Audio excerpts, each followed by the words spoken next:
Senate Judiciary Committee will come to order. We have two senators, Senator Ossoff of Georgia, Senator Tillis of North Carolina, who will do their 30 minutes of questioning to complete the agenda from yesterday. And then each senator will be allowed 20 minutes to ask questions if they wish, but the chair is more than anxious to entertain efforts to yield back your time. I'm sure that the witness, Judge Jackson, would appreciate it as much as all of us in that respect. I'm going to make an opening statement. Senator Grassley is going to do the same, and then we will proceed with the questions by the two senators. First, I would say, Judge Jackson, that I thought that President Biden got it right yesterday. He tuned in and watched the proceedings and said you showed both grace and dignity. I've used the phrase grace under pressure, and it's been referred to by many people. This is a tough assignment, and many have risen to the challenge, but none as well as you did yesterday. Thank you for doing it so much. I would just say this, much of what we heard from a handful of senators yesterday has to be put in context. The overwhelming majority of senators on both sides, I thought, were asking appropriate questions and positive in their approach and respectful of the nominee before us. But for many of senators, yesterday was an opportunity to showcase talking points for the November election. For example, all Democrats are soft on crime, therefore this nominee must be soft on crime. Well, you've made a mess of their stereotype. The endorsement of the Fraternal Order of Police, the International Association of Chiefs of Police, just doesn't fit with their stereotype of a Harvard grad, black woman who is aspiring to the highest court in the land. But you earned it. Law enforcement is on your side because you've been on their side at critical moments. And your family has dedicated a big part of their lives to law enforcement, and you obviously believe it at your core. You said that over and over again. So the soft on crime charge, which leads all others, falls on its face. The second thing is that you are somehow out of the mainstream when it comes to child pornography cases. And of course, that gets down to the question of sentencing and your choices in sentencing. It is difficult, if not impossible, for each of us to put ourselves in your place when you are facing all the totality of facts concerning a certain defendant, then looking at your requirements under the law as enacted by Congress and trying to do the right thing to keep America safe, but to meet justice. You are in the same place as 80% of federal judges when it comes to sentencing on child pornography cases. 80%. And of course, Congress is not without fault. We have failed to pick up the responsibility that was assigned to us some 17 years ago when the Supreme Court decided that the basic guidelines would not be mandatory on judges. We should have stepped in at that point. But it's a tough, hard, controversial subject, and we've stayed away from it. And what has happened is the judges have tried to make do with a fractured situation where they have guidelines that are advisory, they have opinions coming to them about sentencing from the government, as well as from probation office and others. So I would say that the bottom line is this. You have done what 80% of the judges have done. You're in the mainstream of sentencing when it comes to child pornography cases. I also think it's ironic that the senator from Missouri who unleashed this discredited attack refuses to acknowledge that his own choice for federal judge in the Eastern District of Missouri has done exactly what you did. You also have been criticized as having been wrong to be a public defender or even to be in a law firm representing a Guantanamo detainee. It's interesting that Republican judges, very conservative ones, don't see this as a blemish on your character. They understand, as we do, that the Sixth Amendment creates a responsibility that people have a right to counsel. You have exercised that responsibility in your professional life. This, incidentally, yesterday, your nomination turned out to be a testing ground for conspiracy theories and culture war theories. The more bizarre the charges against you and your family, the more I understand the social media scoreboard lit up yesterday. I'm sorry that we have to go through this. These are not theories that are in the mainstream of America. but they have been presented here as such. Finally, you are a respected, successful woman of color. You've been approved 3 times by this committee for increasingly significant judicial assignments. Now the President of the United States has chosen you to serve on the highest court of the land. America is ready for this Supreme Court glass ceiling to finally shatter. And you, Judge Ketanji Brown Jackson, are the person to do it. Senator Grassley. Mr. Chairman? Yes. Mr. Chairman, I think you've, in the main, provided both sides an opportunity to be heard and ask their questions. But unfortunately, I noticed that after every series of questioning on this side of the aisle, you choose to editorialize and contradict the points being made by this side of the aisle. I don't know whether we will have an equal opportunity to editorialize about the advocacy that you and your colleagues, the points that you're trying to make. I especially was concerned that after my questioning yesterday, I left the hearing room and you chose to come back after a break and raise with the judge a point that I had asked her about, and which I frankly think was misrepresenting my position and what the facts are with regard to whether the judge has accused President George W. Bush and Donald Rumsfeld of war crimes. My language was, I asked her whether she'd called them a war criminal, and she said under oath to you, no, I did not, although the record is plain as it can be that she accused them of war crimes. Now, I don't understand the difference between calling somebody a war criminal and accusing them of war crimes. Maybe in some other foreign language that I don't frankly understand, maybe that would make sense, but not in accordance with a common understanding of the English language. So I just want to lodge a protest and say that I don't think it's appropriate for the chairman, after every time somebody on this side of the aisle asks questions of the judge, you come back and you denigrate and you attack and you criticize the line of questioning. I think the judge is doing a pretty good job of defending her own position and answering questions. So thank you for giving me a chance to express my objection to the way that you've been editorializing after each time this side of the aisle asks questions. Thanks, Senator Mr. Chairman. Excuse Mr. me. Chairman. Excuse me. Thanks, Senator Cornyn. It's known as chairman's time. Could I make my statement first? You want to make your statement? Yeah. Well, may I respond to what Senator Cornyn said? Well, if you want to speak before you're a ranking member. Thank you.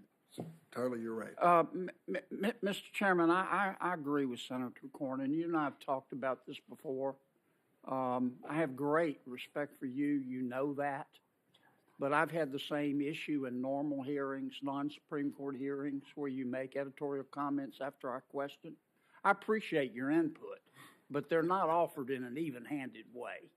And I just don't think it's productive. I mean, you just referred by name to Senator Hawley. I think he should have a chance to respond. You know, this is America. We have the right to express ourselves. You know, you're not free if you can't say what you think. And I want to join my colleague, Senator Cornyn. I just don't think it's appropriate, Mr. Chairman. It's called chairman's time. It is a tradition in this committee exercised by Senator Lindsey Graham as chairman and Senator Grassley in previous Supreme Court. But they didn't do it the way you do it, I'm going to allow you to be heard, but I want to be heard of course, without interruption. Of course. And so in the minority, we waited through chairman's time when we had Republican chairs. There will not be a separate set of rules for Democrats in control of this committee. That was used as a response time and again by both of those senators, and it was accepted.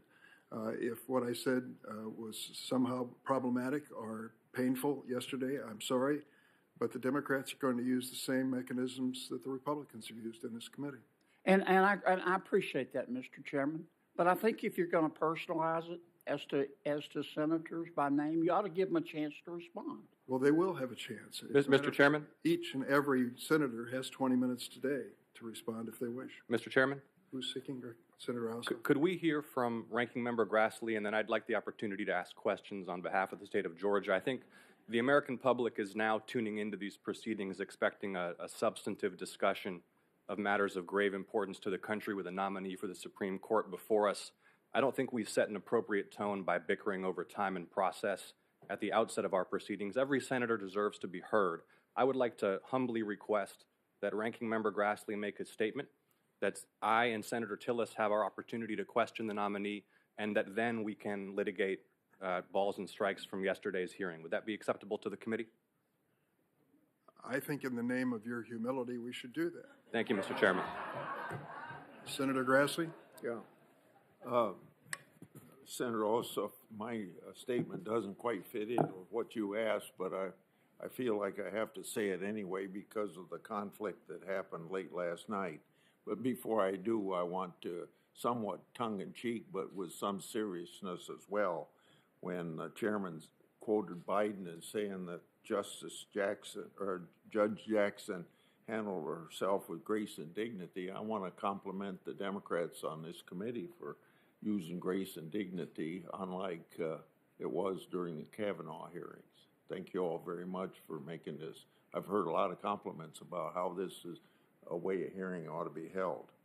So I want to address that issue that was raised yesterday about records.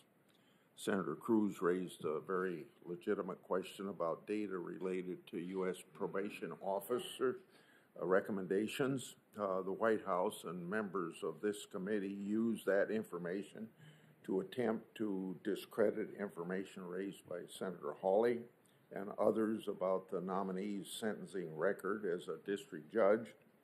No one on our side of the aisle had access to this information. In fact, before this past week, I'm not sure anyone but the probation office and the court had access to this information. My understanding is that the probation office recommendations aren't part of any public record. The specific sentencing recommendations aren't always shared with prosecutors or defendants. Somehow it appears that the White House obtained this information. It was leaked in pieces to media outlets in order to cast doubt on legitimate members' questions, and then it was provided to only Democratic members of this committee without any of the underlying documentation. I'd like to add my name to the letters that are requesting at least, well, this is Senator Lee's letter, request for at least the probation office recommendations so that we can be sure of the data handed out by Democratic staff last night. I'd also like to add my name and have added my name to Senator Cruz's follow-up request for access to any other data that might be shared with our colleagues on the other side. One last thing to suggest that all that we have to do is ask for information doesn't pass muster. You can't ask for information you don't know if it exists. I've asked for non-public records related to the judge's tenure on the Sentencing Commission. Those have not been produced, just like 48,000 pages of records withheld by the White House. How is the United States Senate supposed to review a record that we don't have? This process might be timely, but it's neither thorough nor fair to the American public, and I hope we can rectify that. I yield. Thank you, Senator Grassley. Senator Ossoff. Thank you, Mr. Chairman, Ranking Member Grassley. And Judge, good morning. Good morning, Senator. Welcome back. Thank you. We had a late night doing our job as senators and you as a nominee, and we're off to a morning start. I was considering asking you if you were a coffee or a tea drinker, but I thought that might be too personal and immaterial to the question of your nomination. I want to begin inspired by the presence of my brother, Senator Reverend Warnock, who's joined us this morning, in a spirit of national unity, offering thanks for these proceedings, for our Constitution, for this opportunity to air in public before the American people a vital grappling with ideas core to our republic, questions of the role of branches of government, questions of the proper role of judges in our society, questions that keep the peace and ensure that this remains a nation of laws. As I noted in my opening statement a couple of days ago, democracy is the exception and not the norm in history or around the world, and this public exercise is a vital one. And so I'm thankful for it. I'm thankful that the American people have the opportunity to observe it. And I'm thankful for your presence, Judge, for your service to the country throughout your life as a district judge, as an appellate judge, as a member of the U.S. Sentencing Commission, as a nominee for the court. So thank you for being here. Thank you for subjecting yourself and your family to an intrusive, at times cruel and unfair, but on the whole necessary and proper process of scrutiny as you are considered for this appointment. The American people who are now tuning in for the second day of these proceedings are hearing about your approach to the law, to your role as a judge and as a potential Supreme Court justice, and they're also getting to know you personally. And we've had the opportunity to hear a bit about your family, your background. I think it's also appropriate that the American public hear a bit more about your brother's story. As I understand it, served the Baltimore Police Department, served in the U.S. Army. Before we turn to matters of law, will you please help introduce yourself and your family to the American public as you seek this lifetime appointment? Tell us a bit about him and his story. Thank you, Senator. My brother followed in a long tradition in my family of public service. It was a core family value. My parents were both public servants, and two of my mother's brothers were career law enforcement. And my brother and I are almost a decade apart in age, and he, I think, looked up to my uncles who were often around in their uniforms, keeping their weapons away from the kids by putting them up on high shelves, and we looked up to them, and we understood through their service what it meant to give back to your community. My brother went to college, a historically black college, Howard University here in Washington, D.C., after growing up in Miami, and decided to follow in my uncle's footsteps. He could have done many things coming out of college with a college degree, but decided he wanted to be a police officer and went to Baltimore, which, as many of you know, struggles, like many cities, with areas that have a lot of crime. And it was a very stressful period for us as a family, because as proud as we are of his service, as much as we know it's important, law enforcement is a dangerous profession. And as family members, you worry when you don't get the phone call, when you haven't heard for a couple of days, when you hear about things in the news, in the community, you worry. And so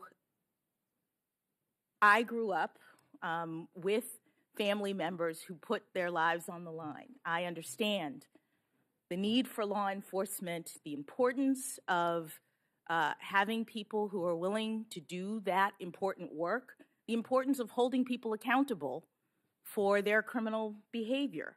I also, as a lawyer and a citizen, believe very strongly in our Constitution and the rights that make us free. And what that means to me is an understanding that although we need accountability, although there is crime, we also have a society that ensures that people who have been accused of criminal behavior are treated fairly. That is what our Constitution requires. That is what makes our system so exceptional. My brother understood that as part of his work, and he also served in the military. He also decided, as many people did, to defend our country after 9/11, that he would go into the Army. And I remember when he made that decision, he had a college degree. He could have been an officer right away. He could have been a type of military officer that didn't have to actually be on the battlefield. And I remember saying, are you going to do something with, radio signals? Are you going to be behind the scenes? And he said, no, I'm going to be infantry, boots on the ground. He said, I believe strongly in the protection of our country, and if I'm going to be leading, I'm going to be out front. That's the kind of person my brother is. It's the kind of service that our family provides. And for me, what that meant was an understanding that to defend our country and its values, we also needed to make sure that when we responded as a country to the terrible attacks on 9/11, we were upholding our constitutional values, that we weren't allowing the terrorists to win by changing who we are.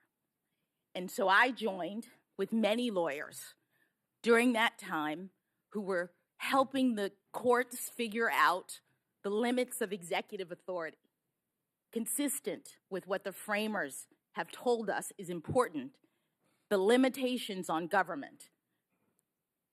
I worked to protect our country. My brother worked on the front lines, and it was all because public service is important to us. Thank you, Judge Jackson. And let's talk a bit about limitations on power. Our Constitution is a document that renounces monarchism and instead establishes a republic.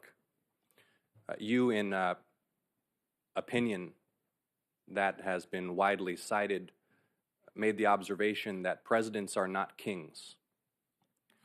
What does that mean, and what are some of the most important bulwarks in our constitutional system against the abuse of executive power, against tyranny? Thank you, Senator. Our constitutional scheme, the design of our government, is erected to prevent tyranny. The framers decided, after experiencing monarchy, tyranny, and the like, that they were going to create a government that would split the powers of a monarch in several different ways. One was federalism. It was vertical. They would split the powers between the federal government and states. Another was to prevent the federal government from itself becoming too powerful, from having all of the authorities, from having legislative, executive, and judicial authority concentrated in one place.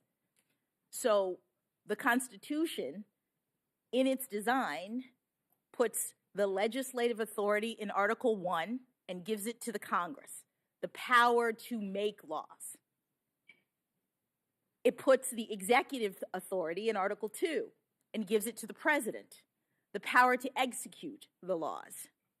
And it puts the judicial authority, the power to interpret the laws, in Article 3 and gives it to the court.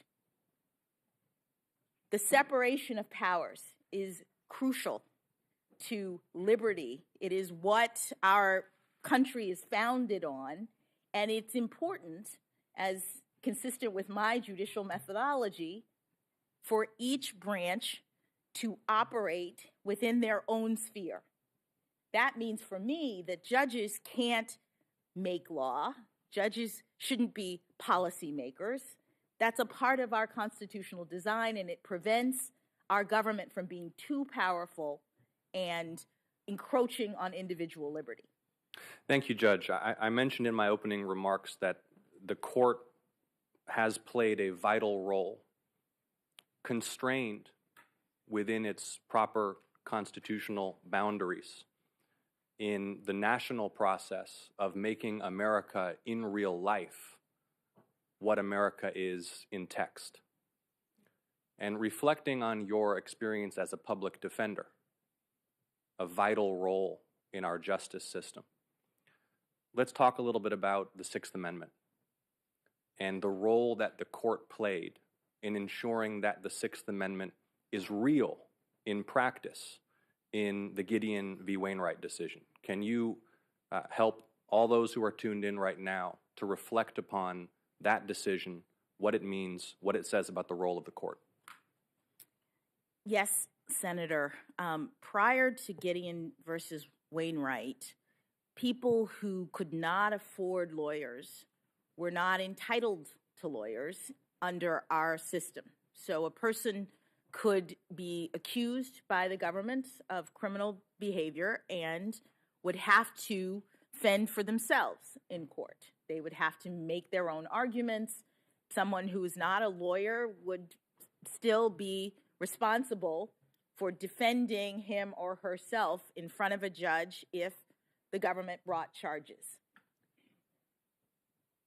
Earl Gideon was a criminal defendant from Florida, my home state, who had a handwritten petition. He complained that it wasn't fair under our constitutional scheme that protects and requires people to be tried. He said, I need help. I'm not a lawyer. I can't make these arguments.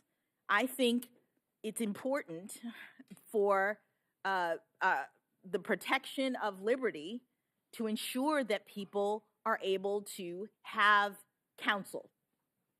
And that handwritten petition made its way to the Supreme Court. And the justices read it, and they determined to take his case, and in the end decided that the protections of the Sixth Amendment, the right to trial, includes the right to appointed counsel, so that everybody who is accused of criminal behavior now has the right to an attorney. And that's very important. I mean, one of the things that I see or saw as a trial judge is that it was crucial for our justice system to have representation from both sides. It was the only way that it is the only way that a judge can really make fair determinations. And in cases, we've heard a lot about my criminal cases. In every case, I'm getting, as a judge, arguments from the prosecution. I'm getting arguments from the defense counsel. I'm getting arguments or statements from probation in these criminal cases. And the work of a judge is to look at the facts and circumstances, hear the arguments of the parties, apply the law, and make a fair determination. And so having lawyers for criminal defendants aids in that process and benefits us all in our criminal justice system. I would just take the opportunity to note at this time, Judge Jackson, that it so happens that the Southern District of Georgia is one of just 3 federal districts without a federal defender's office, and I've offered legislation to establish one, and I'll be seeking support from my Republican colleagues to try to make that bipartisan to ensure there is access to counsel for defendants in my state. Let's talk a bit about the First Amendment, freedoms of speech, publication, assembly. There's a well-known Supreme Court case, Brandenburg v. Ohio, which establishes a certain test to ensure that the government is constrained in any effort that may be made to punish speech. And the impulse to censorship is something that can emerge from time to time across the ideological and political spectrum, particularly in times of great controversy or in times of national security crisis. Can you please walk the committee and the broader public watching now from all across the country through that decision and how you will approach these vital protections for speech, publication, and assembly, should you be confirmed? Thank you, Senator. Freedom of speech, publication, assembly is in the First Amendment of the Constitution. It is a core foundational protection against censorship. It is important in our constitutional scheme that people be allowed to express themselves, that ideas be exchanged. That is the groundwork for a vigorous and vital democracy. There are many tests, many cases in the Supreme Court's jurisprudence that discuss various disputes about circumstances in which the government can restrain or regulate speech. And that decision establishes to a certain extent that if there is speech that is an incitement to violence, that's one circumstance in which the government might be able to prevent it. But other than that, short of that, free speech is supposed to be allowed to happen. And there are, again, various tests and circumstances that the court has applied in deciding whether the government can regulate the content, place, and manner of speech. But the general principle is that our democracy thrives because the government is restrained and cannot censor its citizens. I think in the same spirit of thanks with which I opened these questions, I also want to just take a moment and recognize the members of the press who are here, the reporters and photographers who ensure that these proceedings are truly accessible to the public, and ask you to describe your approach to press freedom. The question of prior restraint has been litigated. A famous case in the context of the Pentagon Papers in the latter years of the Vietnam War. I believe for all of us on this committee, we recognize the vital role of press freedom in ensuring the free exchange of ideas, access to truth and debate in our democracy. How will you approach cases that implicate press freedom? Thank you, Senator.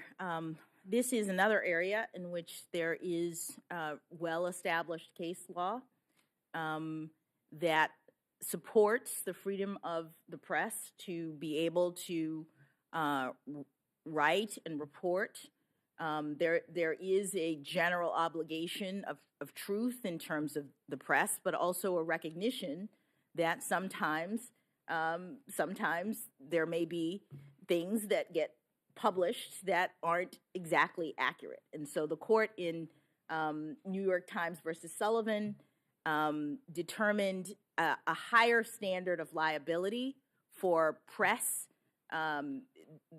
Things that are put out in the press have to be knowingly false. There's an actual malice test because the court was balancing concerns about libel, people claiming that they have been misrepresented in the press, with the need to allow the press to do their job. The overall understanding is that press freedom, again, is one of the First Amendment freedoms that undergird our democracy. Something I just want to take a moment and observe, Judge Jackson, is, this is my first such proceeding. So I'm grateful to the chairman for opening today's ceremonies at the end of the dais. But something that I've studied and am aware of is that there's been a range over time of how willing nominees are to candidly and openly and forthrightly discuss these core matters of constitutional principle in proceedings like this one, and a tendency over time to allow less and discuss less, a more restrictive approach. And I want to thank you because while you have prudently and in a disciplined way refrained from commenting inappropriately on potential pending case law, you have been willing to engage in a forthright and expansive discussion of these vital principles. in a way that I think stands out among some recent nominees. That's not a criticism of any recent nominees. It's an observation about your performance, and I think that having an open and honest and forthright dialogue about these matters of national significance is part of the vital role that these proceedings serve. I want to turn now to the Fourth Amendment. I want to discuss with you the protections against unreasonable search and seizure. We discussed how the Constitution was a renunciation of monarchism and tyranny. It establishes core civil liberties, one of which is the protection against unreasonable search and seizure. How will you approach Fourth Amendment case law, and can you help those tuned in across the country remind them of what, for example, the principle of a reasonable expectation of privacy means in the context of Supreme Court jurisprudence? Thank you, Senator. The Fourth Amendment is one of the amendments in the Constitution that protects individual liberty by limiting what the government can do with respect to criminal processes.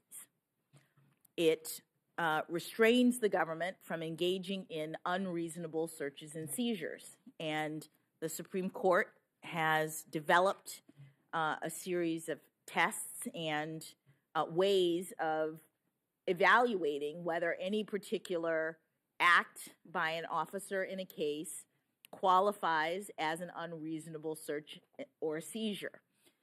Let me just say that this is the kind of area of Supreme Court and judicial review that is very fact-specific, because courts, in order to stay in our appropriate role, can't make policy about police behavior writ large. Can't just sort of look out into the universe and say, we have a Constitution that says unreasonable searches and seizures, so let us tell you all what that means. That's not the way that courts operate. Under Article 3, courts can only hear individual cases and controversies and decide them. So every court, including the Supreme Court, is looking at unreasonable search and seizures in the context of a particular dispute where someone has had something searched by an officer in their house, they've been seized under a particular set of facts, and they claim in the context of a lawsuit or in the context of defending themselves that there has been an unreasonable search or seizure. And so the court, case by case by case, looks at the facts and circumstances and decides. And I would say that this is the kind of analysis that takes into account a number of things, but one of the things, in addition to understanding the facts and circumstances, is understanding what is meant in the Constitution by unreasonable search and seizure. There is case law that the Supreme Court has developed that looks at whether or not something is an unreasonable search and seizure, in part by analyzing whether there was a reasonable expectation of privacy in that item, in that area. Is there a reasonable expectation of privacy in your house, for example? If a police officer were to come into your house, you would not be able to claim Fourth Amendment protection unless, says the Supreme Court, there was a reasonable expectation of privacy in your house. And the Supreme Court has determined whether there's a reasonable expectation of privacy, for example, in your house, by looking at what areas were protected at the time of the founding when the words unreasonable searches and seizures were written into the Constitution. Lo and behold, something like your house, the court has determined there is a reasonable expectation of privacy because that's what those terms meant back then. And so if a police officer were to come without a warrant, the court has said, in areas where there is a reasonable expectation of privacy, that would be an unlawful search. This is an area where the emergence of new technologies makes it likely, I believe, that should you be confirmed, you will have to consider Fourth Amendment claims in light of circumstances that couldn't have been anticipated at the time of the drafting of the Constitution. And indeed, constitutional interpretation has already evolved over time to adapt to the reality of new technologies. From phone booths, a classic case in the late 1960s about whether a closed phone booth door demonstrates an expectation of privacy, to more recent case law involving geolocation data from cell phones. And I want to urge you, should you be confirmed, to remain vigilant about how the emergence of new technologies, the way that they become ubiquitous in our lives, the way that virtual spaces are increasingly akin to physical spaces, will require the court to consider very complex questions and to seek technical advice, because these are technologically complex questions. What is your view on how the court should seek such technical expertise, which may be, with all due respect, beyond the training or experience of a justice or their clerk? And if, for example, one such method of seeking advice is through amici, what's the importance of understanding the provenance and origin and funding source of such briefs submitted to the court? So this is a two-part question. I want to restate it. The first is, again, I want to urge you, should you be confirmed, as I'm confident you will, to vigorously defend the constitutional rights of American citizens against unreasonable search and seizure in the context of new technologies. I'd like to hear how you'll approach seeking technical expertise to inform that decision-making.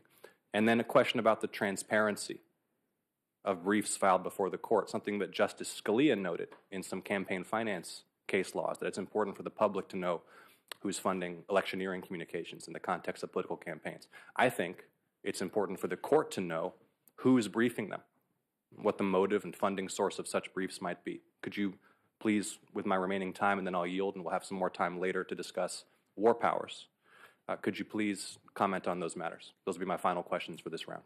Thank you, Senator.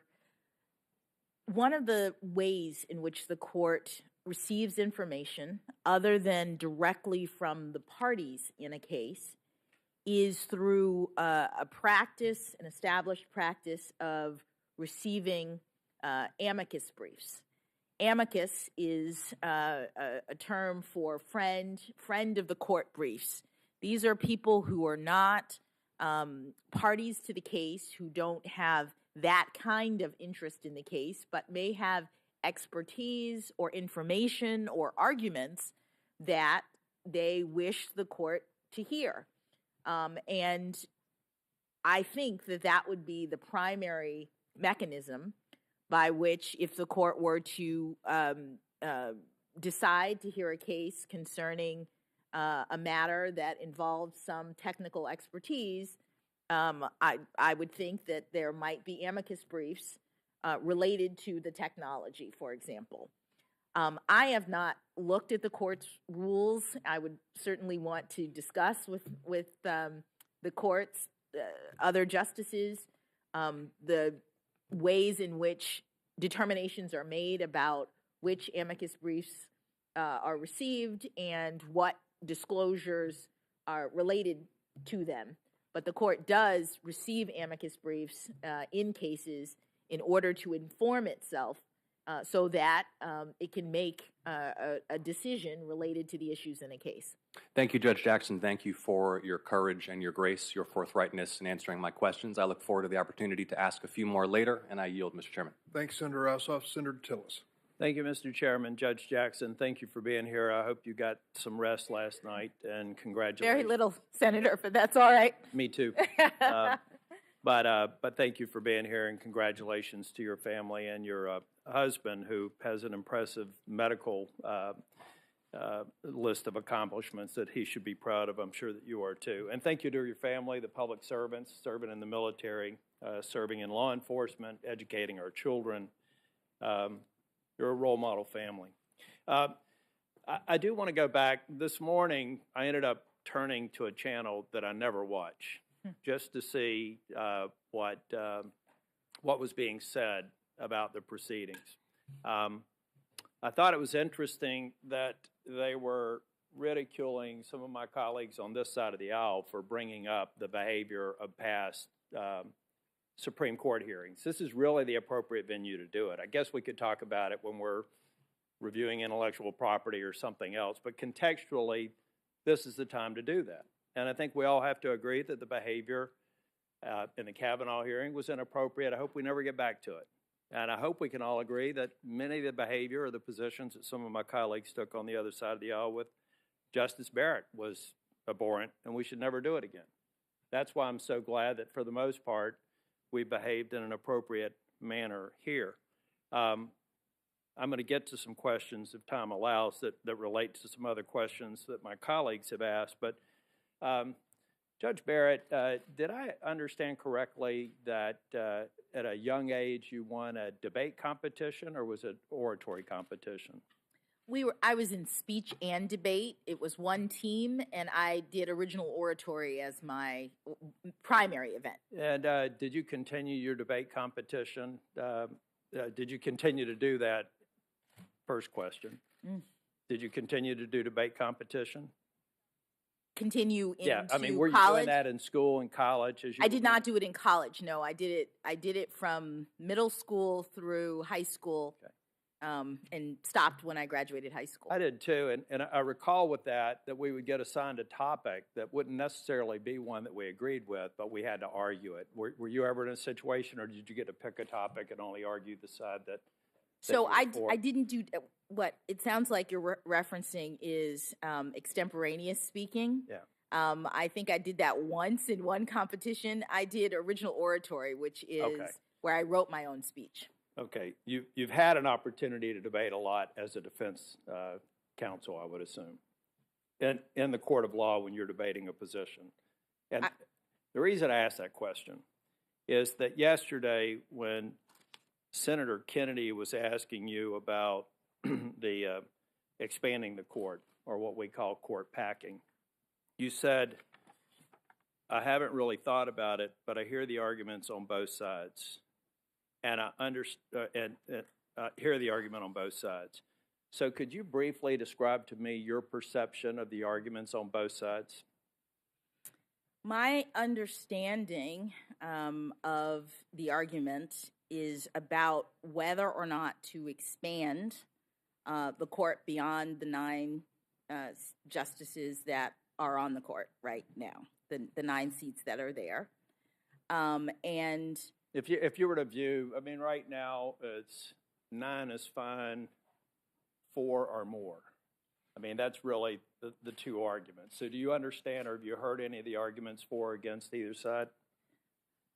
I'm not even sure about the 4. I've just heard people talking about putting more justices on the court, expressing concerns that the court has become politicized, that the court has become unbalanced in terms of what people perceive to be views of the majority of the justices. And so I've heard arguments about rebalancing the court on that side. And then there's the argument that many on the dais have stated about the inappropriateness of doing so, the concern that it might lead to some kind of a war of every time there's a new president adding justices to the court.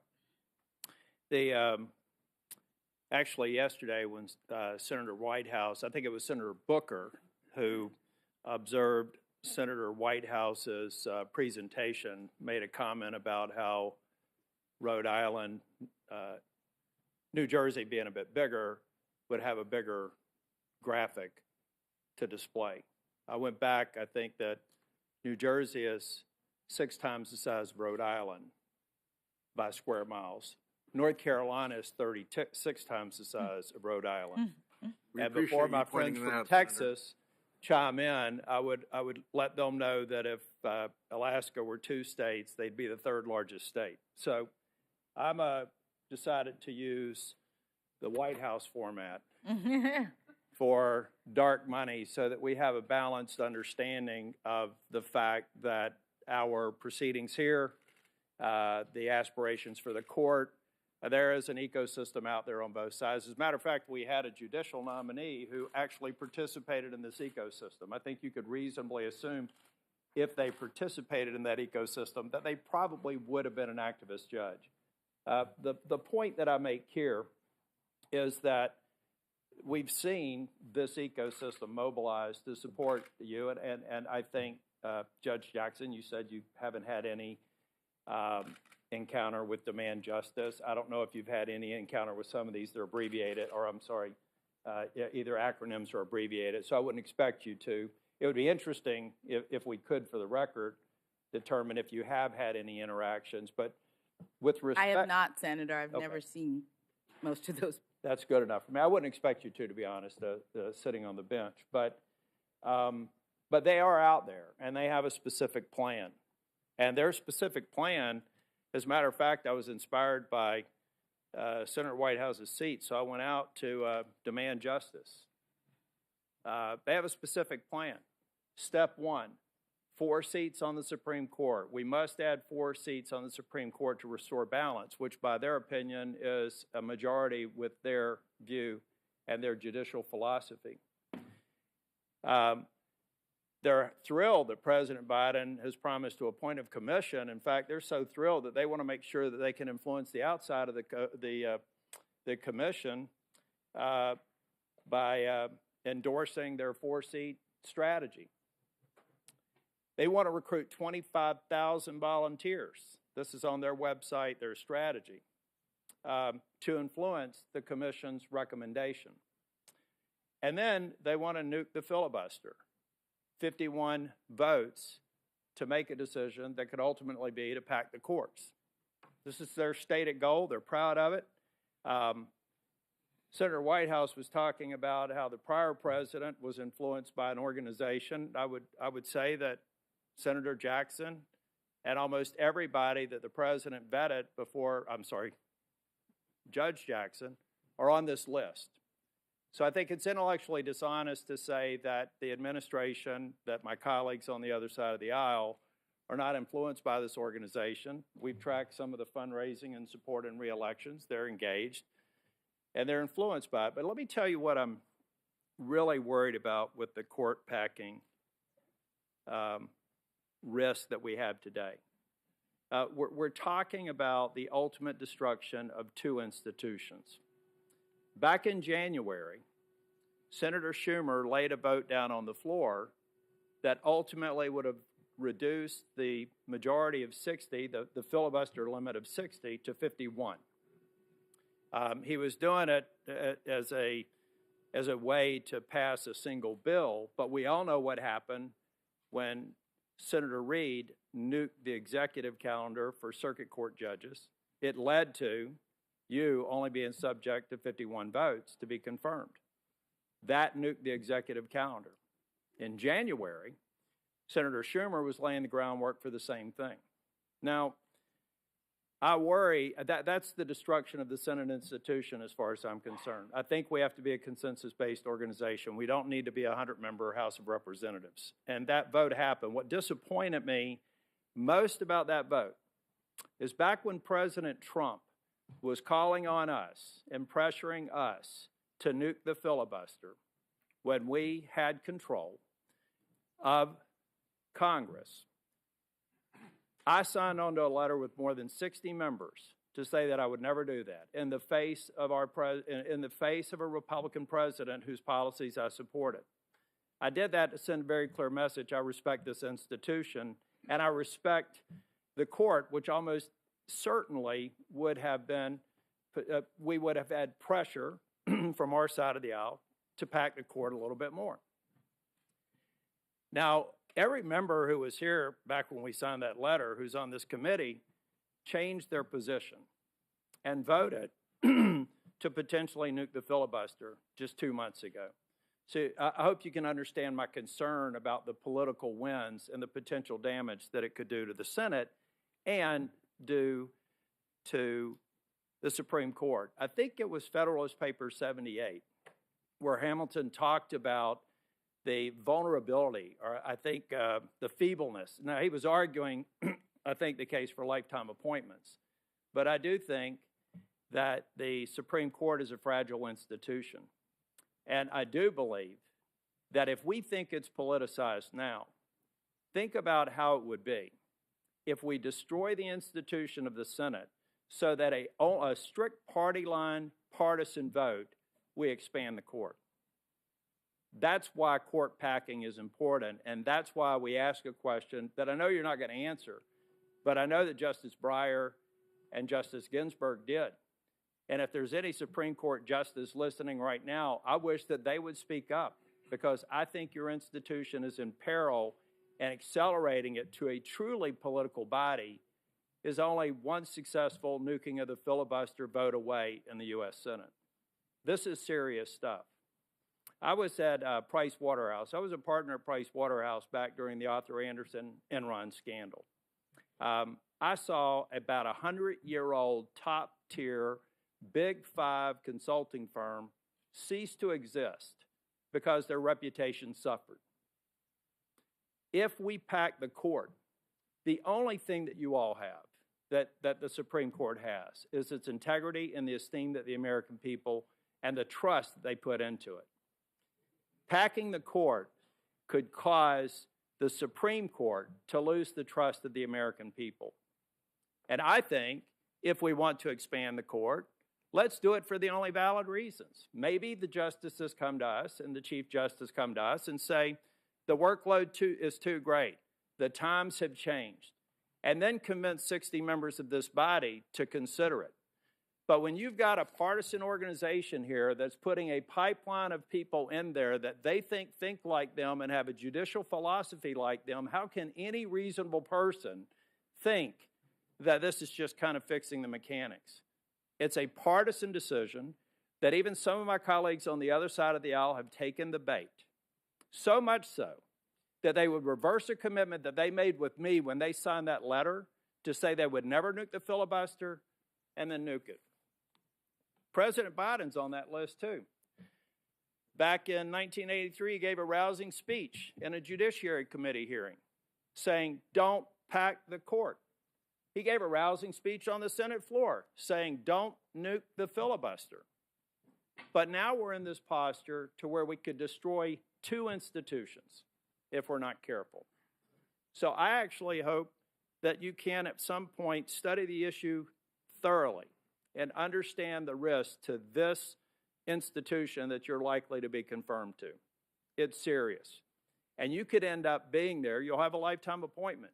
You could actually be there and witness its demise real time if we allow the court to be packed. Now, I want to talk a little bit about I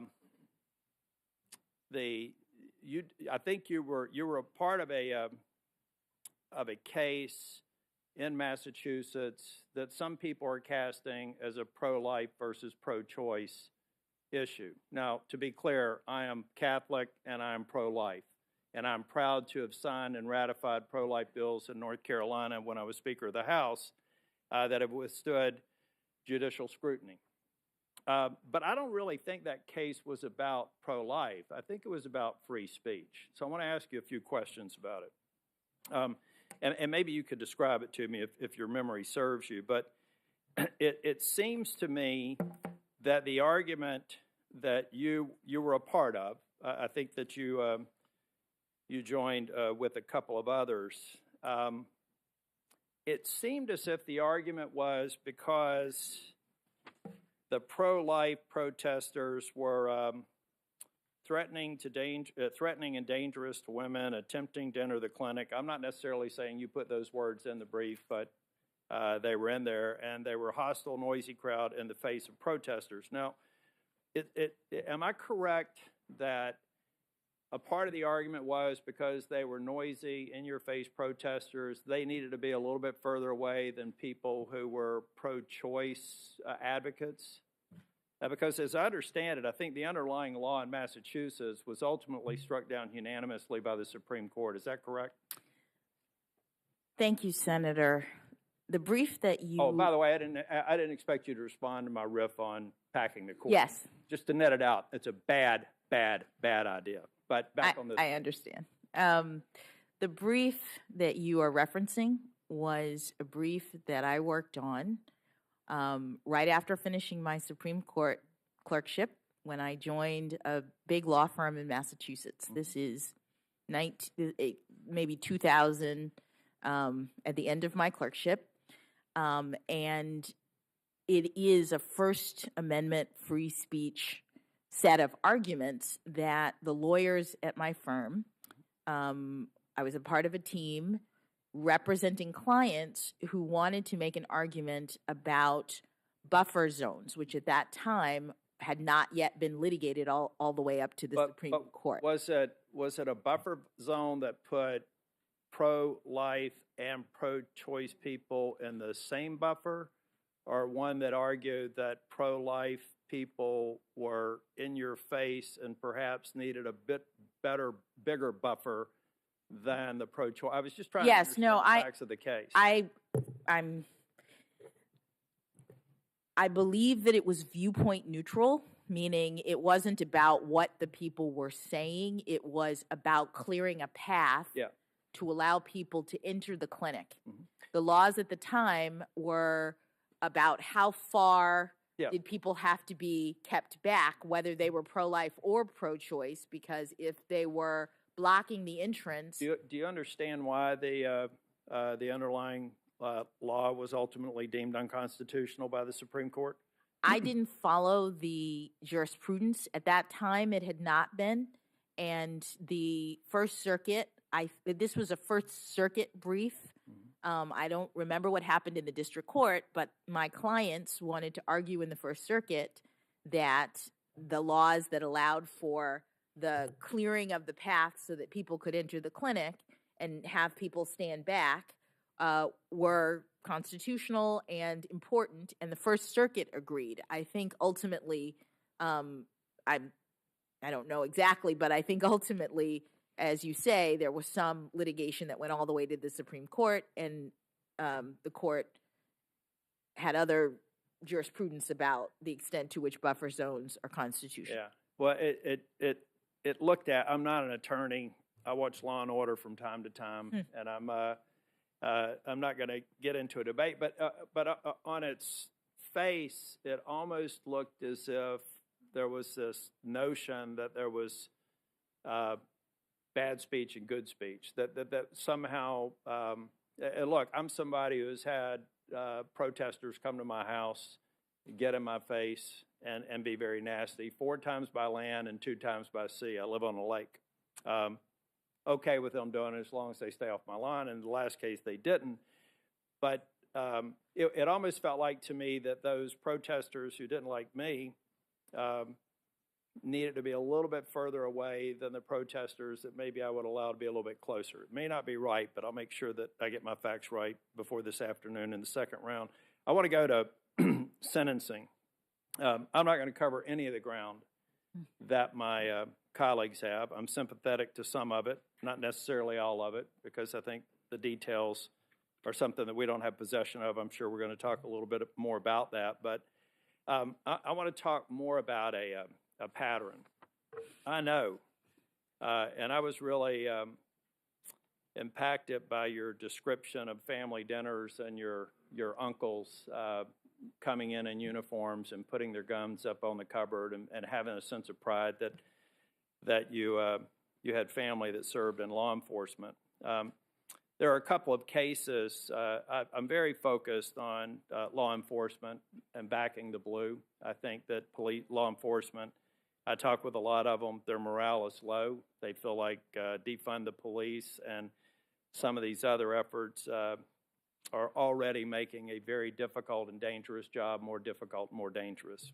There have been a few cases where you have recommended lower sentences that even, I think, the defense attorneys have. But I'm sure that if I were you and observing you yesterday, you would probably point to some mitigating circumstances or factors that are not necessarily available to the committee as a basis for doing that. I think in one case, the government recommended a 30-month sentence and the defense recommended 21 months and you gave them 18 months, and this was a third conviction for assaulting an officer. There was another one that was a lower sentence for there were officer assaults, and it just seemed like it went lower. But I don't want to get into those because you may have factors that that you would point to that would justify the decision. I've got a question about, now, see, that's at an atomic level. I mean, you're looking at the facts of the case, you're looking at the defendant, and as you've described in some of the other cases here, you made a judgment that you thought was fair and that was in bounds with your peer group. But back at the beginning of the COVID pandemic, I believe you made this statement, and I'll give you time to provide context if it's out of context, but in the interest of time, I'm only going to read the most striking. You said the obvious increased risk of harm that the COVID-19 pandemic poses to individuals who have been detained in the districts, that's the District of Columbia's correctional facilities, reasonably suggests that each and every, and I think that means everyone, every defendant who is currently in the D.C. Department of Corrections custody and who thus cannot take independent measures to control their own hygiene and distance themselves from others should be released. I checked in April of 2020, I think that's when you made the statement, that there were 12 or 1,600, let's call it 1,200, I'll be conservative, people in the Department of Corrections. Do I read that statement to say that you felt, given the circumstances of the time, they should all be released? Because that's broad. That's not looking at their individual cases. No, Senator, you don't read it correctly. Okay. It was not a statement. It was a line in an opinion, and the beginning of the COVID-19 pandemic was a really, obviously, horrible and difficult time for all of us. Yep. And what was happening at the beginning in the prisons, which was part of the criminal justice system that as judges we were involved in. I tracked it quick. Because I do not want to go over. I don't go over. But let me just give you a little bit more context. I've actually written letters to the Department of Justice encouraging the release of nonviolent offenders in North Carolina at a federal correctional facility. I've also supported early release programs. I voted and supported the First Step Act. I, as Speaker of the House, was the first speaker in probably 2 decades that actually did the Justice Reinvestment Act early release of nonviolent prisoners. But how can I not read this to say that perhaps they should be released irrespective of the crime for which they've been charged? Senator, if you read 2 more sentences down, that is precisely what I focus on. This is a case, United States versus Wiggins, where I was setting up my analysis as to why I would not be releasing Mr. Wiggins in this case. He was arguing essentially what I said in that statement. He was arguing that the circumstances of COVID-19, which at that point was rampant in the prisons, we had not had a vaccine. There were very difficult circumstances for prisoners who could not be separated from each other in the context of our jails. And as I say at the beginning of that opinion, at that point, COVID was ravaging the jail. And the question for courts under the statute that Congress has enacted for compassionate release was whether COVID-19, a pandemic in the jail, was an extraordinary and exceptional circumstance or extraordinary and compelling circumstance that should warrant release. What I said in that statement that you read was it would seem as though something like a deadly pandemic rampant in the jails would justify releasing everyone. But I go on to say in that very opinion, Congress has indicated that we have to take each case individually. We have to look at the harm to the community that might be caused by the release of individual people. We can't just release everybody, I said in that opinion. And so I wanted to give you, I'm sorry to interrupt you, but I'm on, that's all right. on 4 minutes. But I feel like I also had my staff provided me this morning in very, very small type, recidivism and federal sentencing outcomes. I've said, I'm on record as saying that I want people out. I want them to have them an opportunity to reenter society, become productive members, and I've got a track record for ratifying bills to that effect and supporting similar measures since I've been here in the Senate. I'm going to continue to work on it. But tell me why the numbers that I'm looking here, we have recidivism rate, the most recent one that I have before me, and I'd be happy to share it. I'll ask with to have this submitted to the record. But I think an 8-year look back says that 49% of the people incarcerated are rearrested within 8 years. If you take a look at the types that are most likely to be reoffending, it's firearms offenders, robbery offenders, violent offenders reoffended at a higher rate than nonviolent offenders. And so if I look at this and I look at your philosophy with respect, and it's admirable. I said that the content of your character would be demonstrated this week in my opening statement, and it has been.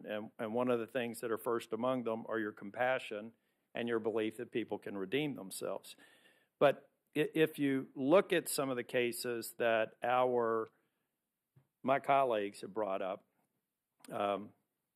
and if you look at even with the context that you provided on the last statement about the Department of Corrections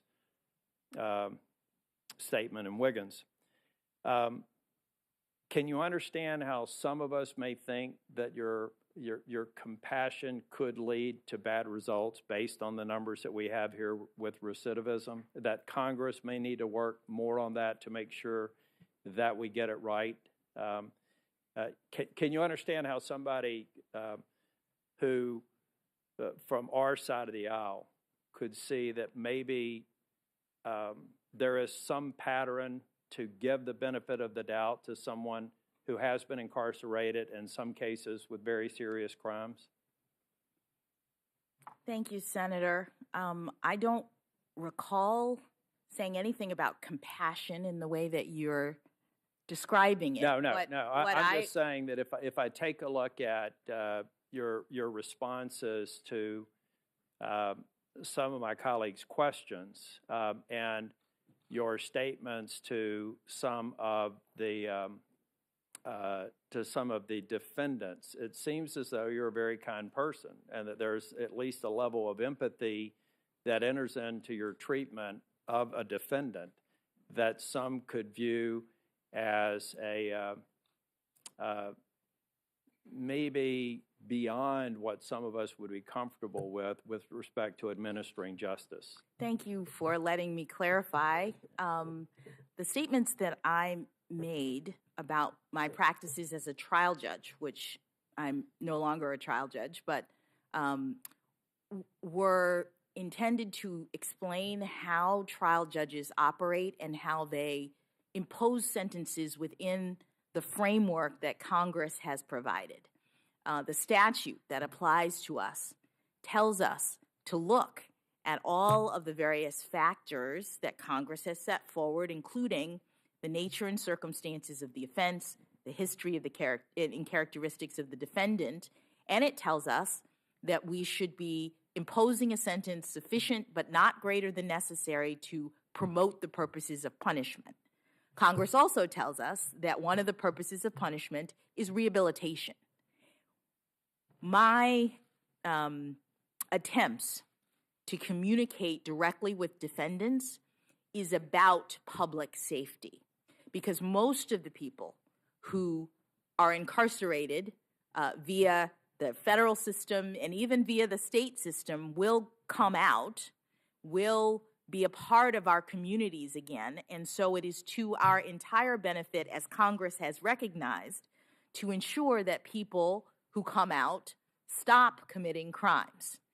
And so what I convey, or did when I was a trial judge, as I sentenced people to very lengthy periods of incarceration, was you are getting your day in court.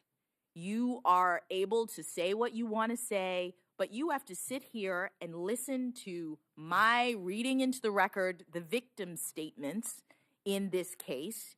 You have to go away understanding that I am imposing consequences for your decision to engage in criminal behavior. And the reason why I did that, I've said, is because I recognized as a defender that there were lots of people in our system who, instead of taking responsibility for what they had done and then ultimately understanding the harm and potentially not doing it again, instead of that, those people were bitter, they were angry, they were feeling victimized because they didn't get a chance to say what they wanted to say, because nobody explained to them that drug crimes are really serious crimes. Nobody said to them, do you understand that there are children who will never have normal lives because you sold crack to their parents and now they're in a vortex of addiction? Do you understand that, Mr. Defendant? I was the one in my sentencing practices who explained those things in an interest of furthering Congress's direction that we're supposed to be sentencing people so that they can ultimately be rehabilitated to the benefit of society as a whole. I appreciate that, Judge Jackson. I just still note that virtually half of those people, statistically speaking, that you gave that speech to within 8 years were back in prison, and in some cases for more serious offenses than the first incarceration. Thank you, Mr. Chair. Thanks, Senator, for that line of questioning. And I've noted that you joined a letter with Senator Grassley and myself in March of 2020 at the earliest stages of this, talking about release under these similar circumstances.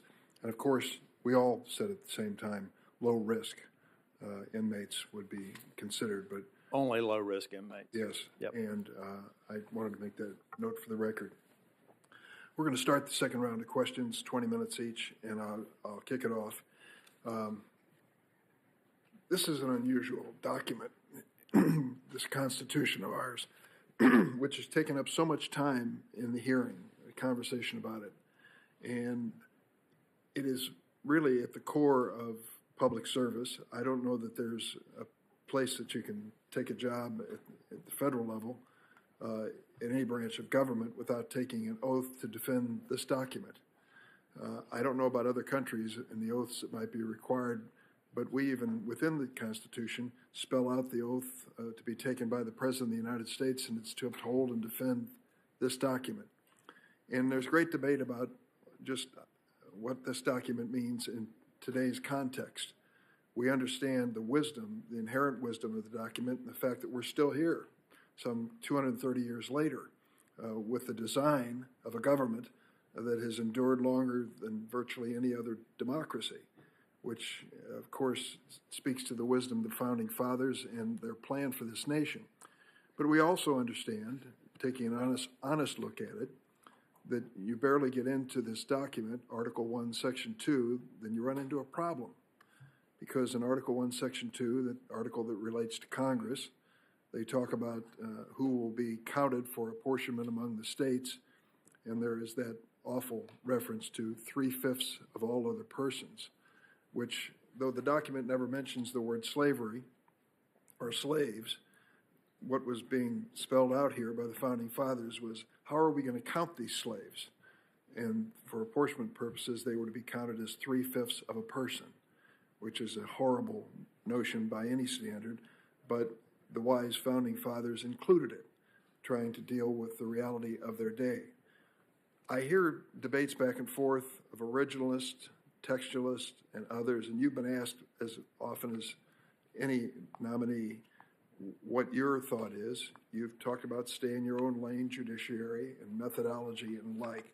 But I'd like to explore for just a moment, without asking you to get in any particular fact pattern, the reality of a couple things.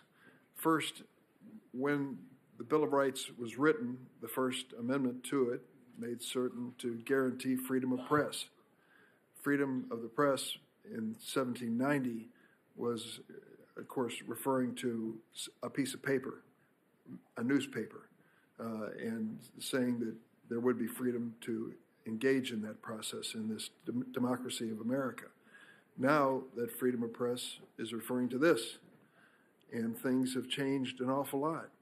We have a circumstance now where people no longer have just a handful of television networks or known publications, Washington Post, New York Times and such, but turn for their sources of information to places like Facebook and Twitter and beyond. And we have a real serious question about what is a publication in America? What does it take to be a publication and be press? Is my blog that I publish tomorrow the press, guaranteed with a constitutional right that I have a right to publish it as I wish, say what I want to say with certain boundaries? And I guess my question to you as we look at this is, how do you move from the language of 1789, 1790 to the reality of 21st century and make sure it's relevant? If more people are relying on Facebook and Twitter, for example, for information than they are common sources of television and newspapers, how do we rationalize that they can say, Facebook and Twitter, to a former president of the United States, you can't publish here. You're not going to be allowed to do it, and they've done that. So how do you reconcile that conflict of the changing times, the dramatic changes in technology, what the Founding Fathers envisioned and what we face today? Thank you, Senator.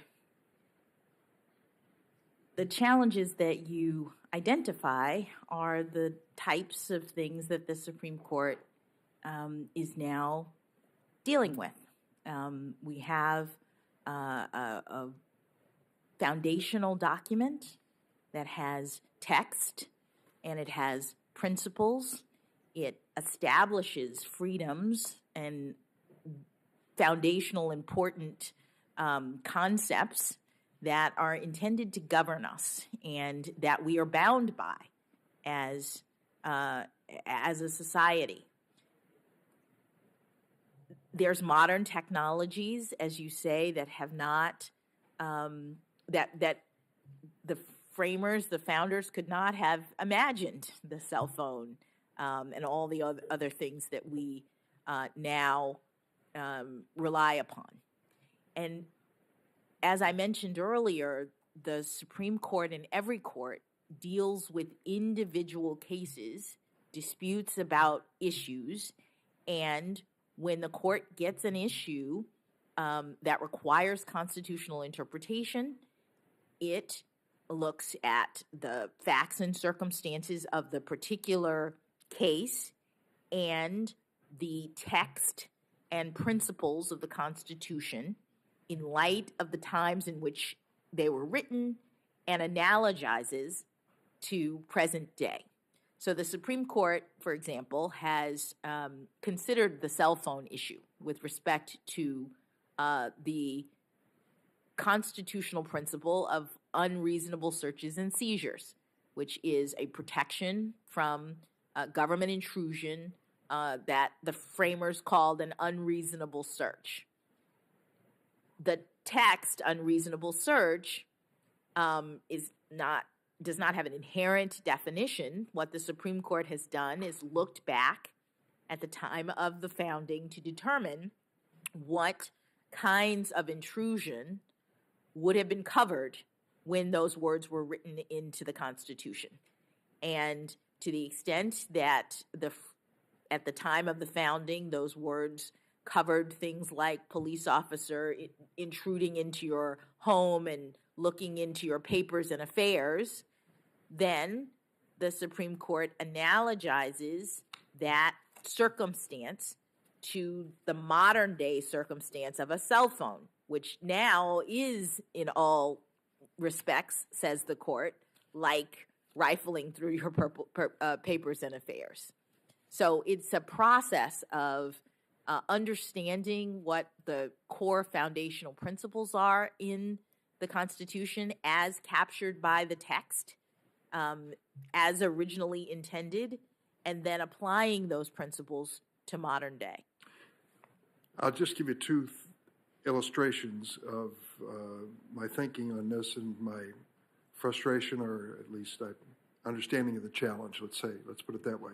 Senator Feinstein and I joined in legislation several years ago to talk about confidentiality of sources for news entities, and whether or not a reporter could be compelled to disclose those sources.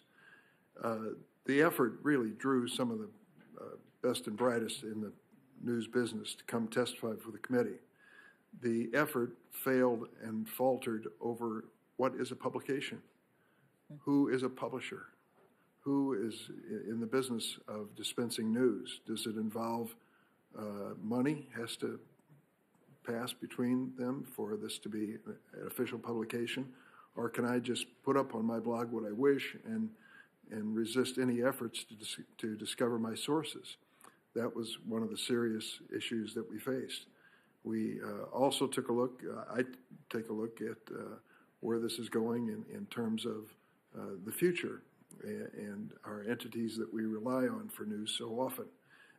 And I'm going to leave it at that because I think you've addressed the general and don't want to get into more specifics, nor should you. But when people pledge that, they are originalists, we're sticking with the original words, you better have your mind open to the reality that this world is changing and changed, and many of those principles are sound today, but the challenges of interpreting them with the reality of today's technology is a challenge, a very difficult one, which you would face in the court. I'm going to try to set an example here. We have 20 minutes, and I'm going to try to yield back some part of it. I see that Senator Cornyn is here, and I'm glad he is, because I'm going to address an issue which he raised yesterday and again this morning. And I wanted to do it while he was physically present so that when he gets his turn, he can address it. I'm sure he will. Yesterday, Senator Graham said that you had gone too far in calling the government, quote, a war criminal in pursuing charges against a terrorist. Later, Senator Cornyn asked Judge Jackson, I quote, you referred to the Secretary of Defense and President of the United States as war criminals. Why would you do something like that? As I noted yesterday and repeat this morning, these charges don't hold up. CNN fact check said, quote, both Graham and Cornyn left out important context. Specifically, neither mentioned that Jackson's allegation of war crimes was about torture. Also, Jackson didn't explicitly use the phrase war criminal. The New York Times noted that the allegation, quote, is a distortion and lacks context. The New York Times went on to say, Judge Jackson did not specifically call the former president and defense secretary war criminals. She was one of several lawyers in 2005 signing 4 essentially boilerplate habeas corpus petitions on behalf of detainees at Guantanamo that claimed the U.S. government had tortured the men and that such acts constitute war crimes, that's in quotes.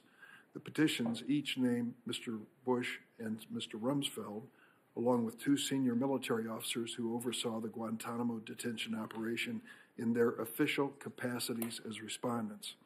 Washington Post noted, and I quote, one key thing to note, as law professor Stephen Vladeck does, is that Bush and Rumsfeld are named in petitions because they have to be, to clear procedural hurdles. Indeed, those petitions later named Barack Obama after the administration changed. Another is that they are named in their official capacities, not because of actions they personally took as individuals.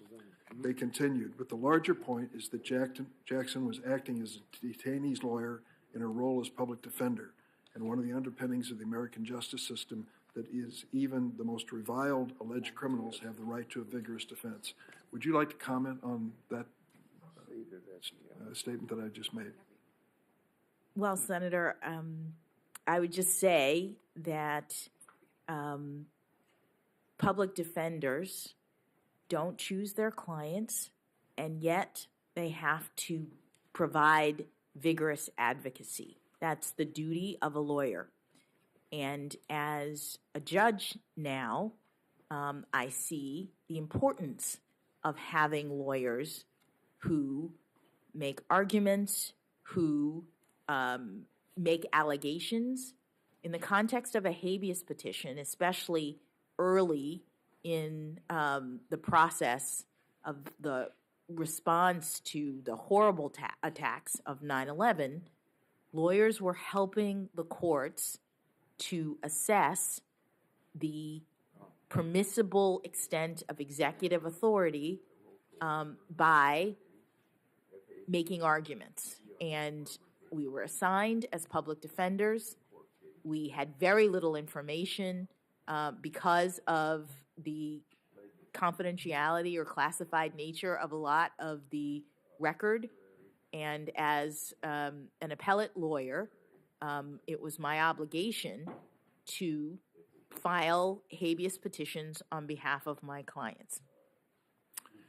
Thank you, Judge. I'm going to try to set an example by yielding back about 7 minutes of my time. I invite my colleagues to follow that example if they wish. Senator Grassley, you're next. Yeah. Before I start, I'd like to make a brief point. Yesterday, Senator Durbin referenced Congress's effort to stop child pornography and the exploitation of minors. I've worked on this issue for decades. In 1983, I supported the Protection of Children Against Sexual Exploitation Act. In 2012, I sent a letter to the Sentencing Commission while Judge Jackson was vice chair. In the letter, I encouraged the Sentencing Commission not to lower sentences for child pornography. I said that, quote, it would be a disservice to the American people to have the Commission issue a report that advocates for the reduction in sentencing for a class of criminals who cause profound and lasting damage to their victims, end of quote. I'd like to have that put in the record. Without objection.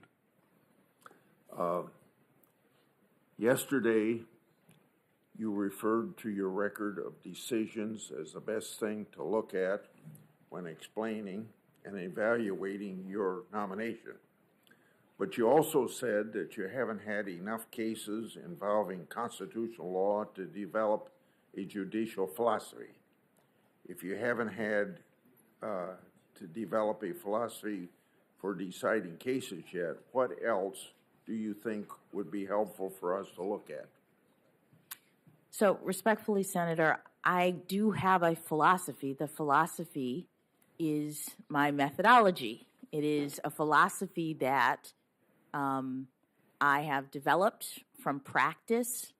Unlike some judges who come to appellate work from academia and who have some overarching theory of the law, I approach cases from experience, from practice, and consistent with my constitutional obligations. So my philosophy is one in which I look at cases impartially, consistent with my independence as a judicial officer. I understand my limited role in the constitutional scheme and therefore take very seriously all of the constraints on the exercise of my authority that exist in our system. What that means is that at the beginning of every case, I am setting aside my personal views. That's the 3 steps you gave us. Yes, sir. Yes. So you don't have to go into that. Let me go on then. Should the Supreme Court overrule a precedent when it is clear to the justices that the precedent was wrongly decided? Thank you, Senator. Stare decisis, which is the principle that the Supreme Court uses at the outset. It's the sort of background rule of judicial maintenance of precedents in order to have predictability, stability in the law, is the kind of principle that the court begins with when it is asked to overrule or revisit a precedent. And the court has developed certain factors that it looks at before it actually undertakes to reverse a precedent. One of those factors is the view that the precedent it's reconsidering is wrong, but that's not the only factor. The court also determines, in addition to whether or not the prior precedent was egregiously wrong, the court has said, the court looks at whether there's been reliance on that prior precedent, whether the precedent is workable or has proven workable over time, whether the cases in the area of the precedent have shifted such that the precedent itself is no longer on firm foundation, and whether there have been either new facts or a new understanding of the facts that give rise to a need to revisit the precedent. So it's not just a look at whether or not it's wrong, and it's important that the court take into account all of those factors, because stare decisis, meaning letting the precedent stand, is a very important pillar of the rule of law.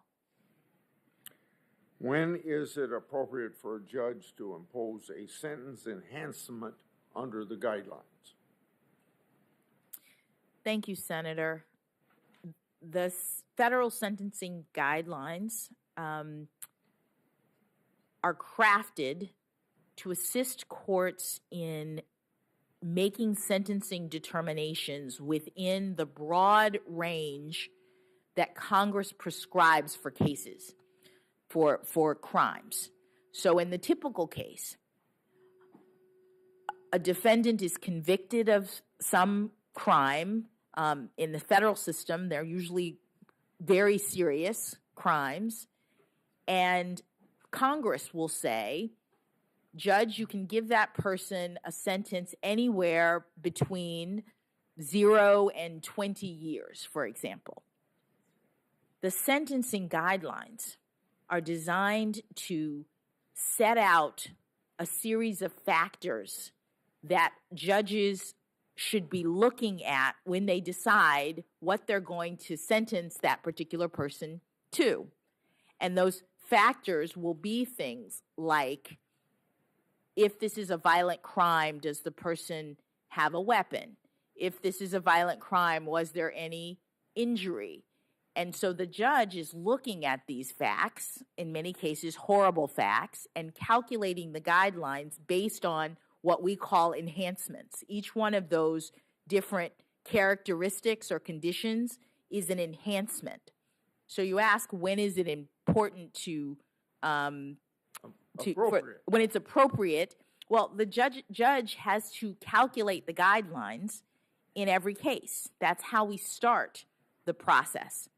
But under the statutes, in addition to calculating the guidelines with all of those enhancements, the way our system now works is you determine what the guideline range of punishment is going to be, and then Congress says you look at a series of other factors in addition to the guideline range. And at the end of the day, the judges in the system now are choosing sentences based on both the consideration of the guidelines and also the consideration of the statutory factors that Congress has put forward. Have you ever declined to impose an enhanced sentence on a defendant because you disagreed with the enhancement as a policy matter? Thank you, Senator. Yes, and the reason is because of Supreme Court case law concerning the way in which the guideline system operates. The Supreme Court has determined in a case we discussed yesterday that the guidelines are no longer binding on judges, meaning the guidelines you calculate, but you don't have to stay in the guideline range anymore. That was the Supreme Court's Booker case. and I can't remember if it's in that case or in subsequent case law, but the Supreme Court has also made clear that when you are calculating the guideline range in the new system that we're in right now, judges are free, the Supreme Court has said, to decide in particular cases whether, as a quote-unquote policy matter, they disagree with a particular enhancement. That is the state of the law. That is what the Supreme Court has said judges are permitted to do in cases. And so I have, in certain cases, given the way in which the guidelines are operating, the disparities that are created in cases, I have at times identified various enhancements that I have disagreed with as a policy matter because the Supreme Court has said that that's the authority of a sentencing judge in our system. Are nationwide injunctions constitutional?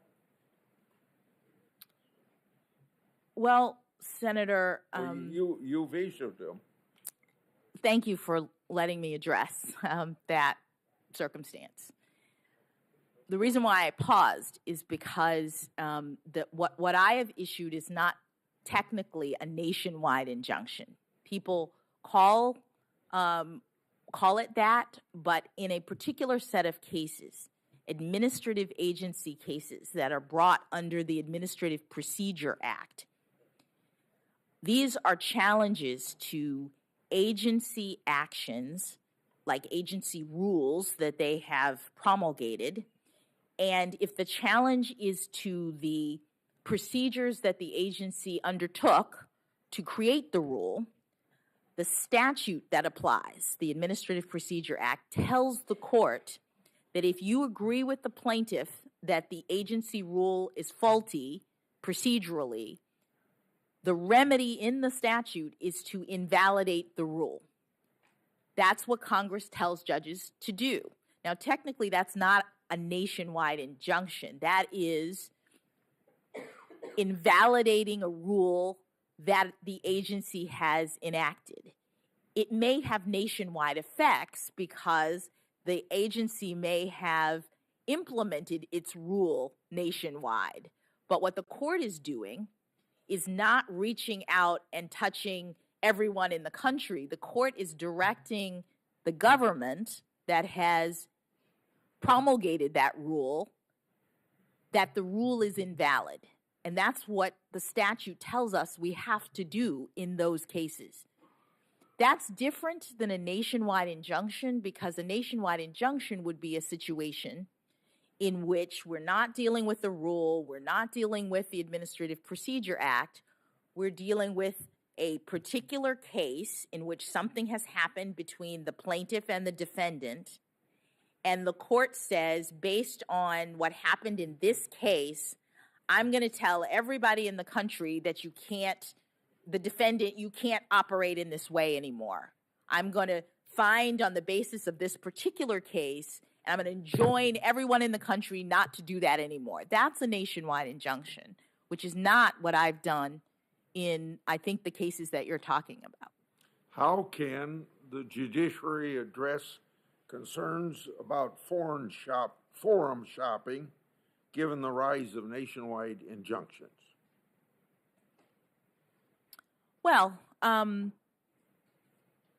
forum shopping is a concern that arises when litigants seek to go to different places in the country where they think that they may get a better result. And it's something that Congress can address, because Congress has the power to determine various aspects of judicial process. Explain the political question doctrine, and then what standards would you apply to determine whether a claim before you implicates a political question? So the political question doctrine is a doctrine that relates to the jurisdiction of the court. As I mentioned, the courts are in a particular branch of government, the judicial branch, that is limited in its power. The courts can't make policy. They can't reach out into the world and decide that certain things are good or bad and then address them. They have to wait for cases to come and decide them. And when a case comes, it has to be presenting a question of law for the court to answer it. If a person comes to the court and they ask the court to answer something that is properly in the province of Congress, if they ask a political question, then the court has to say, I'm sorry, that's not my role. So I had, for example, a case that involved Yemeni citizens who, I'm trying to get the facts exactly right, but they had relatives. I think they were resident in the United States, and they had relatives in Yemen, a war-torn area. This is a few years ago, and they came to the court, me, asking if I could direct the administration to extract their relatives from Yemen, that they wanted me to order the executive branch to send in troops and get their relatives out, because it was obviously dangerous for their relatives to be in that country. And what I said in that circumstance is, essentially, I don't have jurisdiction to do that, because what you're asking me to do is a political question. That the question of when and where troops can be sent and who can be extracted from foreign governments belongs with the executive branch. And so you have to ask them. And so I said I have no jurisdiction. That's a political question doctrine, and it's well established in our law. Yesterday, in response to a question from Senator Durbin, you said that as a judge, you are, quote, trying in every case to stay in your lane, and end quote. That's the same time you gave us the 3 steps you go through as you work yourself through a case. You also described the text of law as a constraint on your authority. But in several cases, I'll list Make the Road New York, AFL-CIO versus Trump, Watervale Marine Companies, and others, the D.C. Circuit reversed your decision or criticized your reasoning for failing to follow a clear and unambiguous text. Why didn't the clear text of the law constrain your authority in these cases? Thank you, Senator. You mentioned 3 cases. Certainly with respect to the second one, the D.C. Circuit didn't say that the text was clear, and in fact, that's what happens in cases, that judges at the trial level do their best to make interpretations. In that case, it involved a channeling provision. This is AFG versus Trump. It involved a provision, a statute that was designed to channel the judicial authority into an agency, and I interpreted the statute, and I thought that the arguments that were being made, the claims that were being made, were not ones that Congress had intended to channel. And I went through the analysis, and I explained my reasoning as to why I thought I still had jurisdiction, and I went on to address the merits, which is the duty of the judge if they determine they do have jurisdiction. The D.C. Circuit disagreed. They wrote an opinion that interpreted the statute differently with respect to those claims, but it was a case of first impression as to what those claims meant and whether they were supposed to be channeled or not. And that happens. District judges do their best, and sometimes the Court of Appeals and the Supreme Court haven't spoken to the issue, and the parties disagree. In Make the Road, I explained that what I was attempting to do in light of Congress's enactments, not only the particular immigration provision, but also the Administrative Procedure Act, was reconcile the statutes of Congress, which is something that the courts also are supposed to do. That there are statutory interpretation canons that make clear that courts are supposed to understand that Congress intends for its statutes to work together, and to the extent that you are interpreting and the claim is made that allows you to do that, that's the sort of way in which interpretation is done. I can go through my actual analysis. I did it yesterday as we talked, but there was a good faith disagreement between me and the Court of Appeals, which gets to decide as to what the language meant and whether or not Congress actually intended to exclude the APA using that language under those circumstances. Thank you very much. Senator Leahy. Thank you, Chair. And welcome back, Judge Jackson. I know yesterday was a grueling day of questions, and I commend you for your poise, your endurance, your thoughtful answers. I felt privileged to be here for hours of that, and you had even more hours. But I want you to know the reaction in my own state of Vermont. I've gotten all kinds of emails and calls and from friends across the political spectrum. They're all been praising you. And they said they realized that a lot of the questions that were lobbed at you had nothing at all to do with your qualities as being on the Supreme Court, but were some members, unfortunately, aiming for what a soundbite that they might be able to put on a political website where it now is. For example, we heard some overheated claims yesterday that your representation on Guantanamo detainees somehow signaled your policy preference with how the United States has dealt with those detainees. Every single member of this committee, especially those of us who have been assigned as counsel in cases, should know better than to conflate a nominee's past representation with their policy positions, or to argue that a nominee espoused their client's viewpoint simply by choosing to represent them. So your policy views aside, can you reiterate why it's so important for our courts to have the benefit of the best possible legal representation on both sides of any case, and especially in cases where we are in uncharted legal and constitutional waters? Yes, thank you, Senator.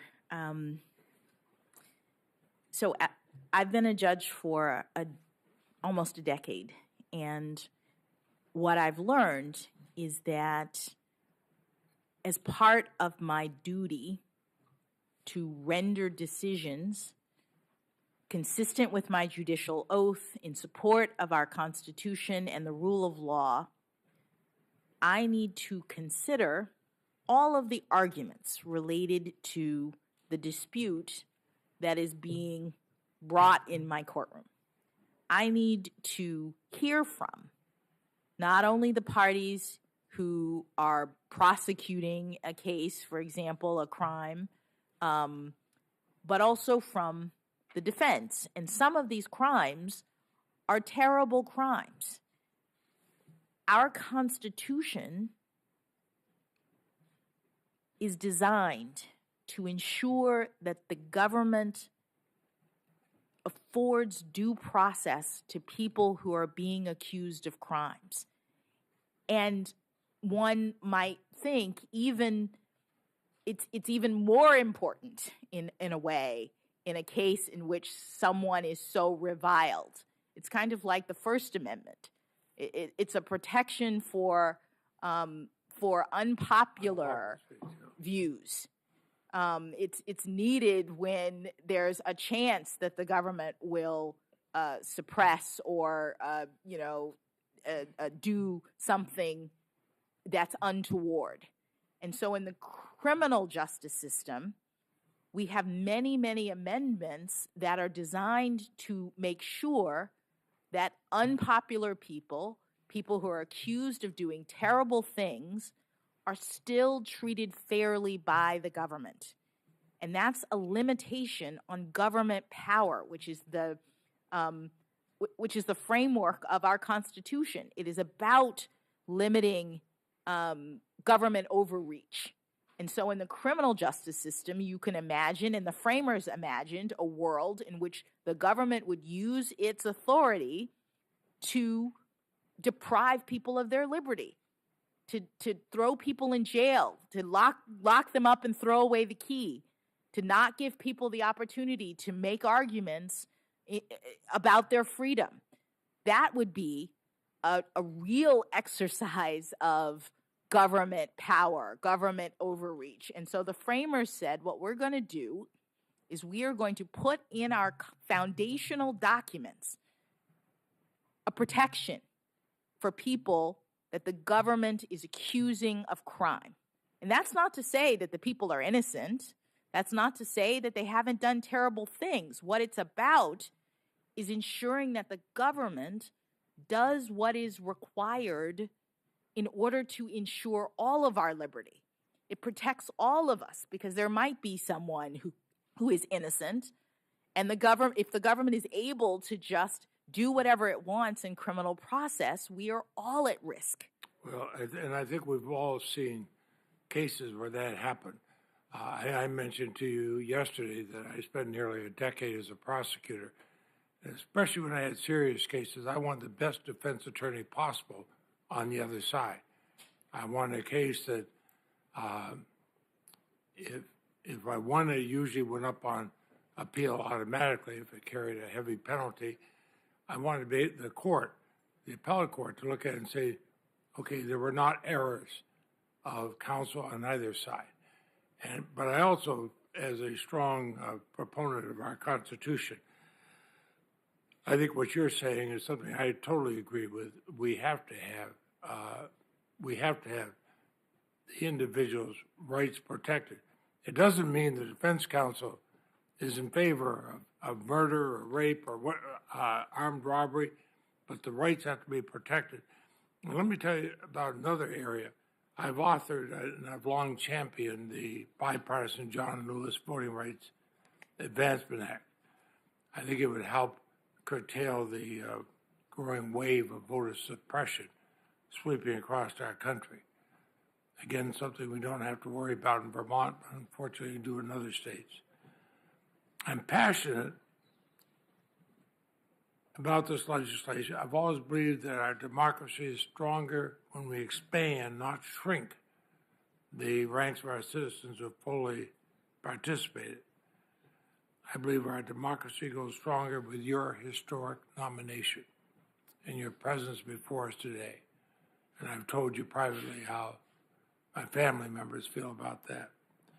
Why is it important for our democracy's institutions, courts and all others, to reflect the rich diversity of our nation's citizenry? Thank you, Senator. One of the things we've been talking about is the difference between the judicial branch and the other branches of government. We have three branches in our federal system, and the legislative branch has certain powers, and it can do certain things to ensure that its prerogatives are achieved. And the executive branch has the power of might. The president controls the military. The judicial branch, its force in our system is the protection of the rule of law, which can only be done by essentially the consent of the governed. It can only be done if people in our society believe decide and agree that they're going to follow what it is that courts decide.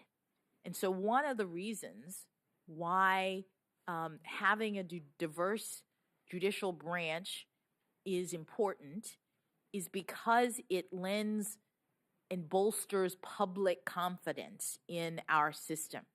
We have a diverse society in the United States. There are people from all over who come to this great nation and make their lives.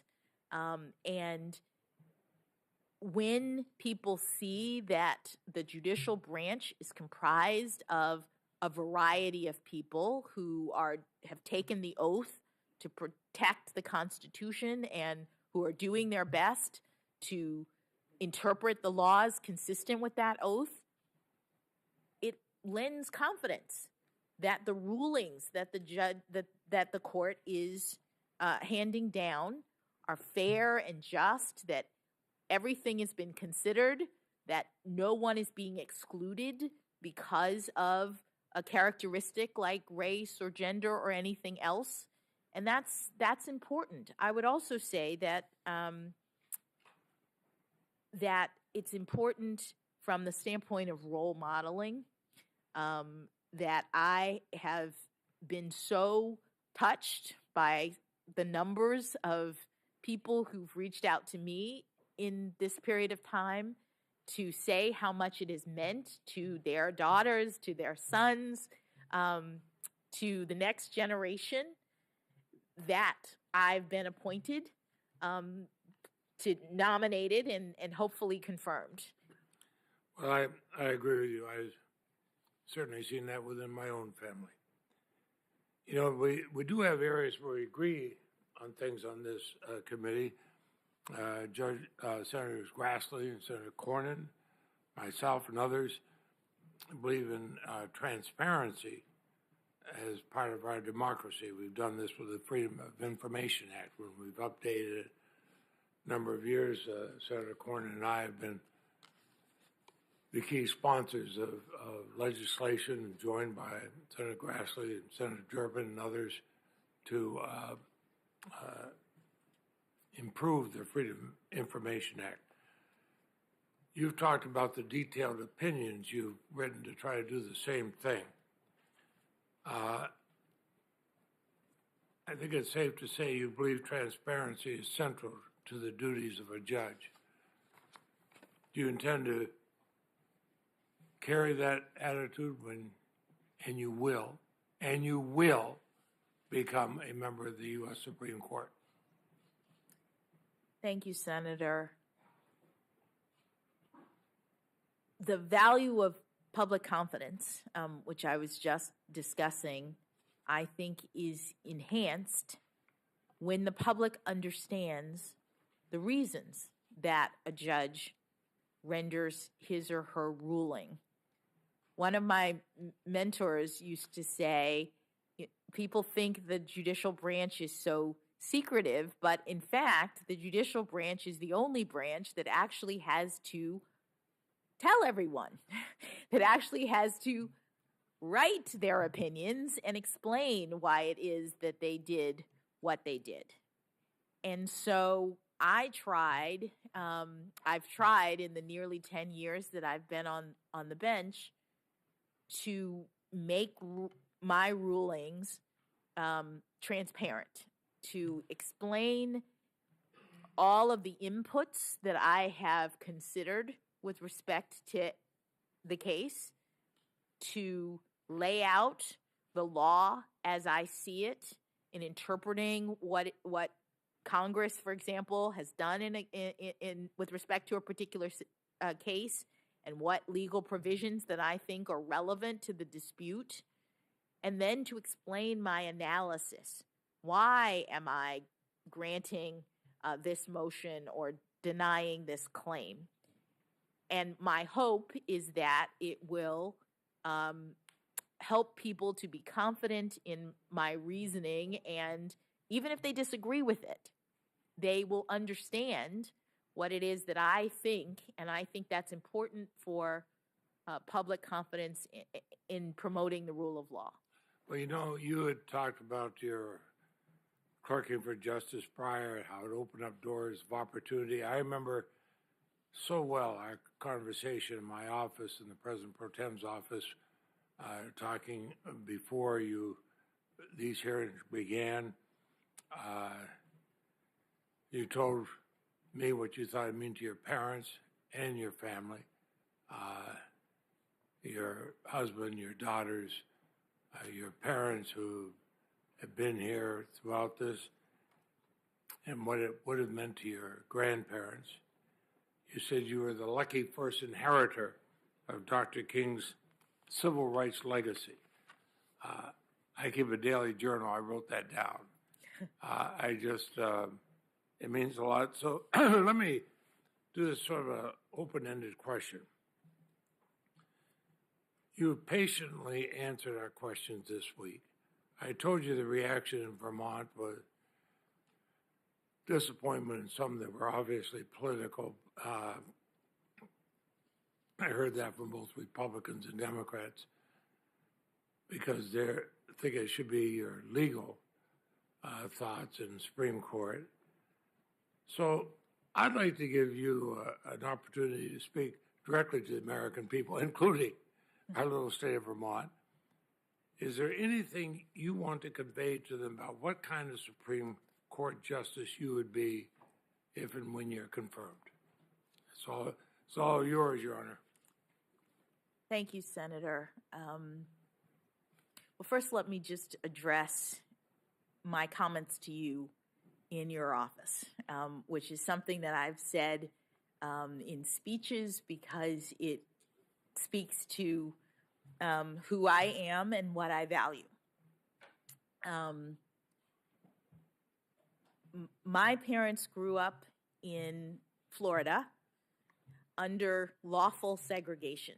And what that means is that when they were coming through middle school and high school, they were not allowed to go to school with white students. This is in the era before and right after the Brown versus the Board decision. There was lawful segregation in places in this country. And it was after that time that Dr. King made his famous comments that people mention about having a dream where people can be judged by not by the color of their skin, but by the content of their character. And I then was born in 1970, and the contrast between my reality growing up in Florida and my parents' reality growing up in Florida, like night and day in terms of the opportunities that were available to me that weren't available to Judge Motley, who is one of my role models in the law. And so what my being here, I think, is about at some level is about the progress that we've made in this country in a very short period of time, I would say. It seems like a long time, but one generation, we've gone from the reality of my parents' upbringing to the reality of mine. And I do consider myself, having been born in 1970, to be the first generation to benefit from the civil rights movement, from the legacy of all of the work of so many people that went into changing the laws in this country so that people like me could have an opportunity to be sitting here before you today. What I would hope to bring to the Supreme Court is very similar to what 115 other justices have brought, which is their life experiences, their perspectives.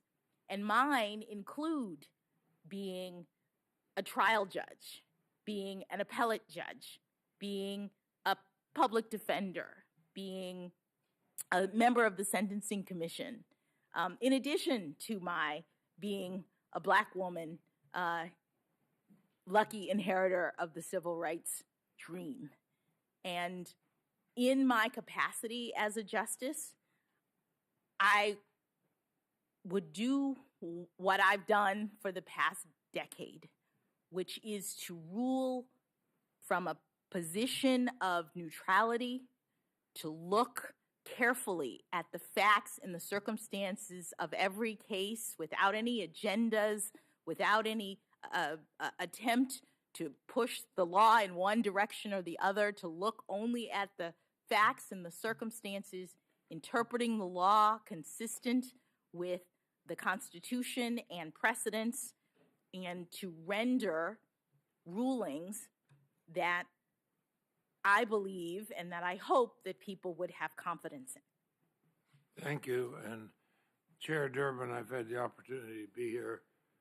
The first justice I got to vote on was John Paul Stevens, nominated by President Gerald Ford. Proud to vote for him. And it's a long arc, Judge Jackson, but I am so proud of your answers, and I appreciate you yield back.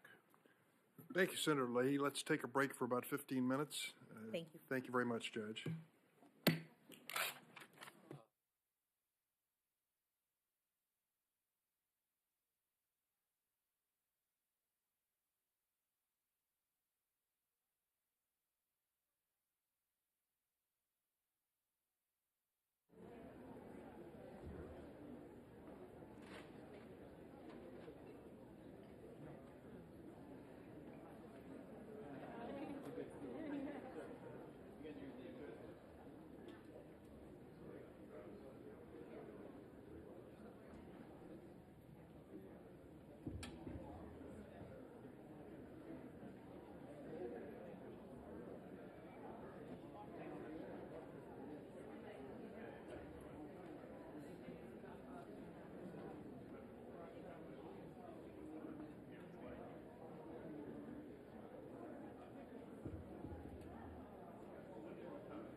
questioning will resume.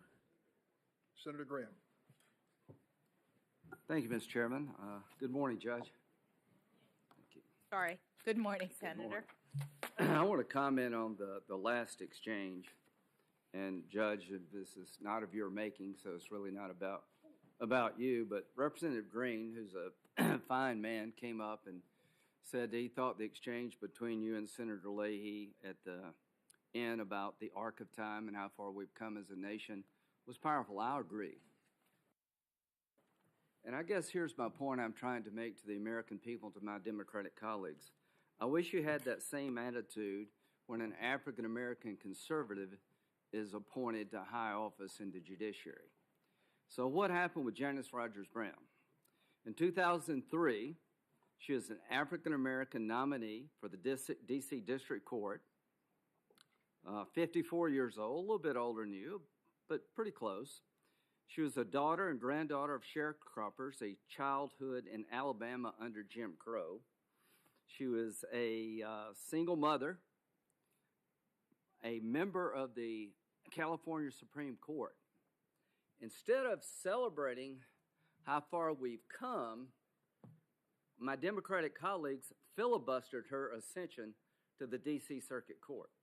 Because it's well known on our side that we were very much considering her to be the first African-American woman on the Supreme Court. So rather than this wonderful exchange, which was wonderful, Representative Green, where were you and others when there was a wholesale assault on her nomination? Nowhere to be found. The filibuster was used for 2 years to stop her nomination, and we eventually did the Gang of 14, of which I was a part, so that she could make it through after 2 years of waiting. This is what the current president said when he was in the Senate, Joe Biden, asking about her, Janice Rogers Brown, being on the Supreme Court. I can assure you that would be a very, very, very difficult fight, and she probably would be filibustered. That's what he said about an African-American conservative nominee by President Bush who had served 5 years on the California Supreme Court. We're not going to live in America like that any longer. To my Democratic colleagues, if you're a person of color, a woman supported by liberals, it's pretty easy sailing. But if you're Miguel Estrada, Janice Rogers Brown, Amy Coney Barrett, on and on and on, your life gets turned upside down. You had nothing to do with that. I just make this observation that when you come up to me and talk about how moving the exchange was, I agree. And I just want to remind you there was somebody else of color, a woman of color, that was picked for the D.C. Circuit, one of the highest courts in the land, that did not meet the same fate. And those days should be over. Do you believe illegal immigrants should be allowed to vote, Judge Jackson? Thank you, Senator.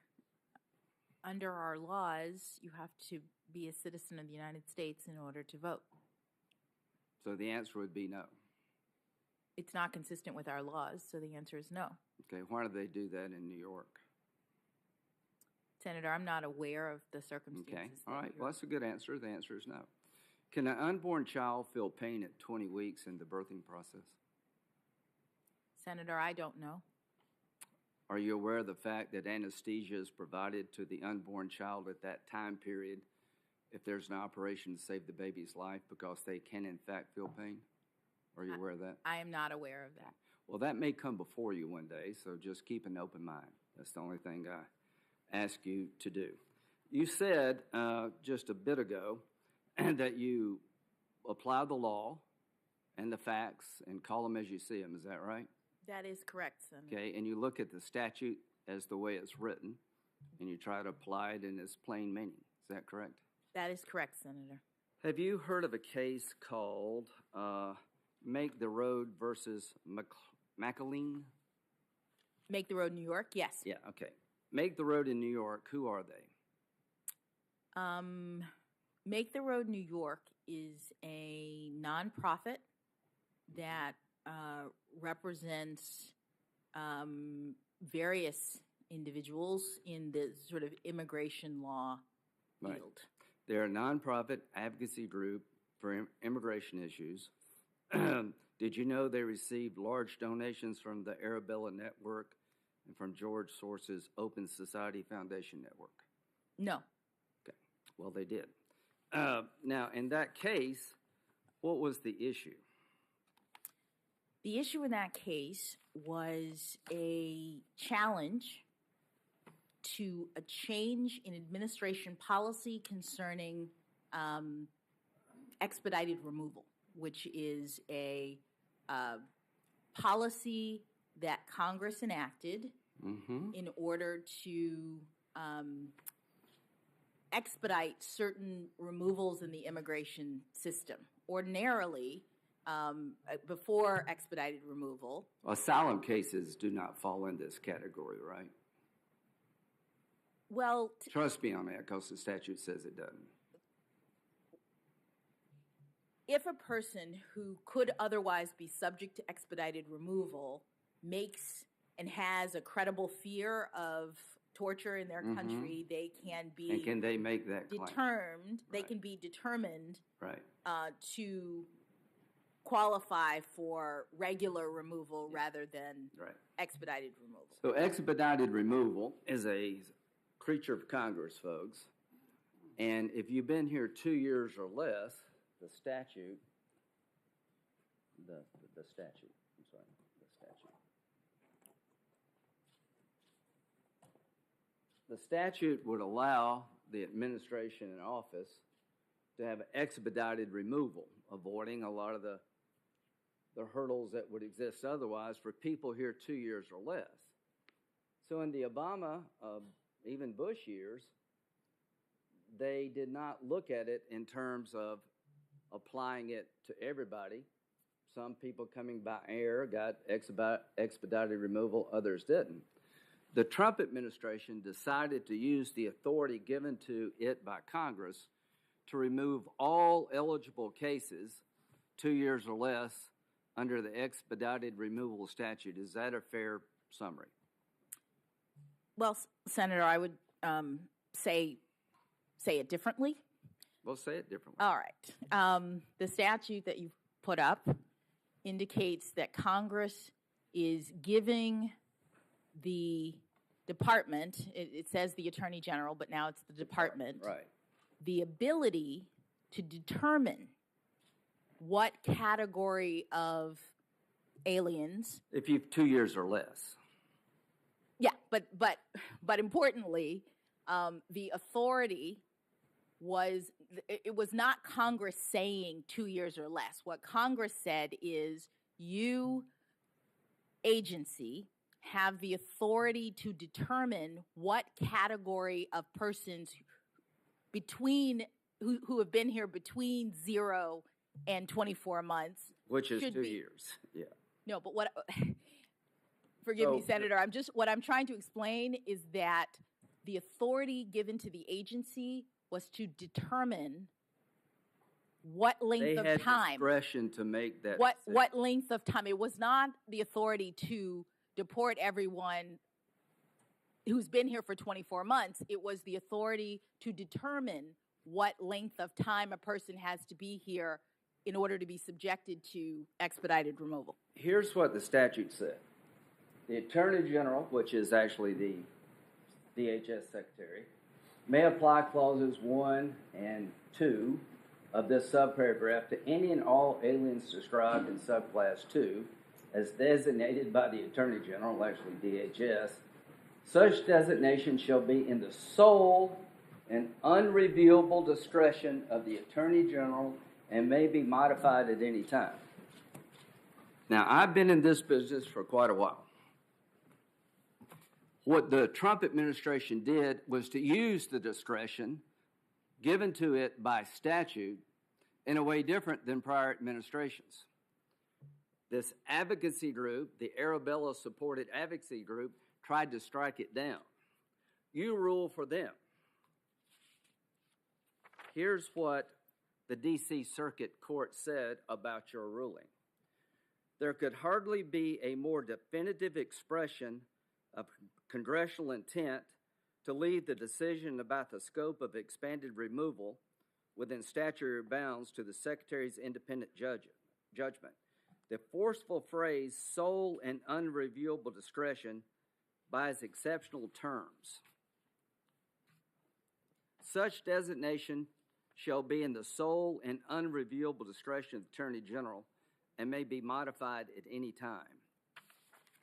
To those of us in the law writing business, I don't know how you could tell a judge more clearly that the administration, the agency in question, has discretion to do certain things within the statute. So this is an example to me, and you may not agree, where the plain language of the statute was completely wiped out by you. You reached a conclusion because you disagreed with the Trump administration, and the D.C. Circuit Court of Appeals said, as I've quoted just a minute ago, there could hardly be a more definitive expression of congressional intent to leave the decision about the scope of expedited removal within the statutory bounds to the Secretary's independent judgment. That, to me, is Exhibit A of activism. Let's go back to the child pornography cases. Senator, would you allow me to? Yes, please. Thank you. The statute and the circumstances that you reference are accurate insofar as that is what the statute says. It's not all of it. It doesn't describe the designation process that I was trying to articulate.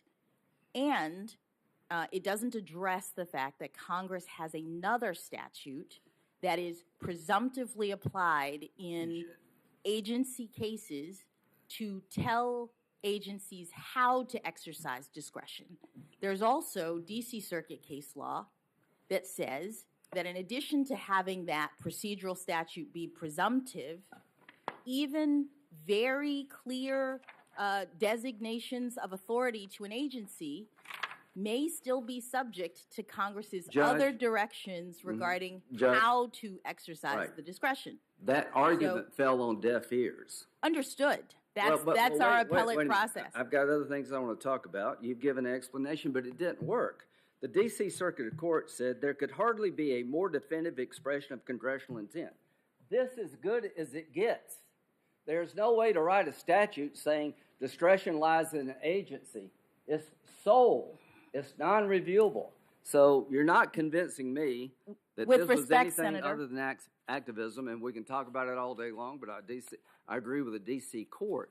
This, to me, is an example, Exhibit A, of a judge ignoring limitations placed in the law by Congress to get a result they wanted. Child pornography. I have no doubt that you find child pornography disgusting as the rest of America. You're a mother. You seem to be a very nice person. Are you aware of how many images are out there on the internet involving children and sexually compromising situations? Senator, I'm not aware of the numbers, but I've seen the images in my and they are disgusting, role right? Well, let me tell you the numbers. In 2021, the National Center for Missing and Exploited Children Cyber Tip Line received 29.3 million reports of apparent child sexual exploitation containing 85 million images, videos, and other files. That's in 2021. It's up. In 2019, it was less. So there's an epidemic of this on the internet, that if you go out on the internet, there are millions of pictures of kids being abused. When it comes to sentencing child pornography possession cases, do you routinely discount the fact that a computer was used? Thank you, Senator, for allowing me to address this concern. The guidelines related to child pornography were drafted at a time in which a computer was not used for the majority, if not almost all, of these kinds of horrible crimes. The guidelines have enhancements in them. In two areas that you said you disagree. What are those two areas? at the time that the guidelines were drafted, it was an aggravating factor, a substantial aggravating factor, to use a computer in order to distribute and disseminate the images, because the ordinary crime was not committed by computer. So the Would you now baseline- agree with me that computers are sort of the venue of choice for child pornographer people? Yes, Senator. Okay, so here's my point.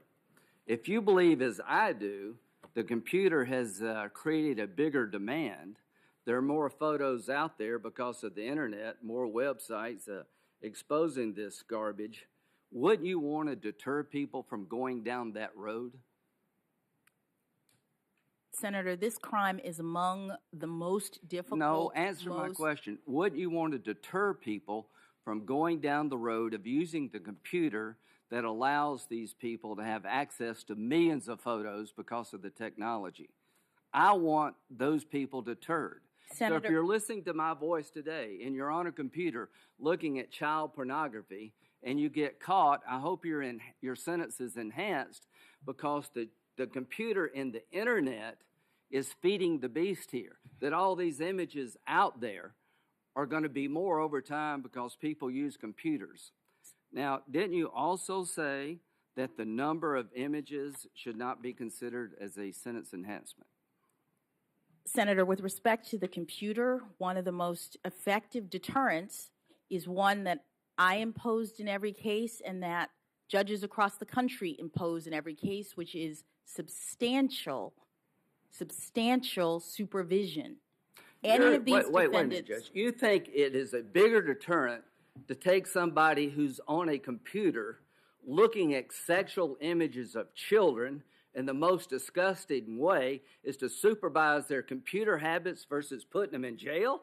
No, Senator, I didn't say versus. That's exactly what you said. I think the best way to deter people from getting on a computer and viewing thousands and hundreds and over time maybe millions, the population as a whole, of children being exploited and abused every time somebody clicks on, is to put their ass in jail, not supervise their computer usage.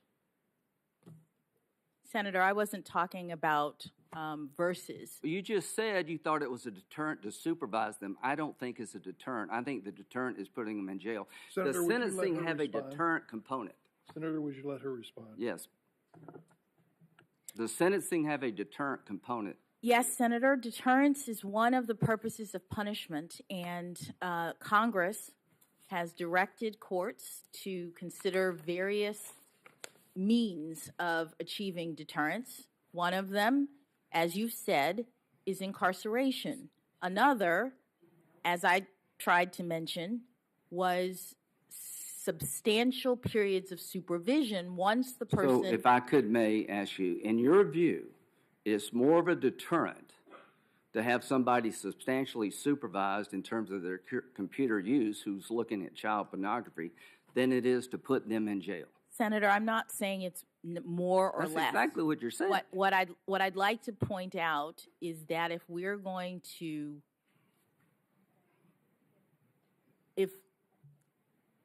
let me say it this way. Congress has authorized courts to use a number of different means to achieve the purposes of punishment. And one of them is an enhanced punishment by using a computer. The enhancement with respect to using a computer relates to the penalty in terms of incarceration. And you would choose not to apply that in these cases. You've said that. I'll read you the quote, but you've decided not to apply the use of a computer as an enhancement. You've also said you're not going to hold the number of images that the person has looked at as a sentencing enhancement factor. Is that true? No, Senator, it's not the number of images that the person has looked at, because we don't have that information. Well, it is the number of images that they've either received or distributed that are... we don't know if they looked at them, but you're not going to hold it against them that they received 10,000 images versus 100. That's not what I've said, Senator. Well, here's what you said. I've decided to apply my general policy disagreement with respect to those enhancements, at least that is the computers and the number of images. Folks, what she is saying, the reason she's always below the recommendation, I think, is because she doesn't use the enhancements available to her. She takes them off the table. And I think that's a big mistake, Judge. I think that every federal judge out there should make it harder for somebody to go on a computer and view this filth. That if you use that venue, which is the venue of choice for all these child pornography cases, that you use it against them. I think the more you download, like drugs, the more you have, the more you should go to jail. You've made a conscious decision to disregard those two enhancement sentencing factors, and I think that is a wrong way to go in terms of deterrent. To me, putting somebody in jail for using a computer is more of a deterrent than supervising their activity of watching the computer. That's just a difference that we have. I know I'm out of time, and listen, you've lived an incredible life, but here's one thing that won't happen to you as we wrap this up. How would you feel that if I'd had a letter from somebody accusing you of something, a crime or misconduct, for weeks, and I give it to Senator Durbin just before this hearing's over, and not allow you to comment on the accusation? How would you feel about that? Senator, I'm not sure. I don't understand the context of the question. Well, did you watch the Kavanaugh hearings? No, sir.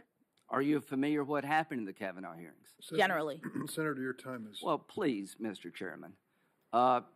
So, to be honest, it's a minute and 47 seconds.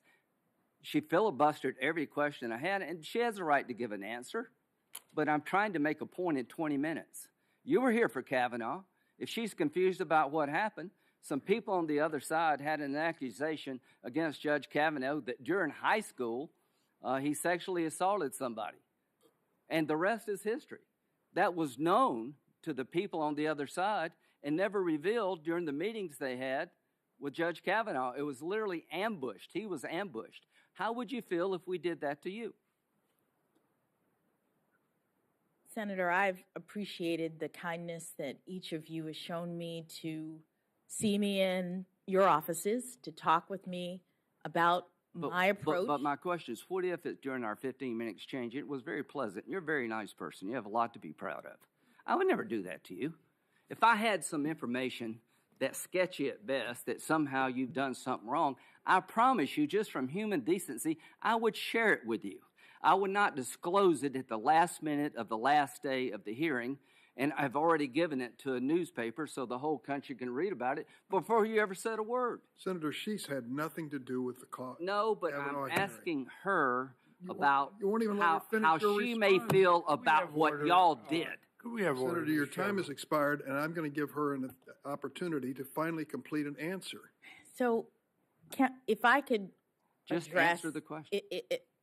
Senator, I don't have any comment on what procedures took place in this body regarding What do you think about Justice the Kavanaugh hearing? Kavanaugh. Would you What let I'd her like to finish? answer is your points about my sentencings in child pornography cases. The point of the guidelines is to assist judges in determining what punishment to provide in cases. And there are horrible cases, but the idea is that between the range of punishment that Congress has prescribed, judges are supposed to be providing proportional punishment based on what a person has done. The sentencing scheme doesn't place everybody at the same level.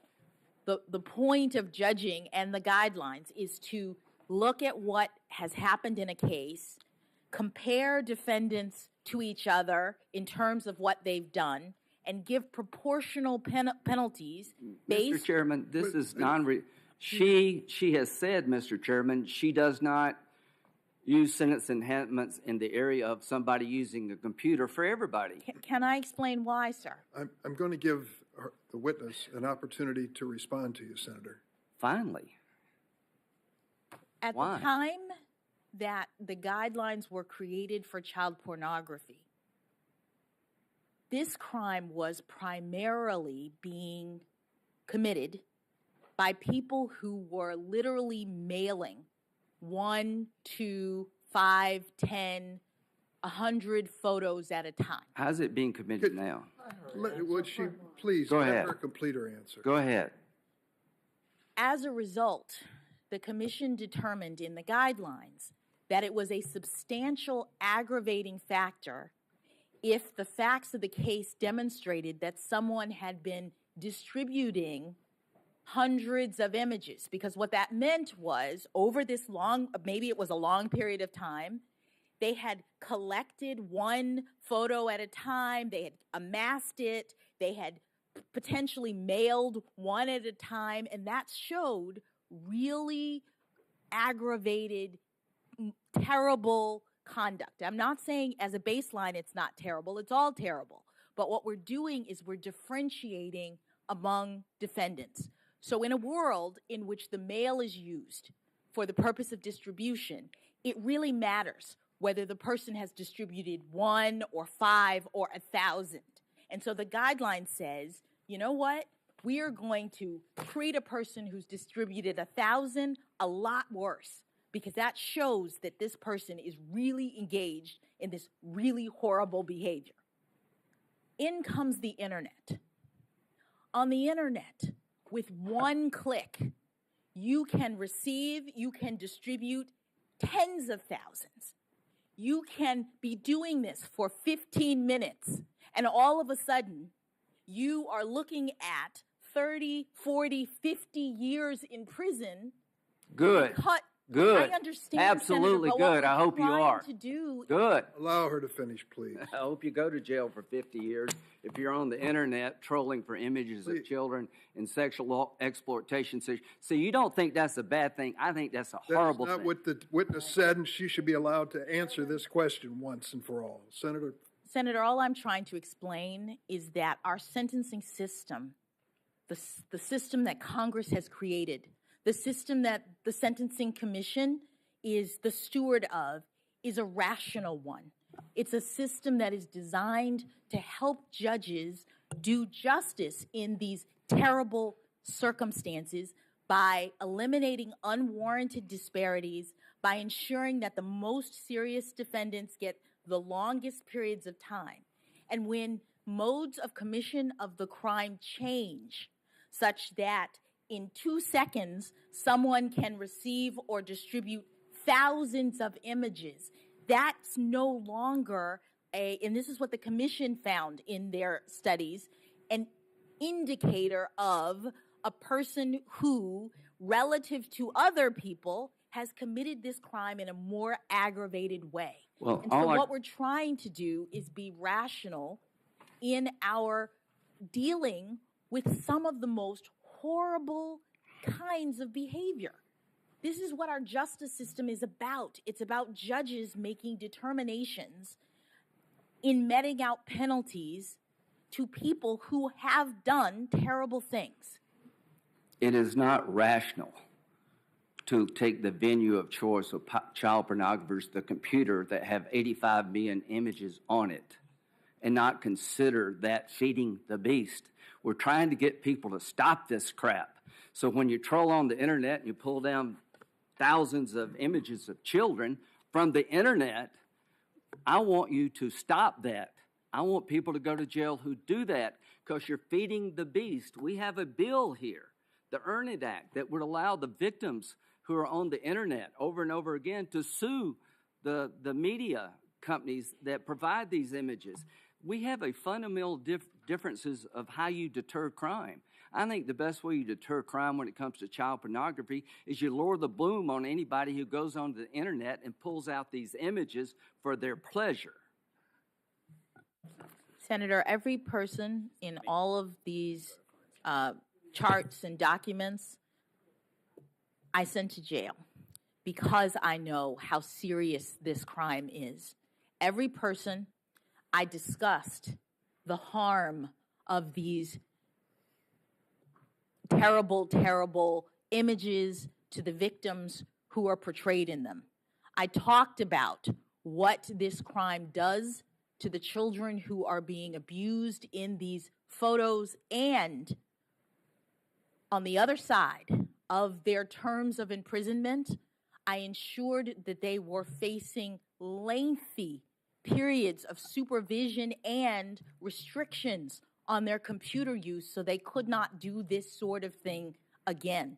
That's what Congress has required of judges, and that's what I did in every case. You always were under the recommendation of the prosecutor, many times the parole people. And to be honest with you, Judge, a 32-year-old man who sent an image of his own 10-year-old daughter, you substantially reduced the not only the guidelines, but the recommendation. And all I can say is that your view of how to deter child pornography is not my view. I think you're doing it wrong, and every judge who does what you're doing is making it easier for the children to be exploited. If you're on a computer right now looking at a kid in a sexually compromising situation and you get caught, I hope nobody gives you a break because you used a computer. The conduct that's been described is reprehensible, and I think everyone in this room agrees. And the fact of the matter is that I'm co-sponsor of your bill, the Earn It Act, and I believe that we should be doing our job here. But part of our job, we have failed in responding to the changing circumstances that face this crime. What has it been, 15 or 16 years? She is currently not an outlier in sentencing. 70% of the federal judges face the same dilemma and wonder why Congress has failed to act and when it will act. This is our fault? Partially it is, Senator. To be honest with you, it is. We have to upgrade these guidelines and decide whether we're going to stick with the Supreme Court decision that they're not mandatory. Senator Feinstein. Thank you very much, Mr. Chairman. I would like to compliment the witness. You've been answering, I think, close to 15 hours worth of questions. And I know how difficult this is and hard it is. But I just want you to say in this senator's senator's eyes, you've handled it very, very well. So thank you, Senator. And I'll move on to my questions.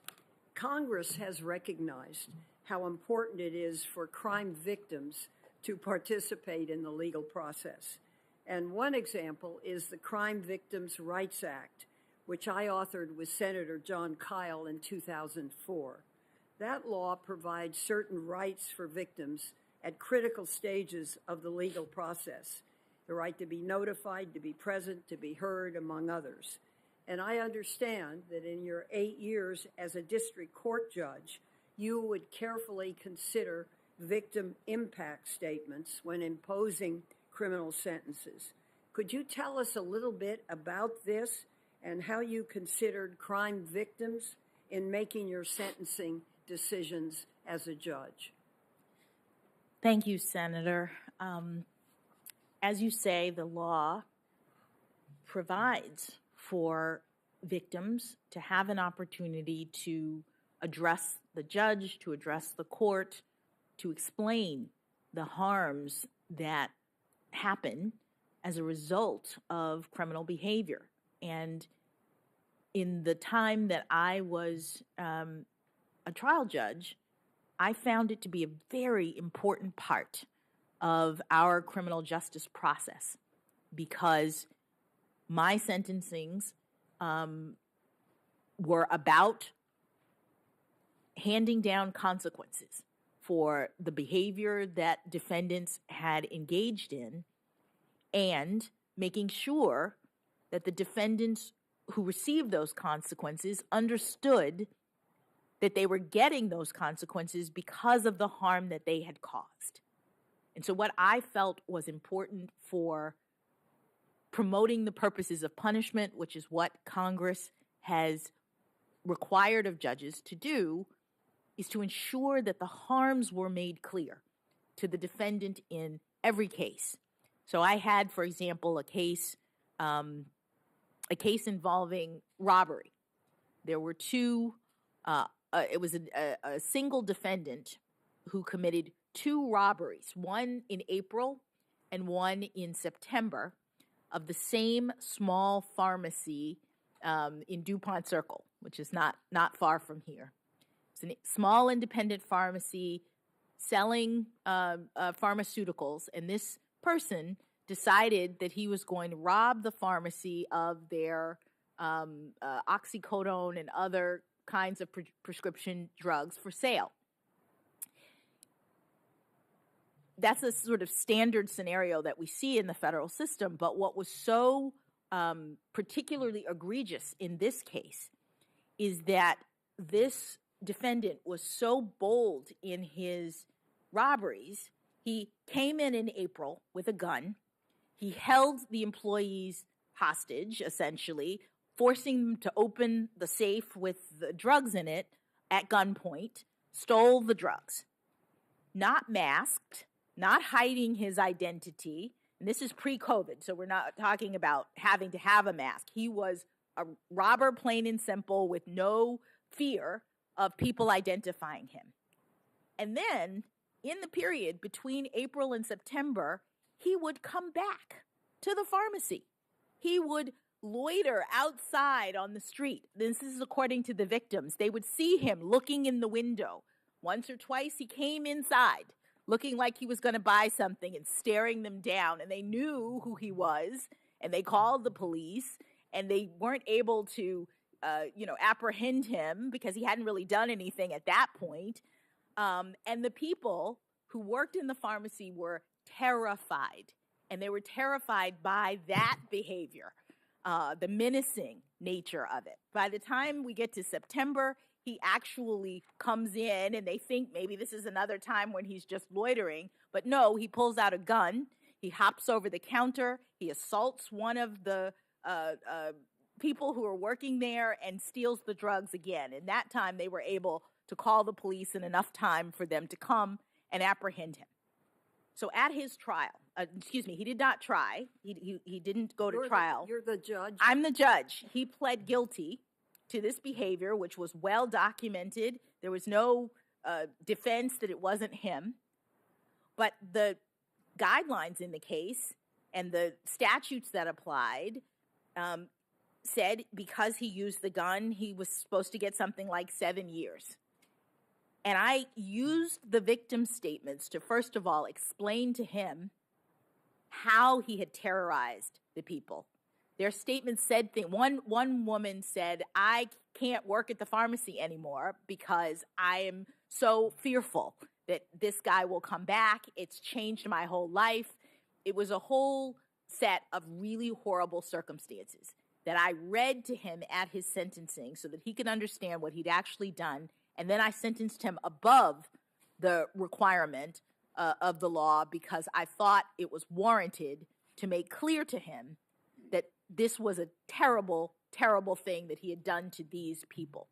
So the victim statements were really important because they explained to me and to him the consequences of his behavior, but beyond just how many drugs he stole or the fact that he used a gun.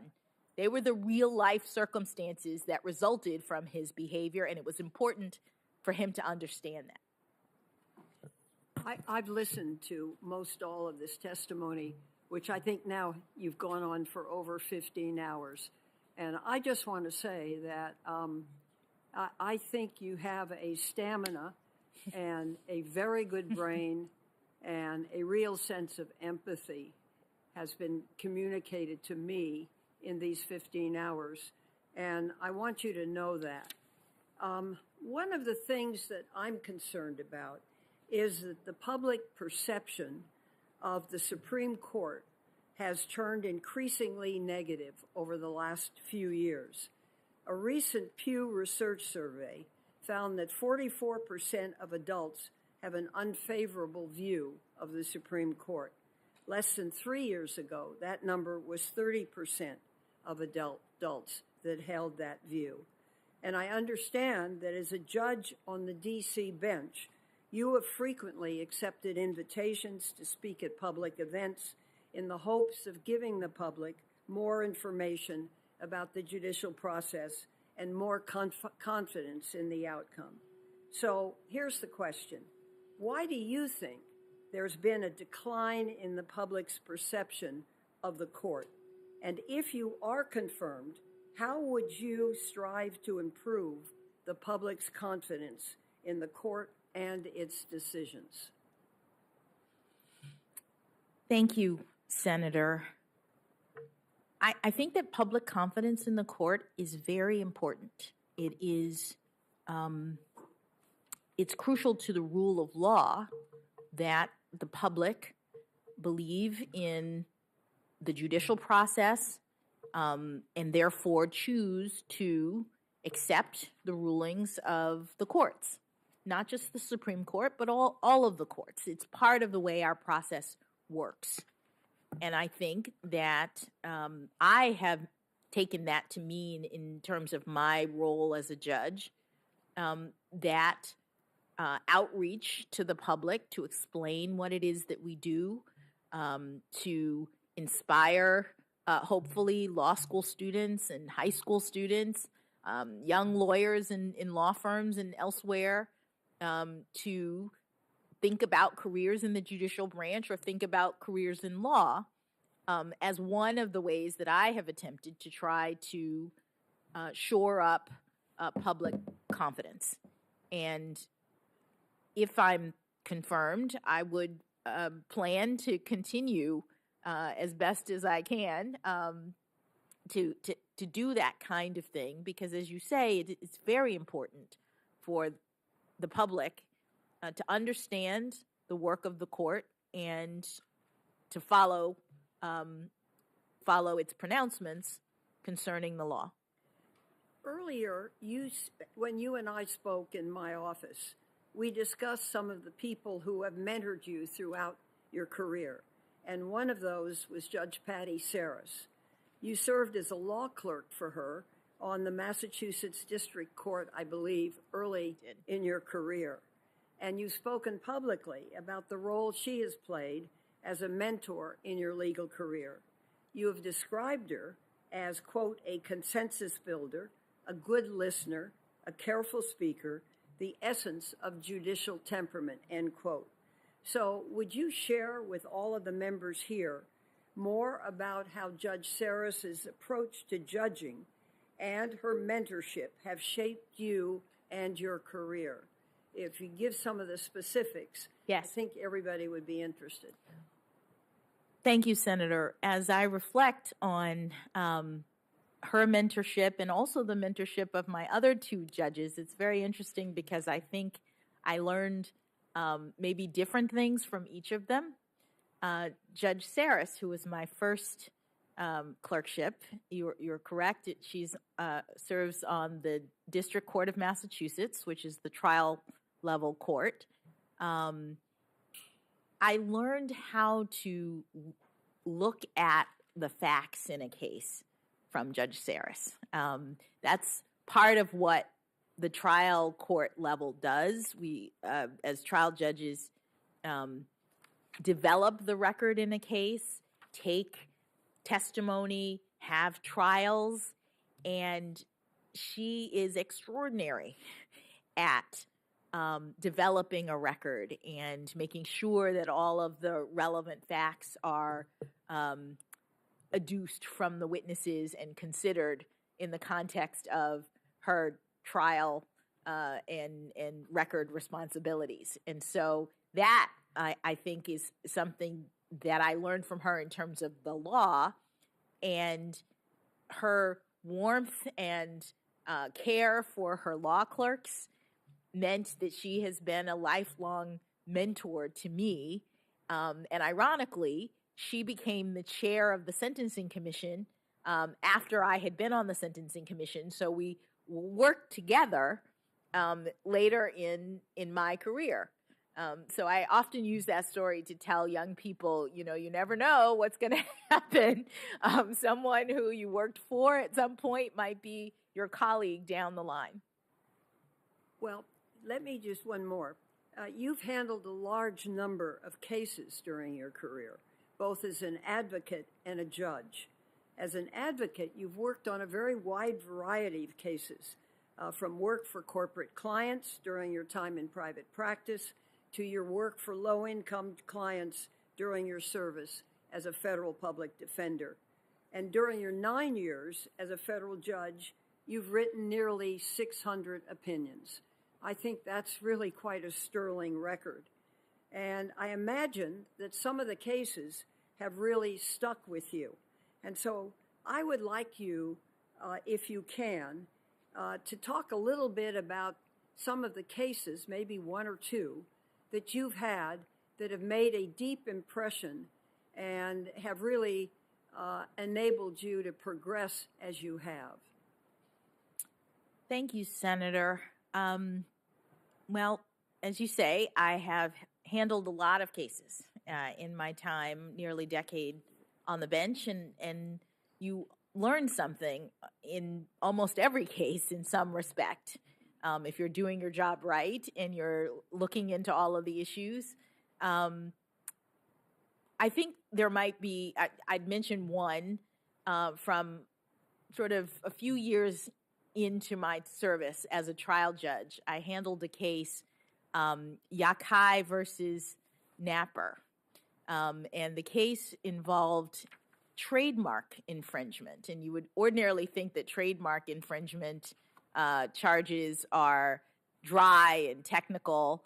And what I learned from this case is that even areas of the law that you might think apply only to businesses impact real people at times.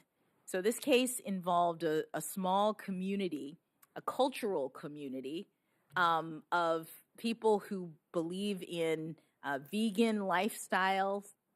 They call themselves the African Hebrew Israelites, but it's not a religious community. It's a cultural community around healthy living. And they have created a restaurant and a series of restaurants here in the Washington, D.C. area with menus involving really, I'm told, terrific vegan foods. And in this community, there was a member who was the one who created the recipes and who was responsible for the restaurant. The whole community had other aspects to it. He ended up falling out with the community, and the dispute involved his actions essentially taking over the restaurant and reopening it by himself using the same name.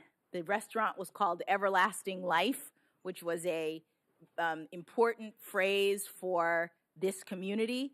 And he essentially ejected the other members because he was the leaseholder, or he had signed the lease on behalf of the community. And he kicked them out for a day, and then he reopened the restaurant using the same name.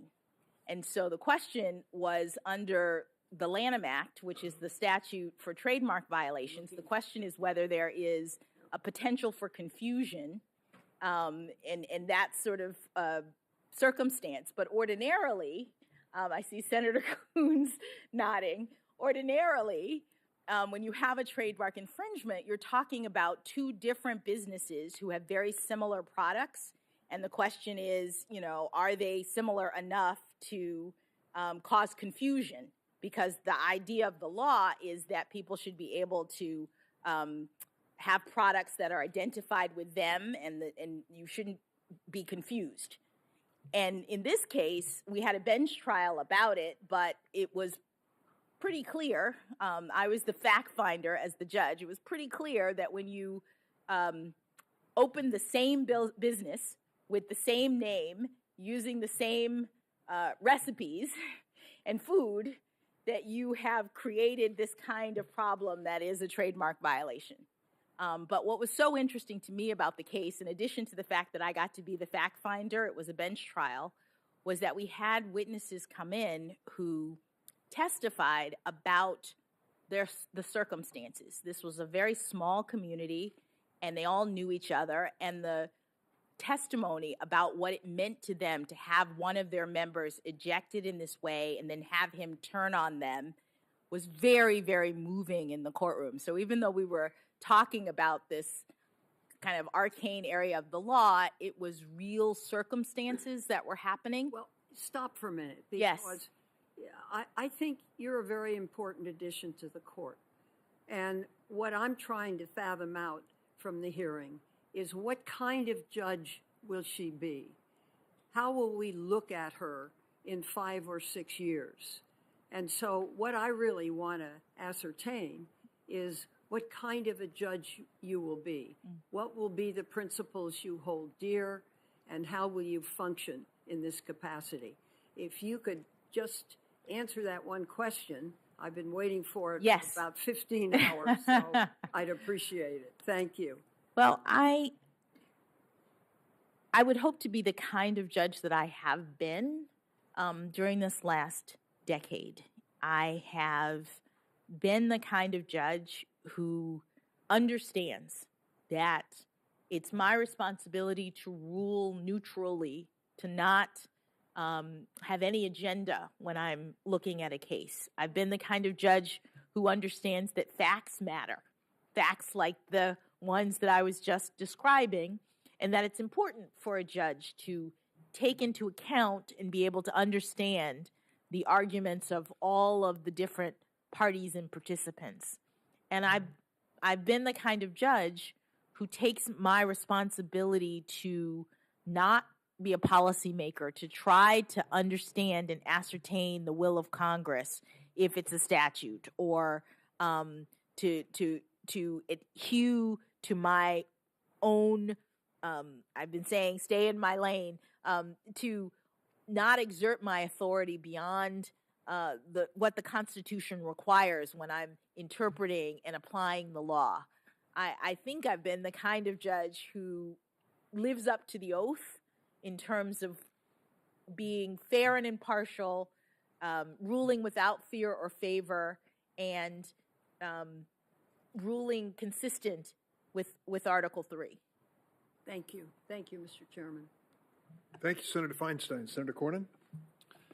Good afternoon, Judge. I understand I'm the last one, maybe before lunch, so if your blood sugar is getting a little low, you can think about having a little break. But just because the chairman keeps bringing this topic up, let me just ask you one question.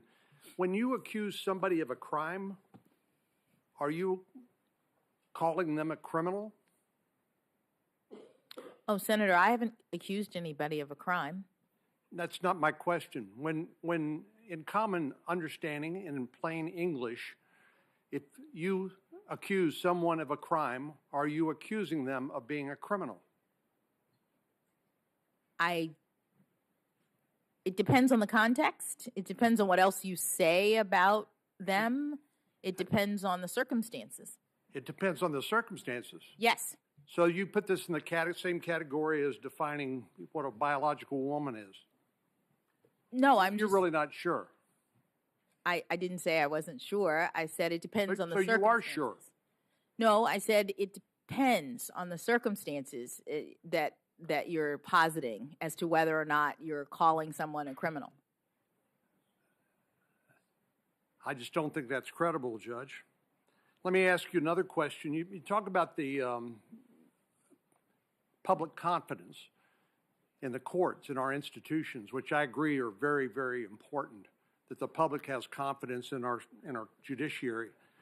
Would you agree with me that to the extent that people perceive that judges, unelected, lifetime tenured judges, are making policy pronouncements or political decisions, that it undermines public confidence?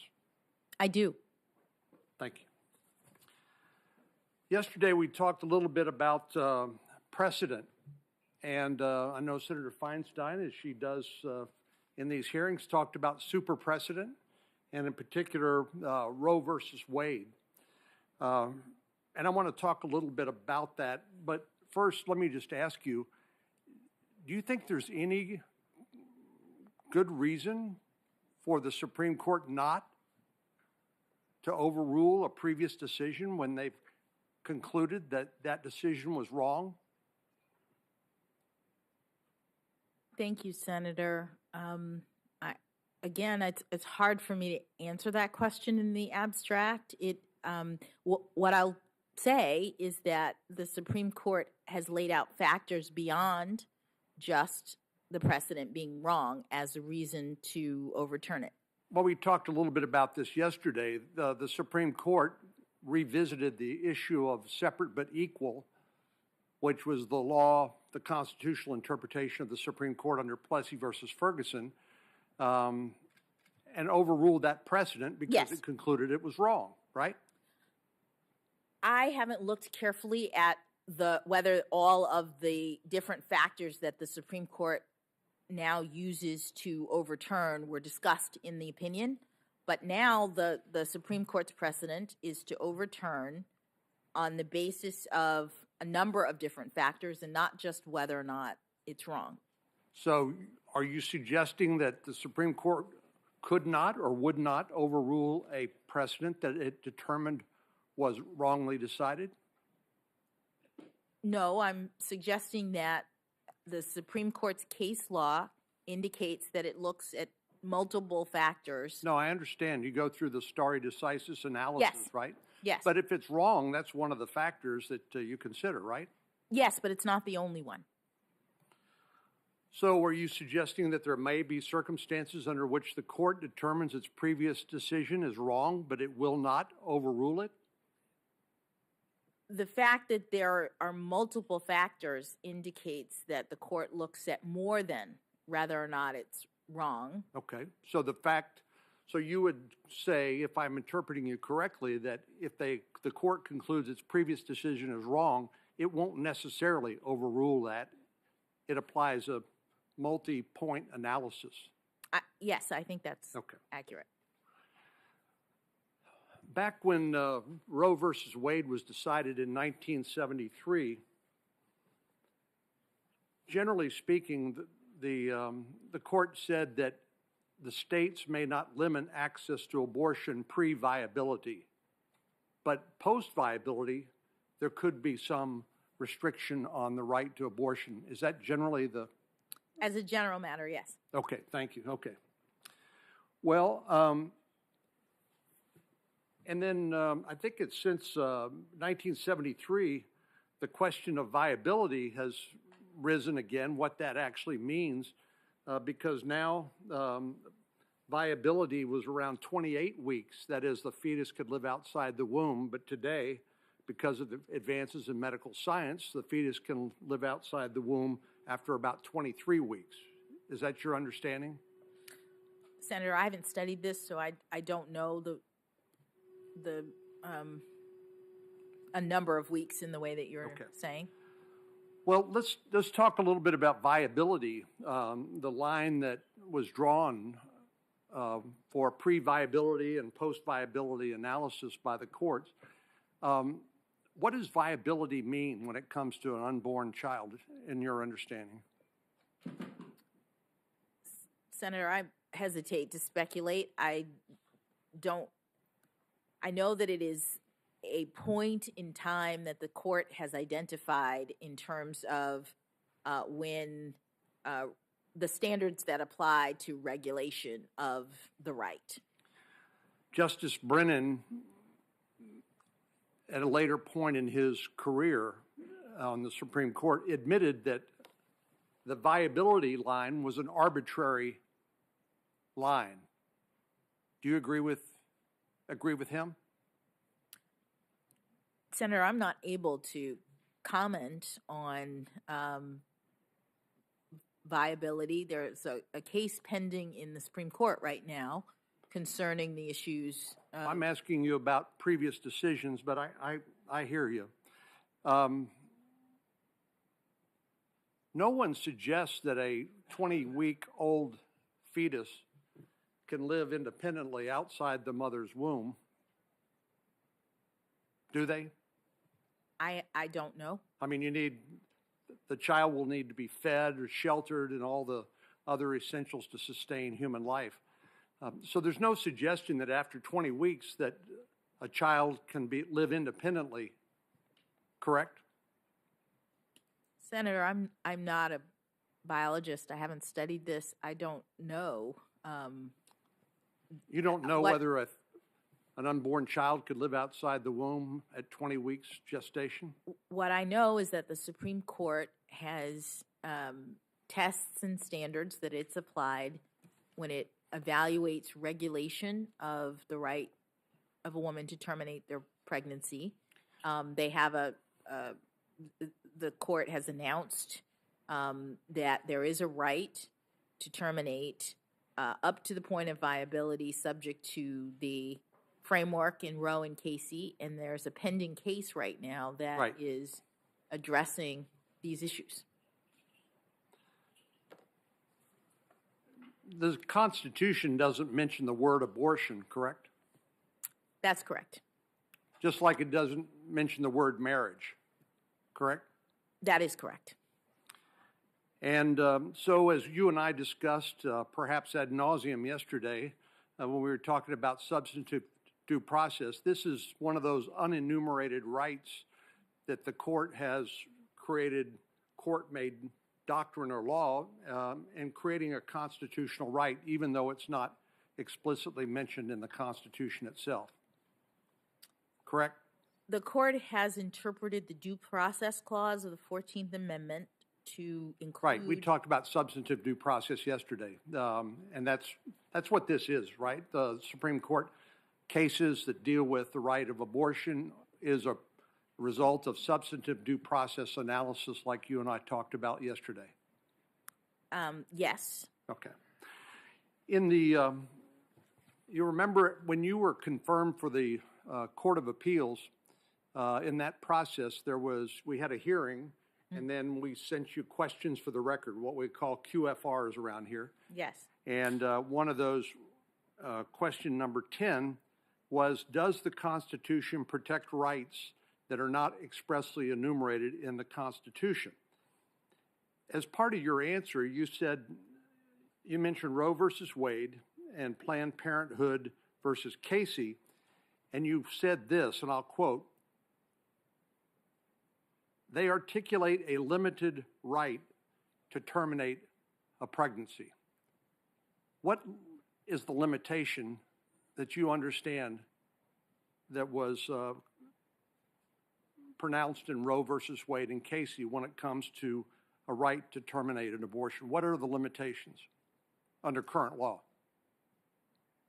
Under current law, as I understand it, there are limitations in so far as there can be regulation of that right pre-viability unless the regulation imposes an undue burden on the exercise of the right, and there can be regulation after viability, as long as there's exception for the health and I think maybe life of the mother. So it's the limitations are about whether and to what extent the government can regulate the right. Is it your understanding under the current precedent of the Supreme Court that there is a right to abortion up to and including the time of delivery of the child? Senator, I don't know, actually. I mean, the Supreme Court in every case is looking at individual regulations of the government related to individual rights. And I am not aware of the court having made a pronouncement about whether or not regulation can extend all the way up until birth. I'm just not aware of that.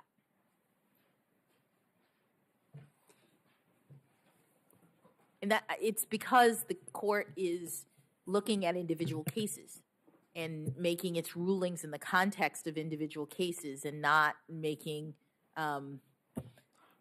sort of pronouncements in general. So you are suggesting that in some individual case, the right to abortion could extend through the entire pregnancy up until the time the child is delivered? No, Senator, I'm suggesting that I'm not aware of any case that's handled the issue.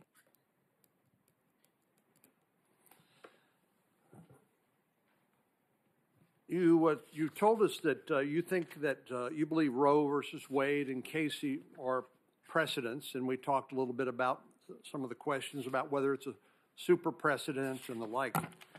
Are you familiar with the Supreme Court's decision in the Heller case? I am. And that was a decision by the United States Supreme Court that recognized the individual right to keep and bear arms under the Second Amendment, correct? Yes, Is that a precedent of the court? it is. And you would respect that precedent? Yes, Senator. All precedents of the Supreme Court have to be respected. Is it equivalent in terms of its precedence to Roe versus Wade, or would you evaluate it differently? I'm not aware of any ranking or grading of precedents. All precedents of the Supreme Court are entitled to respect on an equal basis. I agree with you. That's why it kind of blows my mind when people talk about super precedents, as if somehow one precedent was different in terms of its significance or priority under the Constitution than others.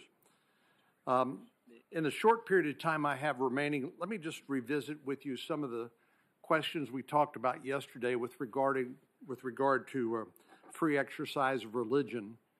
And of course, that's recognized explicitly under the United States Constitution, the First Amendment, correct? Yes. Okay.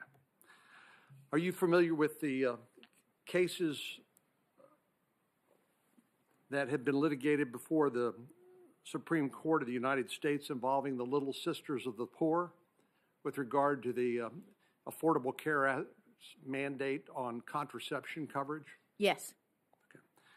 Now, the Little Sisters of the Poor are a benevolent group of nuns. I think there are about 300 of them that take care of elderly and infirm individuals.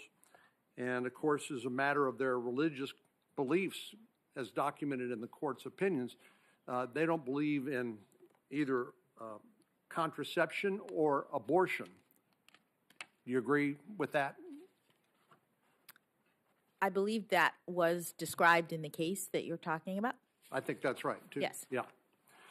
And so when the Affordable Care Act mandated that every health insurance policy contain coverage for contraception or chemically induced abortions, they objected and said that this violated their conscience and their free exercise of religion rights under the First Amendment, right? I believe so, yes. Well, after the Obama administration, during the Trump administration expanded the regulations to allow not only churches, but also religious organizations like the Little Sisters of the Poor a waiver from that contraception and abortion-inducing drug mandate. Do you recall that? Yes. Are you familiar with the fact that President Biden has said he would restore the previous regulation and that was promulgated under the Obama administration and exclude organizations like the Little Sisters of the Poor from that waiver potential for abortion drugs or contraception coverage? I am not aware of that, Senator. Well, I guess what all this boils down to, Congress passed a bill called the Religious Freedom Restoration Act, which tried to make sure that people's sincerely held religious beliefs could be accommodated under their First Amendment rights, as opposed to Congress mandating things that would violate their conscience and violate their religious beliefs. Do you agree with me that it's important to accommodate the sincerely held religious beliefs of all Americans when it comes to legislation that the Congress may pass? Thank you, Senator.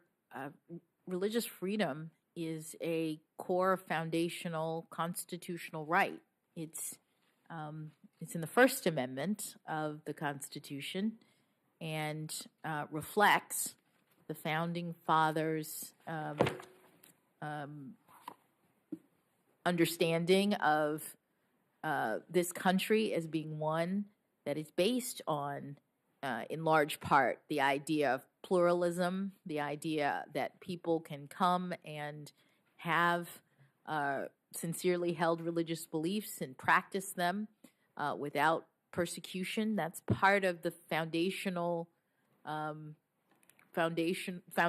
of our government and the amendment that you're discussing. And as a result, that right is protected in many ways. You mentioned the Religious Freedom Restoration Act. Right.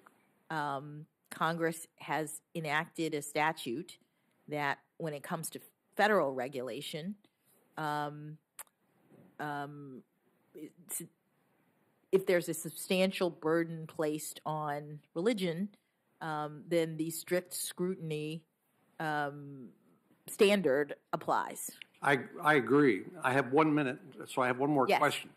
I agree with what you just said. Yes. So since I have asked this question or made this point of some of your predecessors who sat in the same chair and expressed my concern about some of the court's establishment law, establishment jurisprudence, I don't want to leave you out of that concern.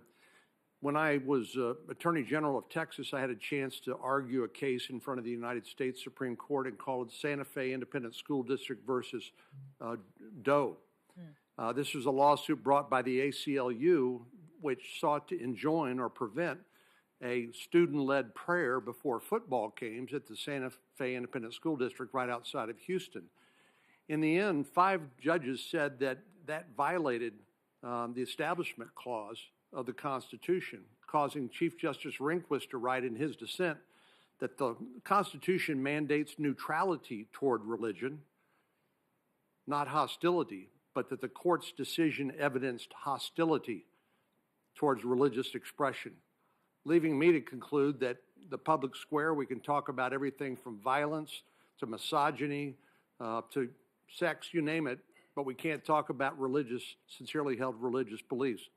I would just footnote that for you and plant the seed for what it's worth. Thank you very much.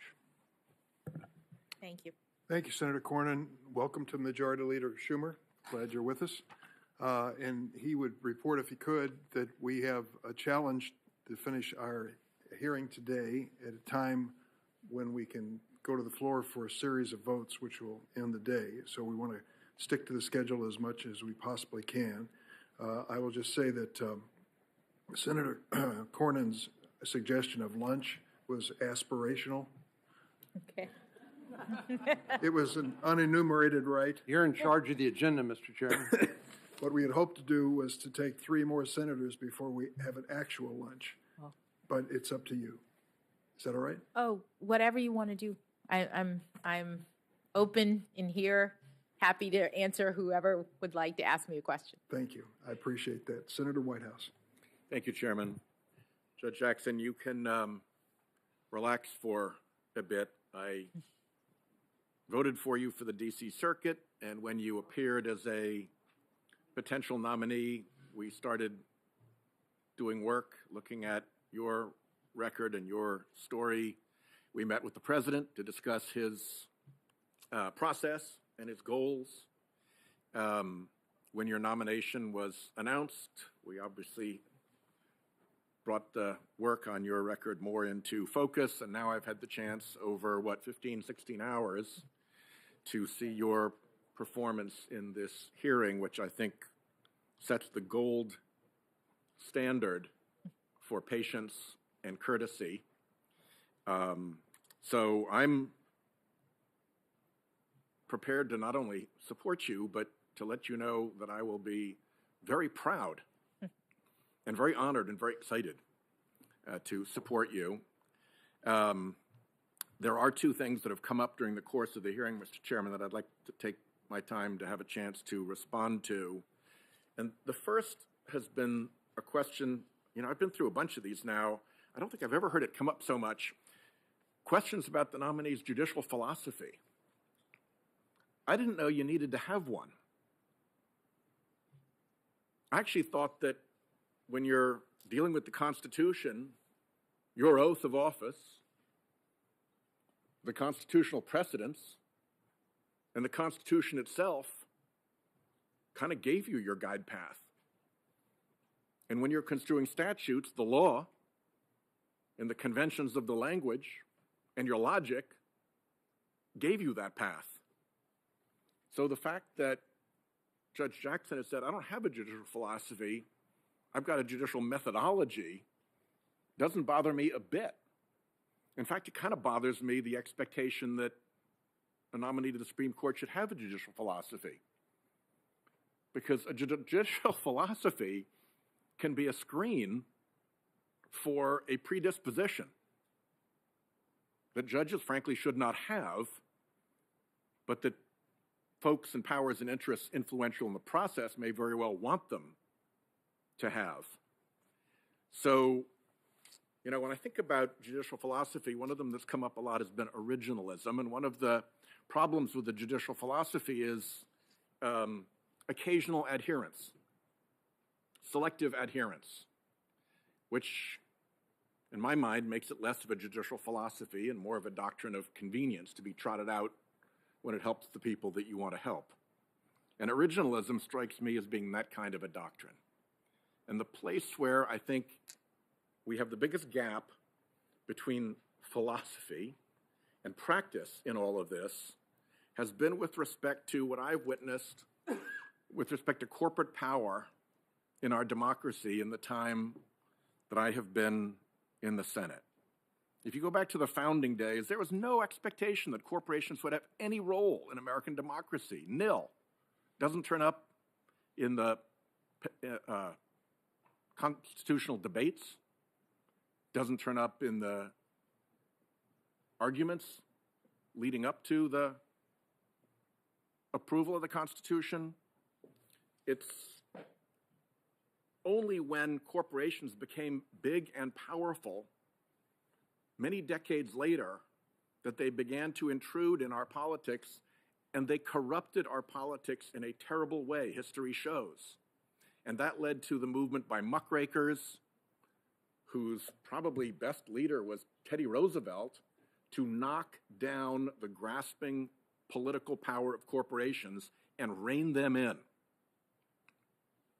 And we had some real victories at that time, but ambitions of those of great wealth and power do not go away, and they have continually crept forward.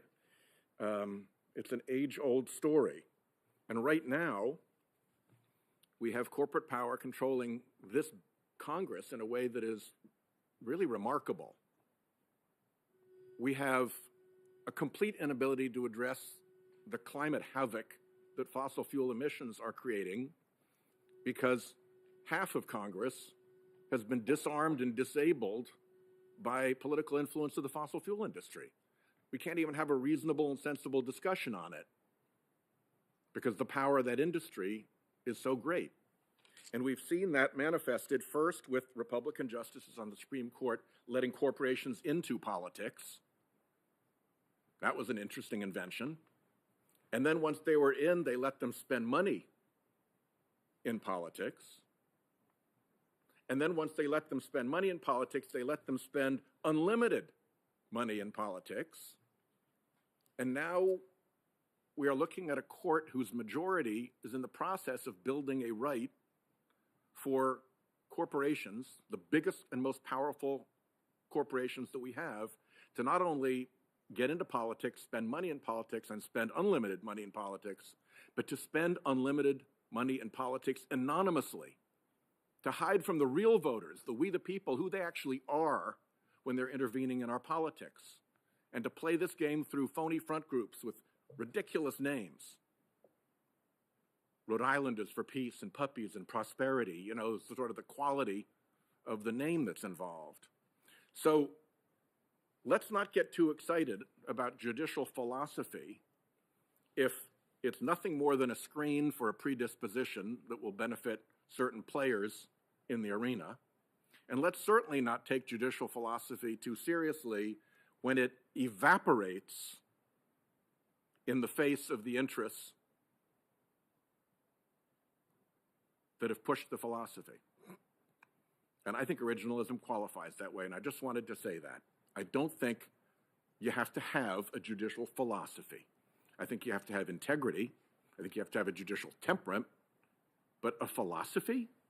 Where has that come from? The second thing I want to say has to do with the question of court packing and the integrity of the court. And I have a position on this, and I just want to say it, so it's all clear and nobody's reading things into it that I don't believe, and I've had a chance to make my point here. And that is that court packing can be done by adding new seats to the court. I haven't proposed that. I think there's only one member in the Senate that has proposed that. It's gotten a lot of attention here, but I don't think it's been proposed here. But you can also pack a court by picking the justices. And in fact, there is a long, unpleasant American tradition of agencies being taken over by virtue of picking the members. It's called agency capture or regulatory capture. It goes back a long way. There is an abundant literature, both in economics and in administrative law, about capture. And there's nothing that makes a court immune to capture.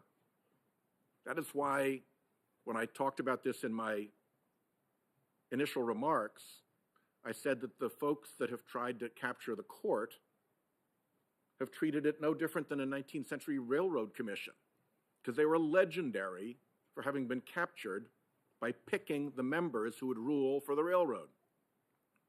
And there are many others. Go back to MMS in the Gulf oil explosion.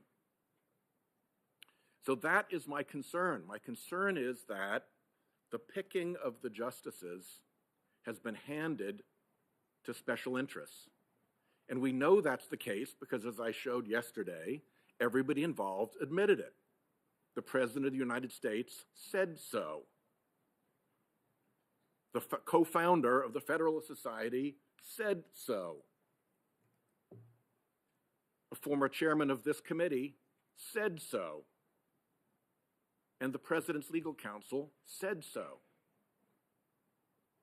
And what happened in that process by which the justices were picked over at the Federalist Society? We don't know. There wasn't a poll that was taken of Federalist Society members saying, you know, give us your recommendations. I don't know that there was any meeting of the board. Let's take this up. Let's go through a proper agenda.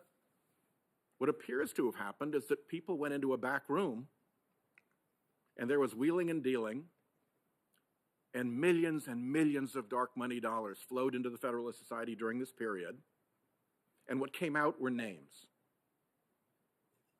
And those went straight to the president and straight to here. But the picking appears to have been done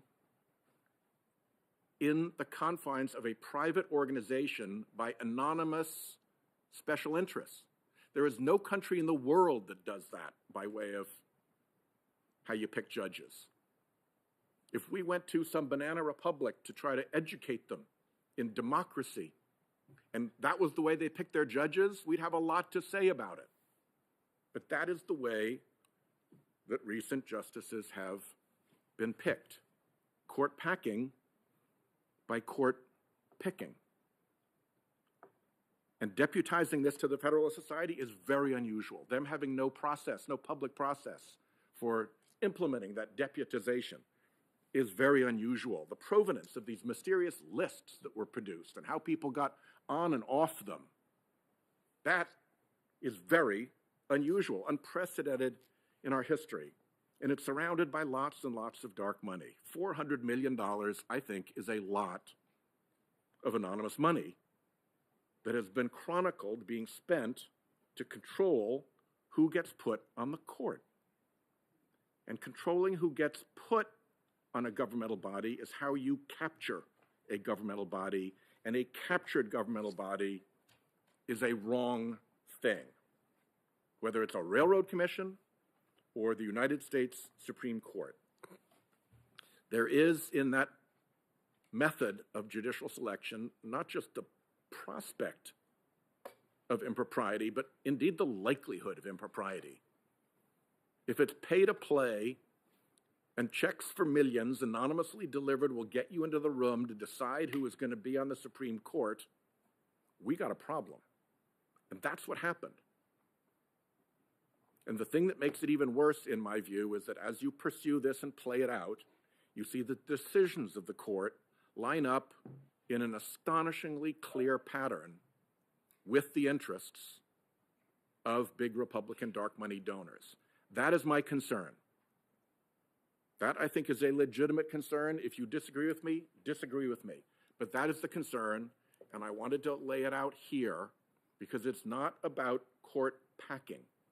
It's about the integrity of the court, and it's about the unfortunate comparison that can be made now between the captured agencies delivered through picking of their membership and what looks more and more like a captured court delivered by the picking of its membership in secret with a very, very high ticket price to be in the room where the picking took place.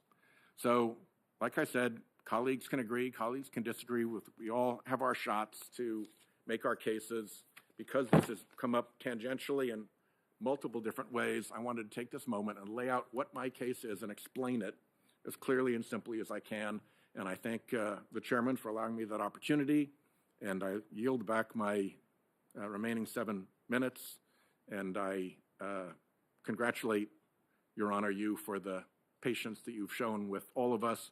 It's not over, but it's close. Thank you, Senator. Thank you, Senator Whitehouse. And of course, you've joined the Hall of Fame, yielding back 7 minutes. Senator Lee. Thank you, Mr. Chairman.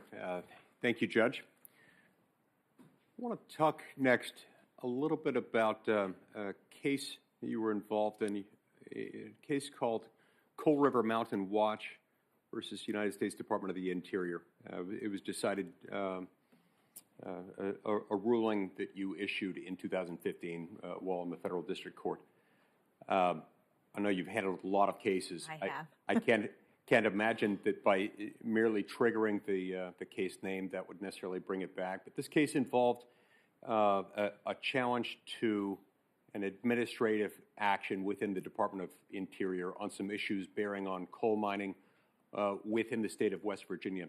There were two parallel challenges brought against that administrative action. One in a federal district court in West Virginia, where the land in question was located, and another in the U.S. District Court for the District of Columbia, where you sat. The government defending itself against that action brought by some environmental groups asked that you dismiss the D.C. case so that the matter could be litigated in West Virginia. You denied that. Can you, based on my description of the facts, does that ring any bells, and can you tell me why you might have denied it? Thank you, Senator. It actually doesn't. It sounds like, dozens of cases that I handled with similar issues and requests. Yeah. Something like a motion to dismiss is early in the action. Sure. And so denying a motion to dismiss is pretty routine in the District of Columbia. I understand, and I'm sure you handled a lot of those all the time as a district judge. The reason I raise it is just because it relates indirectly to some concerns that I've got that are somewhat unique to the Western United States. We have a lot of cases that involve the U.S. Department of the Interior and agency actions taken relative to the public land that we have. In every state east of Colorado, the federal government owns less than 15% of the land. In most of those, it's much less than 15%, in the single digits or low single digits. In every state, Colorado and west of Colorado, the federal government owns more than 15% of the land, and most of the time, it's a lot more. In my state, it happens to be about 2/3 of the land that's owned by the federal government. As a result, it complicates our ability to do just about everything we do, whether it's recreation, construction, oil and gas development, whether it's just accessing people's farms and ranches, or even something as simple as trying to fund local fire, police, search and rescue operations. All these things are affected by the excessive ownership of federal land by the federal government and the way it's often managed. Sometimes decisions made at the federal level are challenged in parallel actions like these. One in the forum state, in the host state to where the action is happening, another in D.C. And I'm always concerned about forum shopping. And I'm sure that's something you watched out for as a judge and saw forum shopping from time to time.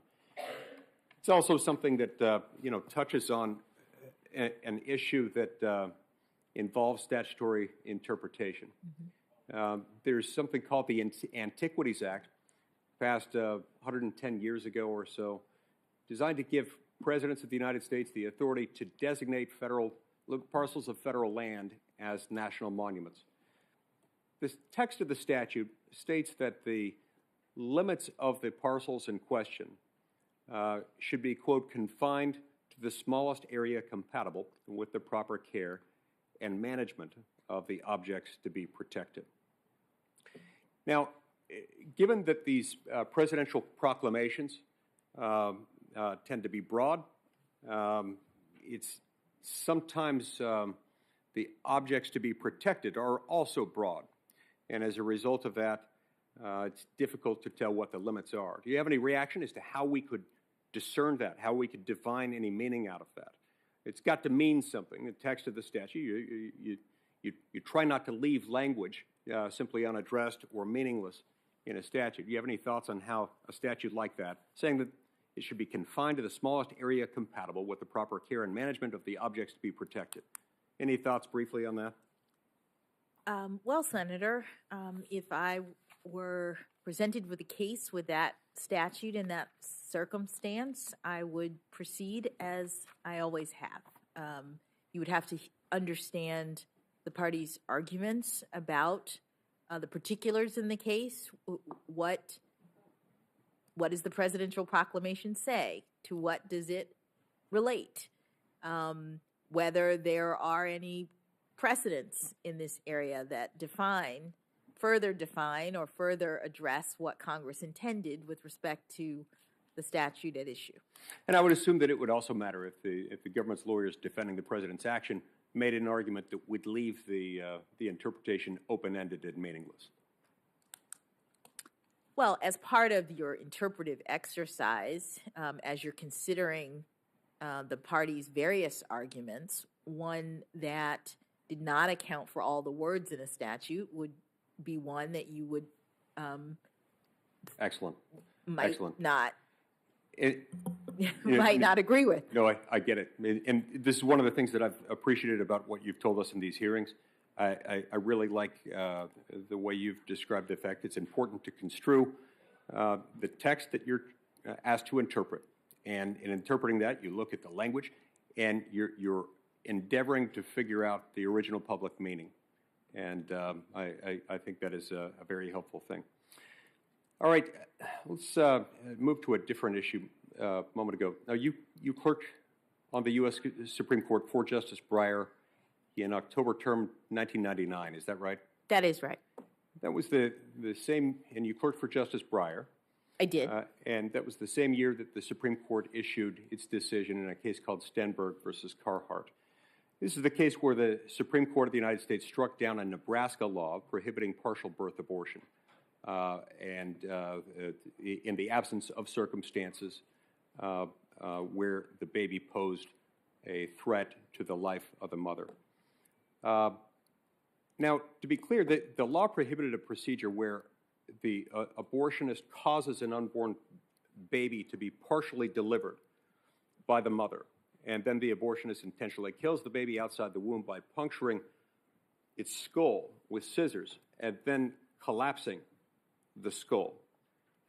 This is gruesome, and I don't like having to quote this, but it is relevant to the topic we're covering here. Justice Kennedy described it this way in chilling terms when in his dissent, when he describes the fact that when scissors are inserted into the back of the head, the fetus's body, wholly outside the woman's body and alive, reacts as though startled and then goes limp. Justice Scalia, in his great eloquence, expressed lamented the ruling, but also expressed optimism for the fact that future courts would get it right, saying, quote, "I'm optimistic enough to believe that one day Stenberg versus Carhart will be assigned to its rightful place in the history of this court's jurisprudence beside Korematsu and Dred Scott. This method of killing a human child, one cannot even accurately say an entirely unborn human child, prescribed by this statute is so horrible that the most clinical description of it evokes a shudder of revulsion." We then saw a few years later the Supreme Court of the United States issue a different ruling. The Supreme Court issued a different ruling in a case called Gonzalez v. Carhart. Gonzalez v. Carhart upheld a different statute. This one was federal rather than state, but it was a different federal statute that also prohibited partial birth abortion. Judge Jackson, can you distinguish these cases for me? What was the difference between Gonzalez v. Carhart, where the partial birth abortion ban in question was upheld, whereas in Stenberg v. Carhart, it was invalidated? Thank you, Senator. I don't have the opinions in front of me. I think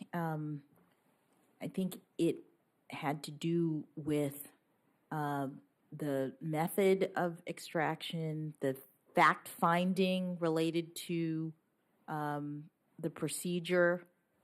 In one case, the district court had made some findings and the court felt bound by them. In another, there was considerations beyond those that were previously relied upon.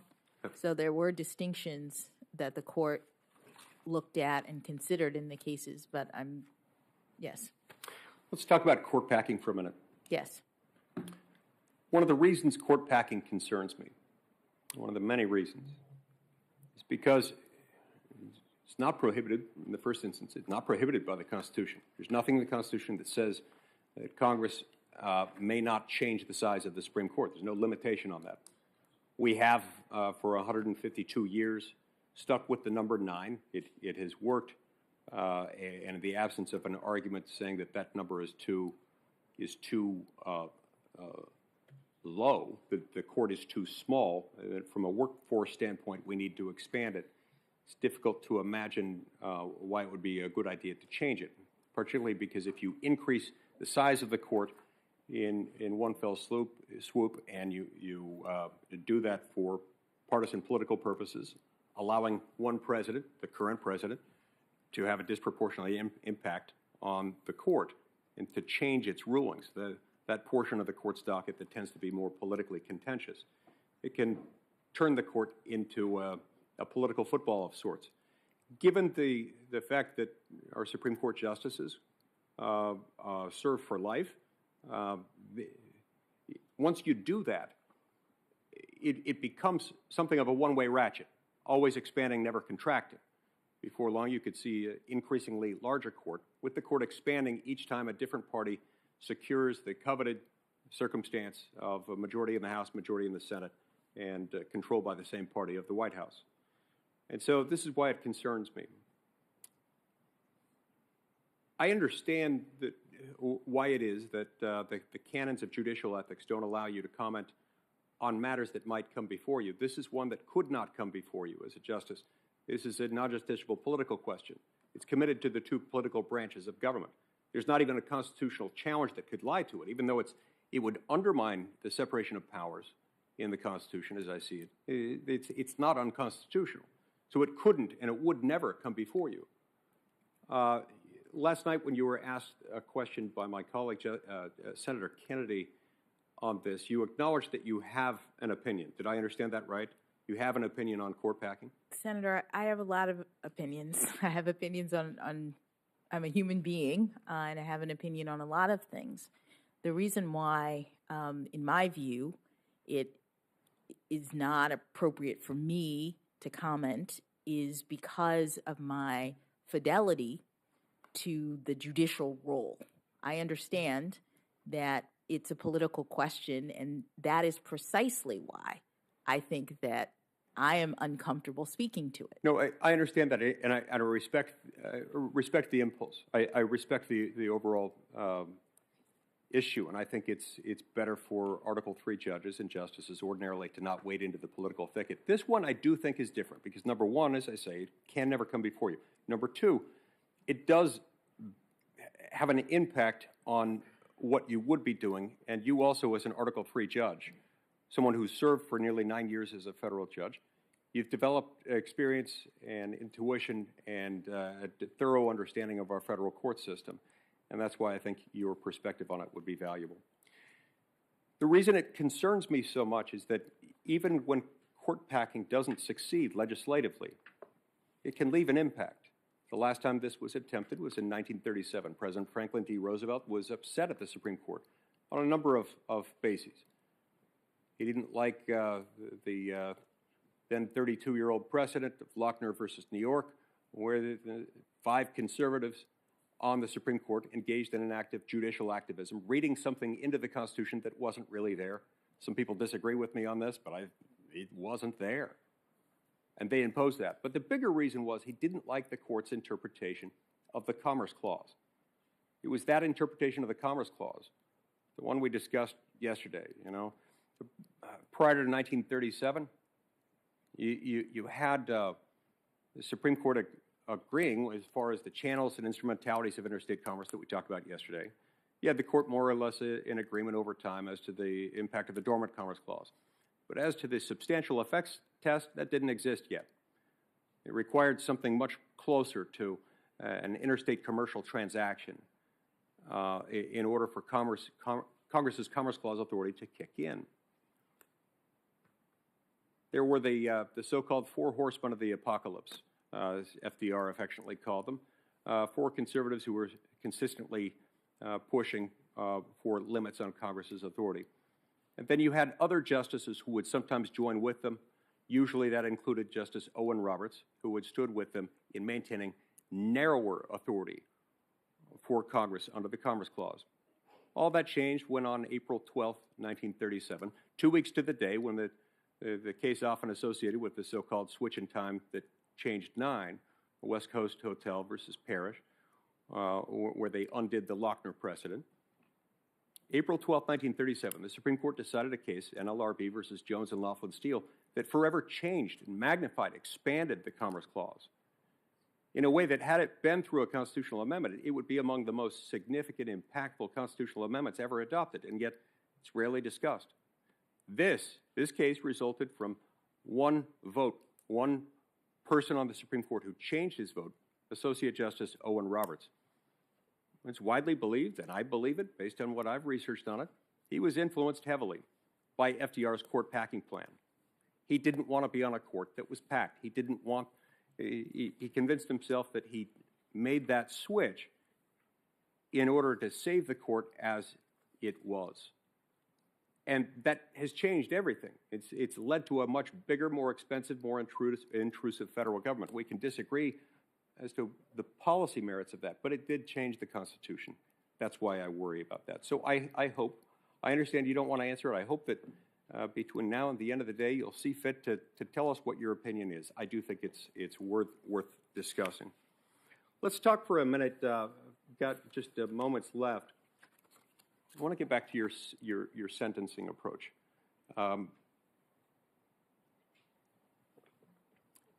Now,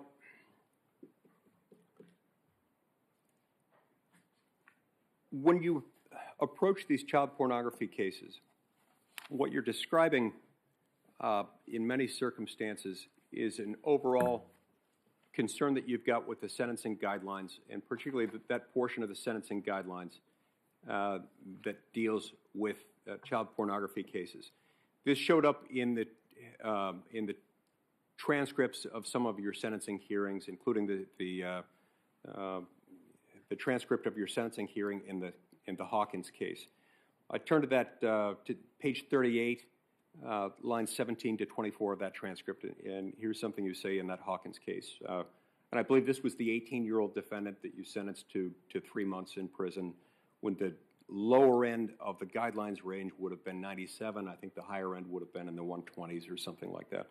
You said, and in your case, this is you speaking to Mr. Hawkins, in your case in particular, I don't feel that it is appropriate necessarily to increase the penalty on the basis of your use of a computer or the number of images or prepubescent victims, as the guidelines require, because these circumstances exist in many cases, if not most, and don't signal an especially heinous or egregious child pornography offense. I've got a couple of questions about that. Were those, you start out that paragraph sounding like you're making a determination as to him, but then the observations you make in that paragraph seem to apply broadly. Is that right? So Senator, I don't have the transcript of Mr. Hawkins' case. I recall that I found that case, like all child pornography cases, to be difficult, really difficult. And his case, I recall, was in many ways an outlier in terms of the various considerations that Congress required me to take into account. But there were prepubescent victims that were at stake in that. I don't remember how many. I don't remember the circumstances of his actual crime. What I will say is that, consistent with Supreme Court case law and Congress's statute in this area, judges have to take into account a number of factors and the guidelines, which are no longer, I won't say not mandatory. You have to calculate the guidelines. They're no longer binding. And the Supreme Court has said that under the statutory scheme, judges have discretion. But Mike, I'm almost out of time. Yes. Here. I want to make the point. Yes. Hawkins, as I recall, and as Senator Hawley discussed yesterday, he specifically asked for images of 11 to 17-year-olds. So I don't understand how that can be an instance where that shouldn't matter, and where the fact that he did it with a computer hardly atones for what he was doing, hardly offsets the fact that he was seeking and obtained prepubescent child pornography images. Nor does the fact that the images become easier over time to transmit and receive and store because of computers. I actually think it cuts in precisely the opposite direction that you described. It makes it more severe, not less. I see this as an aggravating factor, and that is of great concern to me. I see I've exceeded my time. Thank you. You may respond. Senator, as in every child pornography case that I sentenced, I considered all of the evidence, all of the relevant factors. It is not the same exercise to look at a transcript, to think about guidelines, to not have in front of you the individuals, the victims, the pictures, the circumstances that trial judges have to review in these cases or any cases. I understand, Senator, that there are some questions about records, et cetera. Courts have all of the evidence, and courts have all of the recommendations of various parties, and courts have, under Congress's authority, the responsibility of using our judgment to make determinations that are sufficient but not greater than necessary to comply with the purposes or promote the purposes of punishment, taking into account things like unwarranted sentencing disparities. And it may seem like an easy exercise. It may seem, in retrospect, when you look back at a few pieces of data, that courts have not done what it is that they are supposed to do. But what I can assure you is that I took every one of these cases seriously in my duty and responsibility as a judge, and I made my determinations in light of the seriousness of the offense, the nature and circumstances of the offense, the history and characteristics of the defendant, the need for the sentence imposed to promote various purposes of punishment, and all of the other factors that Congress prescribed. Okay, but you keep resetting that standard, and yet you specifically excluded from consideration the fact that he had requested and obtained images, prepubescent child pornography images. Senator, I didn't exclude it. I didn't exclude it. What I did was I looked at the guidelines, which is what the Supreme Court requires, and I was making policy determinations as the Supreme Court says that judges are to do. Look at in page these 38 situations. of your transcript. It looks to me like you excluded it, and your action sentencing him to 3 months for one of the most heinous offenses imaginable. Keep in mind, because these are transmitted Senator, electronically, they're there for years. They re-victimize these victims Senator, the rest of their lives. We're asking everyone to try to stick with the 20 minutes, please. Next is Senator Klobuchar, but before recognizing her, I'd like to ask consent to enter into the record a support letter for Judge Jackson from 48 former federal prosecutors in South Florida. Without objection, Senator Klobuchar. Thank you very much, Chairman Durbin. Welcome back, Judge Jackson. Yesterday, you and I discussed the court's increasing reliance on issuing unsigned orders on its shadow docket. And less than an hour ago, the court once again used the shadow docket to throw out Wisconsin's redistricting maps. And because this decision just came out, I don't expect you to have immediately reviewed it. But I just want to make this point that in her dissent, Justice Sotomayor, joined by Justice Kagan, called the court's move unprecedented. She noted that in an emergency posture, the court summarily overturns a Wisconsin Supreme Court decision resolving a conflict over the state's redistricting, a decision that was rendered after a 5-month process involving all interested stakeholders, based on an obligation that is, these are her words, hazy at best, even though summary reversals are generally reserved for decisions in violation of settled law. And again, I don't expect you to be familiar with this case, but I do want to point out that this underscores the point that I made yesterday, that the court's increasing practice of using the shadow docket to decide cases that have grave consequences for our democracy, including the right to vote, that you and many other nominees have said is fundamental, is incredibly troubling. You had in the other case I mentioned yesterday where Justice Roberts dissented, the Texas abortion bounty hunter case, that should not have been done on the shadow docket.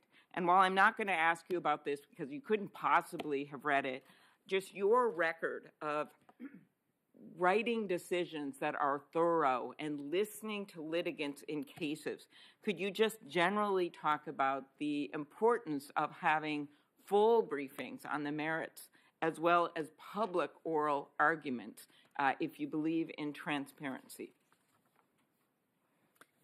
Thank you, Senator. As a judge in my work over the last decade, I've seen that it is very important, at least to me in my time as a judge up to date, to hear arguments from all sides in a case.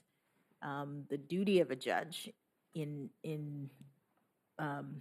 is to make determinations, and under our system of adversarial proceedings, you make determinations based on arguments, and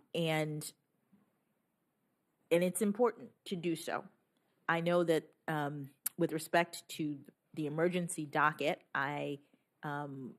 you haven't asked me the question about it, because I would say what I said before, which is I would benefit from being able to speak with the justices. I understand that there's a need to balance getting full briefing with emergency circumstances, and the court has long had in its procedures the ability to rule quickly on various cases. Mm-hmm. It's also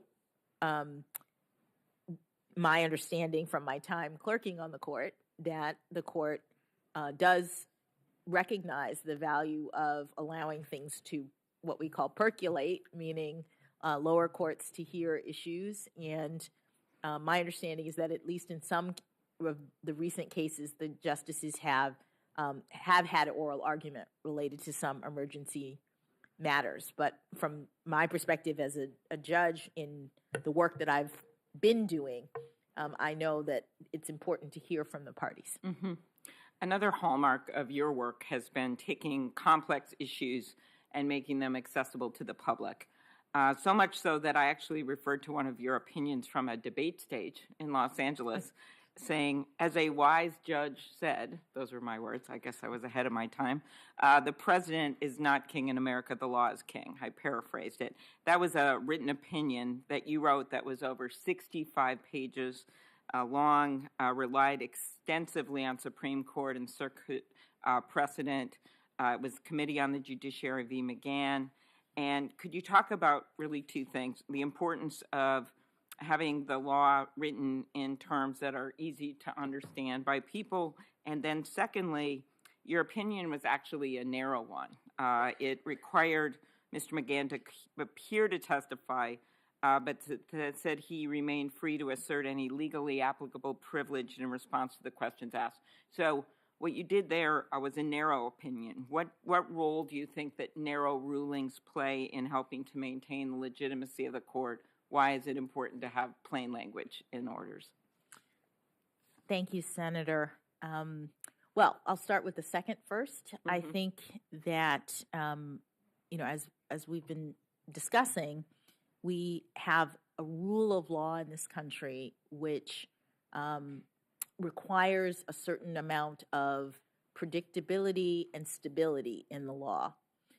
If there are big shifts in terms of legal principles and doctrines and whatnot, it could lead to people not understanding that judges are ruling on legal principles. It could lead to undermining public confidence, thinking that judges are injecting their own policy preferences rather than following the law in terms of their rulings. And so to further predictability, stability, there are many doctrines in judicial practice.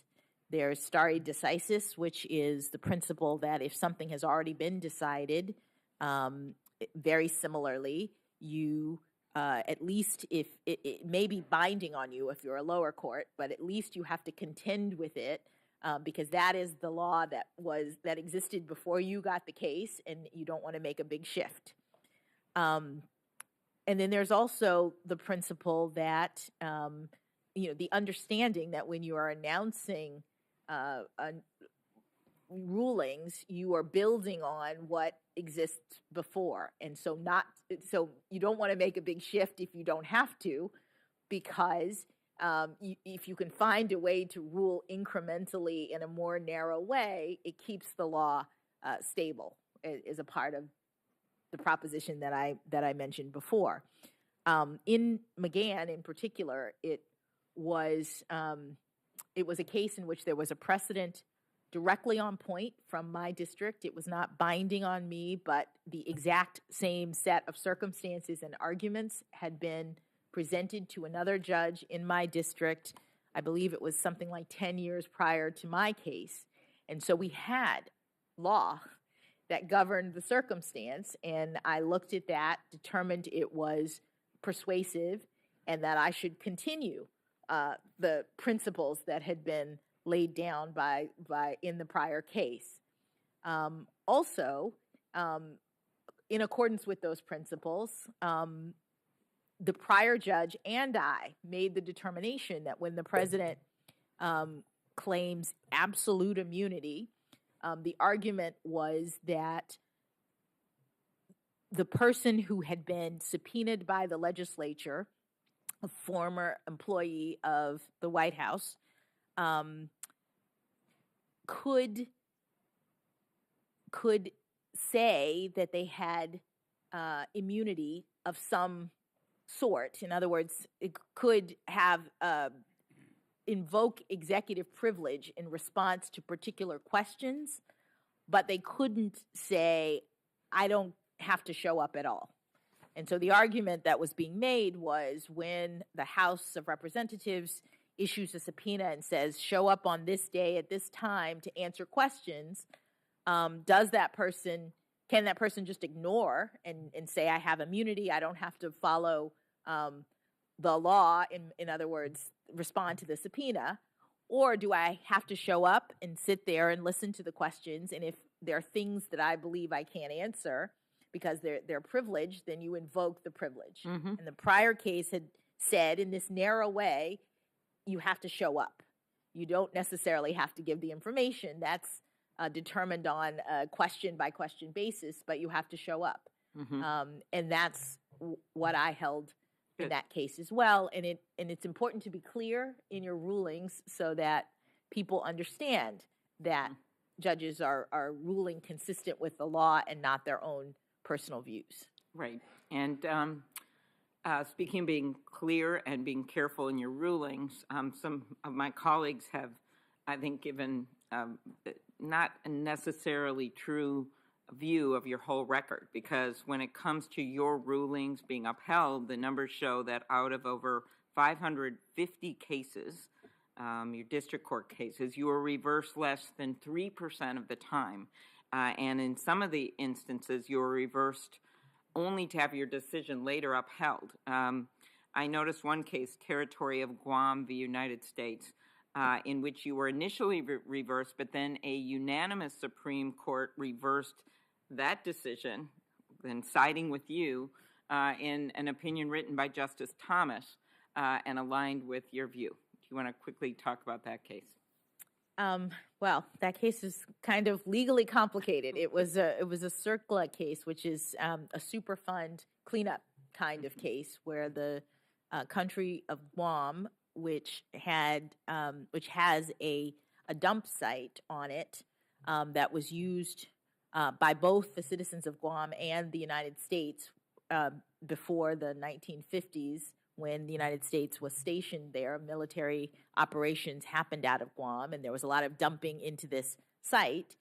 And over time, the site got contaminated, and Guam was charged with having to clean it up, which is millions and millions of dollars. And there are statutes, very complicated statutes, about the circumstances under which you can seek contribution, under which a country like that can ask for the United States to pay some of that cost, or other countries to pay some of that cost.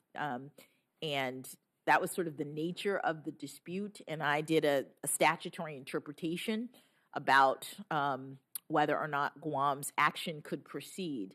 The United States filed a motion to dismiss, saying that all of the technical requirements of the law weren't met and that the action had to be dismissed. And I denied the motion to dismiss after interpreting the statute, saying that the action could continue.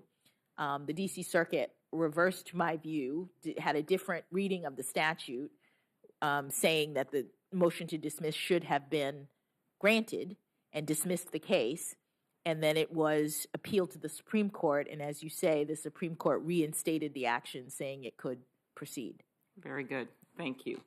In 1972, in Brandsburg v. Hayes, a 5-4 court did not recognize the reporter's privilege in the context of criminal grand jury testimony.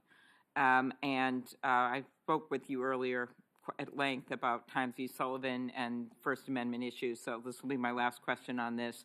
Since the court's decision, my state, like many other states, enacted strong reporters' privilege laws to protect journalists from having to divulge unpublished materials, confidential sources. How would you approach balancing the need to protect journalists and the role they play in informing the public against the need for law enforcement officers to gather information? I would apply the precedents of the Supreme Court in this area. It would depend on the circumstances. As I mentioned, press freedoms is one of the fundamental First Amendment rights. The court has a number of precedents in terms of expressive freedom, press freedom, and in every case, there'll be a specific set of circumstances regarding an alleged violation of the right, and the court would need to look at the facts and circumstances, the prior precedent, in order to determine whether that particular regulation could be upheld. Okay, thank you. This is my very last question, Chair, before all of us get to eat lunch, including you. And that is really the important role of dissenting opinions. Justice Ginsburg once said this. She said, "Dissents speak to a future age. It's not simply to say my colleagues are wrong and I would do it this way, but the greatest dissents do become court opinions, and gradually over time their views sometimes become the dominant view." When Justice Ginsburg's rabbi gave a eulogy at her memorial service here in the Capitol, and some of us were fortunate enough to be there. They said, "Justice Ginsburg's dissents were not cries of defeat. They were blueprints for the future." What do you think is the purpose of a dissent? And do you want to talk just a little bit about that, this idea that they can be blueprints for the future? Thank you, Senator. On the Supreme Court, there are 9 justices, and in every case, they're all sitting together to hear the issues in a case. And one hopes, and it often happens, that the justices agree as to issues in cases. That I believe that the vast majority of cases that the justices hear are actually not, there is no dissent, that they agree to the outcome. But there are cases in which, after deliberation and collaboration and consideration, the justices may disagree about how the case should be resolved, and there's a mechanism for every justice to decide whether they're going to join others, either in the majority, whether they're going to write a separate opinion that might agree with the majority but wants to make a different point, or whether they want to dissent. And sometimes more than one justice might dissent or join a dissent. It's a way of expressing one's own view that may differ from your colleagues. And with respect to the point that you made, there are actually many justices in history who have used the dissent mechanism to discuss the law in ways that others find over time to be more persuasive. And so I'm thinking of the first Justice Harlan, who dissented famously in Plessy versus Ferguson. He dissented alone.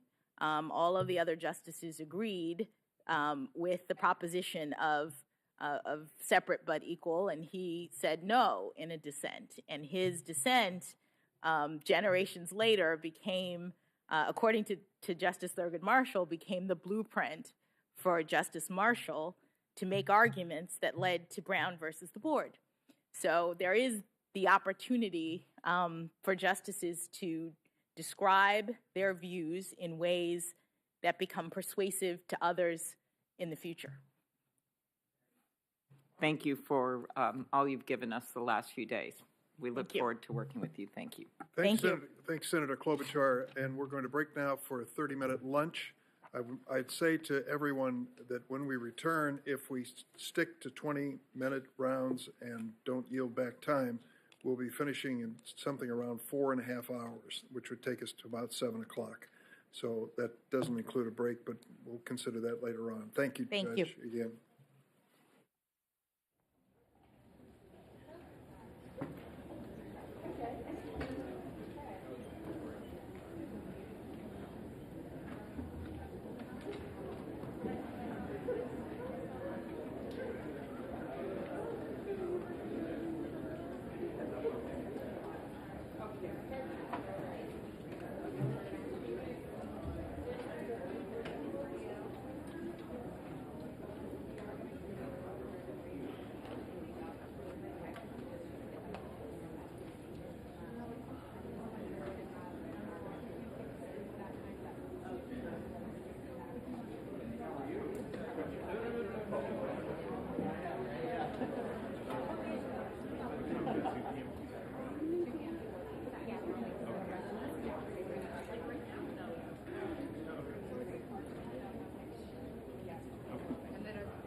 So they want shots? All right.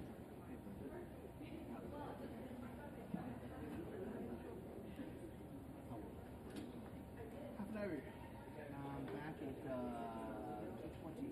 So they want shots now? It's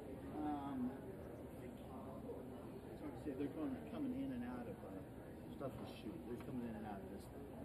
So, but right now, I don't think the mixed rituals. Have a good evening. Have a good evening. Thanks. Hopefully, when do you think it'll end today? Oh, really? Okay. Better than 10.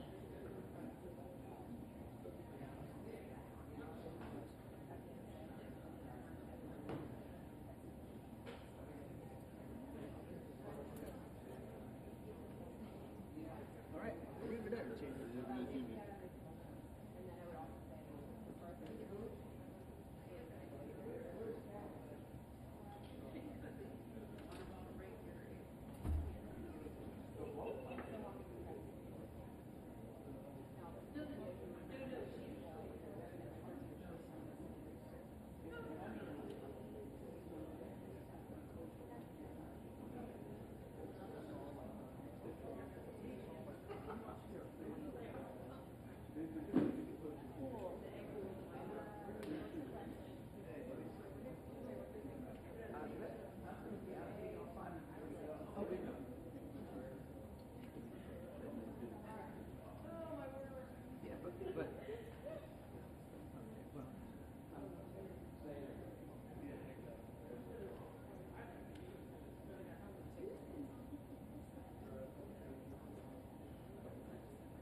Welcome back, Judge.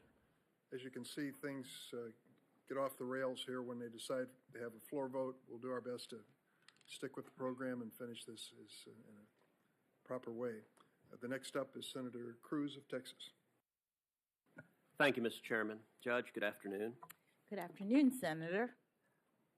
Under Article 3 of the Constitution, federal courts have jurisdiction over only cases and controversies, which means under the Constitution it has to be an actual dispute, that federal courts cannot simply issue advisory opinions on a question they may have a view on.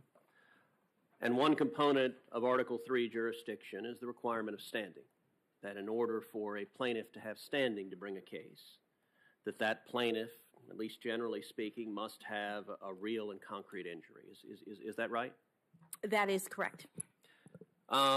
So, for example, that means that even if I might have a disagreement with some particular policy or some particular law, that I can't bring a case unless I am personally aggrieved by that policy or that law. So, for example, you're in my alma mater, Harvard, is currently being sued for its explicit and, in my view, egregious policy of discriminating against Asian Americans. Even though I think that policy is egregious, I, as an individual plaintiff, could not bring a lawsuit challenging it because I am not Asian American. Is that right? If you brought a lawsuit, the court would have to evaluate whether you had an actual injury in order to be able to determine whether it had subject matter jurisdiction to hear the suit. But if I'm not in the class being discriminated against, then I don't have the ability to bring the lawsuit. Is that right? I think you'd have to have an actual injury. Certainly people, I think, who are in the class could claim that they had an injury for that purpose. So now you're on the Board of Overseers of Harvard. If you're confirmed, do you intend to recuse from this lawsuit? That is my plan, Senator. Okay. We discussed yesterday how the standard for race discrimination was strict scrutiny. The court has laid out a different standard for gender discrimination. What is the constitutional standard that applies to gender discrimination? Gender discrimination, the court has held intermediate scrutiny applies, which is that the government has to have an important interest, and the tailoring doesn't have to be as narrow. Right. So yesterday, under questioning from Senator Blackburn, you told her that you couldn't define what a woman is, that you were not a biologist, which I think you're the only Supreme Court nominee in history who's been unable to answer the question, what is a woman? Let me ask you, as a judge, how would you determine if a plaintiff had Article 3 standing to challenge a gender-based rule, regulation, policy, without being able to determine what a woman was? So, Senator, I know that I'm a woman. I know that Senator Blackburn is a woman, and the woman who I admire most in the world is in the room today, my mother. It sounded as though the question was... But let me ask, under the modern leftist sensibilities, if I decide right now that I'm a woman, then apparently I'm a woman. Does that mean that I would have Article 3 standing to challenge a gender-based restriction?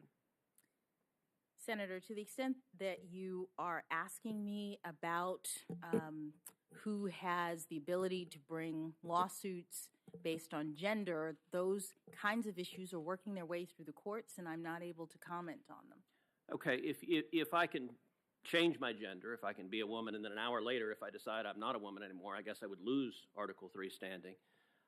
Tell me, does that same principle apply to other protected characteristics? For example, I'm an Hispanic man. Could I decide I was an Asian man? Would I have the ability to be an Asian man and challenge Harvard's discrimination because I made that decision?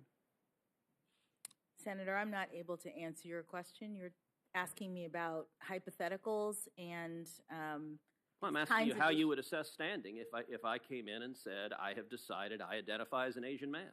I would assess standing the way I assess other legal issues, which is to listen to the arguments made by the parties, consider the relevant precedents, and the constitutional principles involved, and make a determination. Okay, let's go back to your favorite topic of this hearing, which is the criminal law cases you had as a district judge, and in particular the cases involving child pornography. Now, your defenders, both on the Democratic side of the dais and also in the press, have suggested that the criticism that has been raised has been somehow cherry-picked, that it's only some specific examples. So I'm going to give you an opportunity to discuss each and every case you've had, because looking at your cases, and I've now examined all of the child porn cases you've had as a federal district judge, there is a very consistent pattern. So let's start, and by the way, I'm excluding the cases.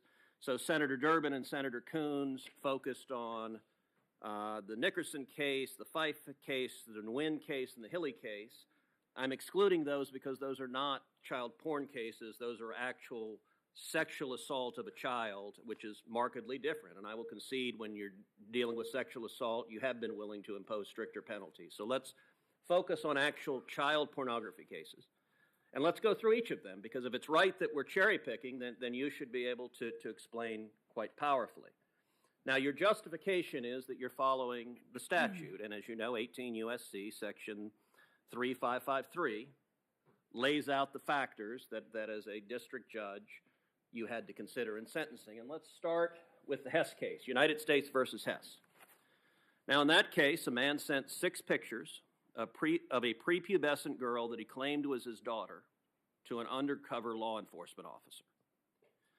Officers found over 600 images of child pornography, including images of sexual acts being performed on prepubescent children. The defendant pled guilty, and I believe in all of these cases the defendant pled guilty. So there's no question about guilt. They came in and pled guilty in your courtroom. The charge carried a mandatory minimum sentence of 5 years and a mandatory maximum sentence of 20 years. The sentencing guidelines recommended 151 to 188 months sentence.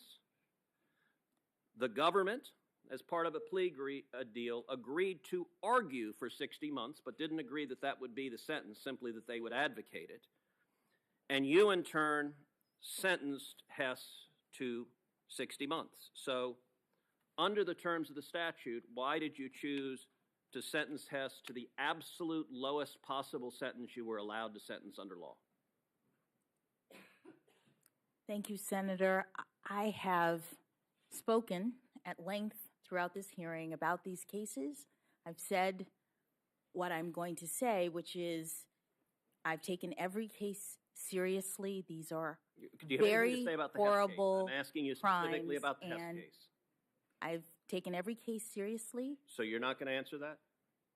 These are very horrible crimes, as was that one. And as a mother, having to look at these pictures, having to follow Congress's directive, having to listen to recommendations like the government in that case, which argued for 60 months, I imposed the sentence that I believed was the sentence that was required by law. So I believe you, and I've read your sentencing hearing in each one of these cases for which we have transcripts, and there are several of which we don't have transcripts.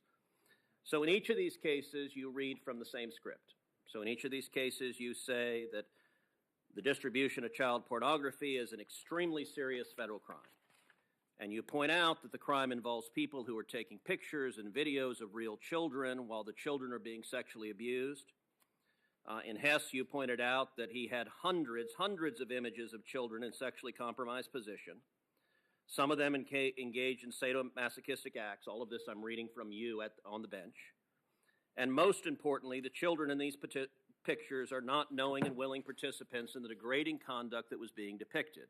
They were being forced by someone off screen to commit unspeakable acts of sexual violence for the pleasure of the people filming them and for the gratification of people everywhere. And what concerns me is that many of those people have absolutely no shred of empathy for what that conduct does for the children who were being abused in this way. And you read this script in every one of these cases. So you talk about that these are terrible, terrible crimes. But you also, and in Hess, you said, I have to say that what I found particularly disturbing about your offense was that, quote, you apparently concocted a story about having photographed your own daughter who you purportedly were willing to take pictures of to trade with other people. I know from your comments and from those who know you that you are unlikely to ever harm a child, which I find remarkable that you've got a child predator in your court who says, I'm unlikely to harm a child, and you say, well, you told me that, so clearly you're unlikely. But you say, but in the context of the crime, you represented that you would. That in and of itself is astonishing. So you talk about it as astonishing. You nonetheless sentenced him to the very lowest possible sentence allowed under law. And what's striking is in these cases, in half of them, in 5, you sentenced the defendant to the absolute lowest sentence under law. Let's look at another case. Let's look at United States versus Chazen. Now, Chazen is a particularly nasty case. In Chazen, the defendant was accessed a Dropbox that contained 35 videos and 13 partially downloaded files of prepubescent minor females engaging in sexually explicit conduct. At least 3 of the instances of prepubescent female children were engaged in sexual activity with adult men. The images included the sexual abuse of children, including those as young as toddlers. And several of these cases that you had involved the sexual abuse of toddlers, which is truly horrifying. In this instance, Chazen pleaded guilty. The guidelines recommended a sentence of 78 to 97 months. The prosecution argued that should be what the sentence was. And you sentenced Chazen to just 28 months. Why did you sentence someone who had child pornography of toddlers being sexually abused to 28 months, 64% below what the prosecutors asked for? Thank you, Senator. You've picked out, 7, 8 cases. I've sentenced more than 100 people. But not to child pornography. And in every These are your child porn cases. In every case, Senator, I look at the evidence. I look at the recommendations of not just the government, because my duty as a judge is to consider all of the arguments that are made in a case. I look at the evidence. I talk to the defendants about the harms that they have engaged in. Many of these defendants are people who... Okay, Judge, with respect, you're not answering my question. You're right. You talked to them about the harms. Let me read you again from what you said at the bench. You said in this instance, with Mr. Chazen, you said, among the defendants nationwide who received a below-guideline sentence on the basis of a downward variance as opposed to a departure, the average sentences ranged from 84 to 92 months. So that's what you lay out as the average. Our Democratic colleagues say, well, other federal judges sentence below the guidelines. That is true. A number of federal judges do. Our Democratic colleagues have not pointed to a single federal judge in the country who 100% of the time sentences child porn defendants to markedly below what the prosecution has recommended, unless you have a mandatory minimum and no ability to do so. In this case, you say comparable defendants are sentenced to 84 to 92 months. Sentencing guidelines by statute require you to have similarly situated defendants sentenced to similar sentences, but you don't sentence Chazen to 84 to 92 months. You sentenced him to 28 months. Why? Senator, I've said what I'm going to say about these cases. No one case can stand in for a judge's entire record. Okay, but I'm discussing every one of the cases. So if you're not going to explain it, Senator, would you please let her respond? No, not if she's not going to answer my question. Well, if you're just going to give a speech, then you shouldn't engage in questioning. You are not taking my time. If you want to filibuster, you're welcome to do so, but do it on your own time. I would at least give you an opportunity to speak, and you should give her an opportunity to respond. If she wants to answer the question, I asked her why. Please allow her to answer the question. I asked her why she sentenced Chazen to 28 months when comparable defendants, in her own words, were sentenced to substantially higher, and she said she's not going to answer. Did you? I would welcome your answer, please. Senator, I didn't say I'm not going to answer. Okay, well, I then said please my tell us answer. in this case, Chazen, why did you sentence him to just 28 months? Senator, you're looking at the record. I don't have the record here. What I will say is that in every case, I looked at the recommendations of not only the government, but also the probation office, the defendant, the record, the evidence. I took into account the seriousness of the offense. And By the way, one of the striking things in Chazen, the prosecutor comes in front of you and says, this is the prosecutor's argument at this point, and the prosecutor says, I understand from my experience before Your Honor's objection, policy objections to the 2G2.2 sentencing guidelines. And he goes on to say, however, in this case in particular, the 4-point specific offense characteristic is justified because it contains sadomasochistic images of infants and toddlers. I'm trying to understand how you see someone that possesses images of infants and toddlers being sexually violated and you sentence them to 64% below what the prosecutor is asking for. You don't provide a justification other than a generic concern that the guidelines are too high. You don't provide a justification as required by statute. So I'm asking you to take the opportunity to explain to this committee and the American people why in 100% of the cases you have people with vile crimes, and you have language saying they're vile crimes, but then you sentence them to very, very low sentences. And why do you consistently 100% of the time choose to do that? Senator, no one case can stand in for a judge's entire sentencing record. I've sentenced more than 100 people. You have 8 or 9 cases in that chart. Okay, Judge, you said that before. These are the 8 or 9 child porn cases. I will say, to correct the record, I just say to the judge, there's no point in responding. He's going to interrupt you. Thank you. Look, I appreciate the chairman trying to filibuster, and if you don't like your witness's answers, you're welcome to provide your own. She is declining to answer the question, and Chairman Durbin, if you want to join her on the bench, you can. But Chairman Durbin, my job is to make Chairman sure Durbin, I'm not questions interrupting your questioning. I'm asking you to give her a chance to answer. But she has consistently said she's not going to answer. I want to clarify for the record, by the way, the case I was discussing was Cooper and not Chazen. But Chazen is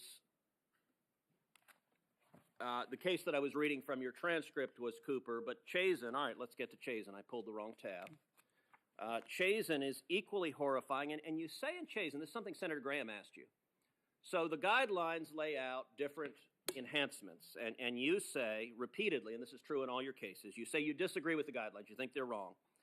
And the 2 guidelines you disagree with is, one, there's an enhancement for use of a computer, and you say the world has changed and now all of these are on a computer. And I understand that. I don't agree with you, but I understand that. That is a understandable thing to say. But the second thing you say over and over again is there's an enhancement for the number of images. And you say repeatedly, for example, in Chazen, you say, whatever the state of the law and technology at the time of the guidelines were first adapted, neither the use of the computer nor the number of images are especially aggravating factors today. Now, I find that bizarre. And you say it in every case. You say the number of images, it's not an aggravating factor, it doesn't matter, and you won't apply the enhancement. Do you really believe that a predator that has hundreds or thousands of images of hundreds or thousands of children being sexually violated has not committed an offense that is more serious than someone that has a single picture of a single child? A single picture of a single child is horrifying, but hundreds of children that have been violated, do you really believe that is not a more serious offense? Senator, I did not have any cases involving hundreds of thousands of pictures. No, I said hundreds or thousands. You had cases involving hundreds and you had cases involving thousands. You're right, you didn't have hundreds of thousands. And I also applied an enhancement, just not to the degree of the guidelines. You're right. It's a 5-point enhancement under the guidelines. You provide 2. Yes, so not 0. Okay, not, you're right, not the suggestion that I did. But are you suggesting the number of images doesn't matter? Because you say it in court over and over again that the number of images doesn't reflect that it's a more serious crime. Do you really believe that? Senator, as I said to Senator Graham, the court is taking into account a number of circumstances. The commission has done a report about the operation of the guidelines, which enhancements actually reflect different levels of culpability with respect So let me ask you this, Judge. You've said the purpose of sentencing is to distinguish between crimes that are not as serious from truly egregious crimes. Is that right? No, Senator. So what is the purpose of sentencing if it's not to distinguish from less serious crimes from truly egregious crimes? It is to assign proportional punishment. It is to do justice in cases where you have defendants who are convicted of the same conduct but have differing levels of culpability. Well, I will point out that you have a pattern. It doesn't matter how egregious the case is. Senator Hawley talked about the Hawkins case where you had an 18-year-old with pictures of boys as young as 8 being sexually assaulted and raped, and you sentenced him to just 3 months in jail. And I will point out the Stewart case, the last one on this list because we're running out of time. The Stewart case, you describe that he had over 6,700 images and videos. So that's a lot, 6,700. That's a lot of kids being sexually assaulted. You have taken over a minute of my time, Mr. Chairman. You've been given extra time. You usually ask for it. You're given it. Okay, I know you want to interrupt. I know you don't like this line of I just want you to play by the rules. I know you like to interrupt, but you've consumed a substantial time of my questioning, and I'm going to ask my questions, and you can, if you want to testify, you're welcome to. Senator, Judge, you play by the same rules as every other senator. In the Stewart case, you said from the bench, thus, although this is not necessarily an atypical case, your child pornography possession crime was egregious in the court's view. Okay, so this is a bad one. If you're actually sentencing defendants, you said this was egregious. What did you sentence Stewart for? The guidelines said 97, 121 months. Prosecutor said 97 months. You said it's egregious. 6,700 images. You come in with 57 months. Time has expired. Why Senators did you use 2 minutes sentence him over to the just allotted. 57 months in the Stewart case? Do you want to address that? Because you're claiming it's cherry picking. In fact, you're welcome to explain any of these cases, but let's take the Stewart case. Why Senator Coons, did you sentence him for half the amount? you're not recognized, Senator. Senator Coons. You don't want her to answer that question? You wouldn't allow her any. Mr. Chairman, she may answer the question. I've asked her why she sentenced Stewart. You've gone over the time, Senator, by 2 minutes. Why she? and a half. Because you've interrupted me for 2 minutes, Mr. Chairman. Will you allow her to answer the question, or do you not want the American people to hear why, with someone she described as an egregious? There comes a point, Senator, where you get a little bit. Chairman Durbin, will you allow her to answer the question? You won't allow her to answer. I will happily allow her to. The question is Senator why Coons, you sentenced Stewart, an egregious child pornography possessor, to half of the amount requested by the prosecutor. Please, Senator. Will you allow her to answer the question, Chairman Durbin? Senator Coons. Why are you not allowing her to answer the question? There's not another senator here that you've not allowed her to answer the question. I'm not asking another question, but allow her to answer the question, Chairman Durbin. Thank you, Chairman Durbin. Why do you not want the American people to know what happened in the Stewart case or any of these cases? Chairman Durbin, I've never seen the chairman refuse to allow a witness to answer a question. You can bang it as loud as you want. Well, I can just tell you, at some point you have to follow the rules. Okay, will you let her answer the question? You've been interrupting, and by the way, with Senator Graham, it went 10 minutes over. You've taken a big chunk of the time. Will you allow her to answer the question? You've given her. Why are you afraid of her? She's welcome to answer it right now. Will you let her? Senator Coons. Will you let? So no, you don't want her to answer the question? Senator Coons. Will you let her answer the question? Chairman Durbin. Apparently, you are very afraid of the American people hearing the answer to that question. We here in the Senate, in this committee today, are in the middle of a policy fight. It's my understanding that across this nation, more than 70% of district court judges who impose sentences in cases such as the ones that have been so vigorously debated here depart downwards from the sentencing guidelines, from the requests of the prosecutors. And as you've explained repeatedly and in detail, that's because a sentencing judge is required to weigh a whole series of factors. How many opinions have you written as a judge, Your Honor? I've written at least 570 opinions, Senator. And in how many cases have you imposed sentences as a federal judge? More than 100 cases. And across all of those, we've just heard very forcefully assertions made about you and your character and your capabilities and your background, narrowing in on just a few. And I would simply put, for those who are watching and trying to understand what all of this is about, that in an attempt to distract from your broad support, your deep record, your outstanding intellectual and legal credentials, that we are taking what is a policy dispute that should be decided by members of the Senate. If we want to change the sentencing guidelines to make them mandatory rather than advisory, if we want to change the structure within which a federal judge imposes sentences, we could do that. But to demand that you be held accountable for this practice that is nationwide and is years old, I view as an unfair misrepresentation of your record. So if I could, let's go to something that you did as the vice chair of the Sentencing Commission, an important vote that you took in 2014. Because in my view, it shows how fundamentally misguided are the attacks that try to characterize you as someone who, at all costs, will do what you can to help criminal defendants. Let me just lay out the context for a moment.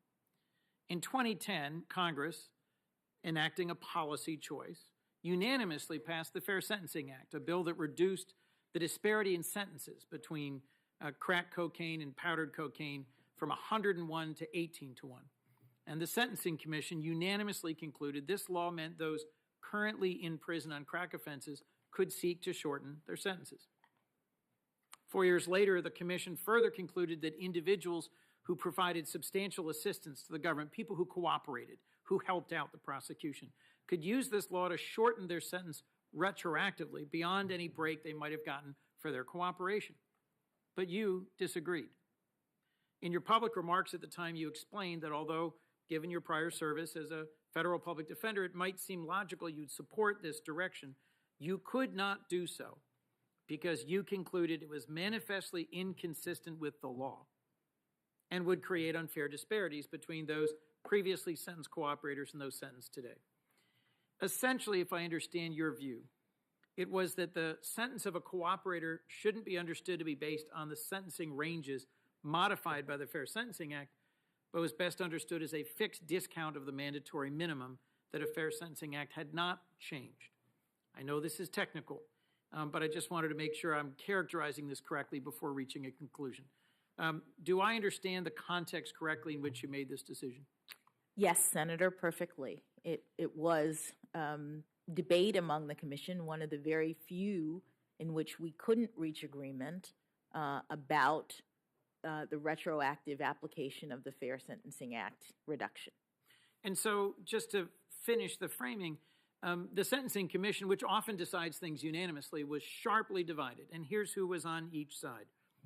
You voted to deny relief to cooperators, to deny them a pathway towards reducing their prison sentences. And you were joined by two conservatives well known to us, Judge William Pryor and now Judge Dabney Friedrich. And the three of you were outvoted by four commissioners, which included Judge Hinojosa, an individual nominated by President Reagan and described as a hard-nosed, no-nonsense judicial conservative, who was on the other side of the argument from you. So you've got four commissioners, including an outstanding conservative Reagan nominee, and they thought the law could be interpreted to give a break on sentencing, and you were on the other side of that argument. If, as someone has tried to paint you, you simply were determined to give every break you could to criminal defendants, all you had to do was join the majority, and this would have passed. But that's not what you did. Help me understand why not. Thank you, Senator. As you say, this is a sort of technical, kind of in-the-weeds discussion, but the top line is that when I looked at the issues and I looked at the law, it was my opinion that the law did not provide for the further reduction that was being considered. So across an incredibly broad range of sentences you've had to impose and cases on which you've had to opine, I'm picking this one in part because it's not getting any attention in this confirmation process. But for folks who'd like some insight into how you make decisions and how you explain those decisions, There's a video, it's publicly available, of your April 2014 of the public meeting of the Sentencing Commission where you laid out your position. So I encourage folks to just watch that. And they'll see a jurist who understands that her commitment above all is to determine what the law requires and then follow it. In my view, that's an individual who belongs on the Supreme Court. By the way, your position that the law required that there not be further breaks given in this context ultimately won the day.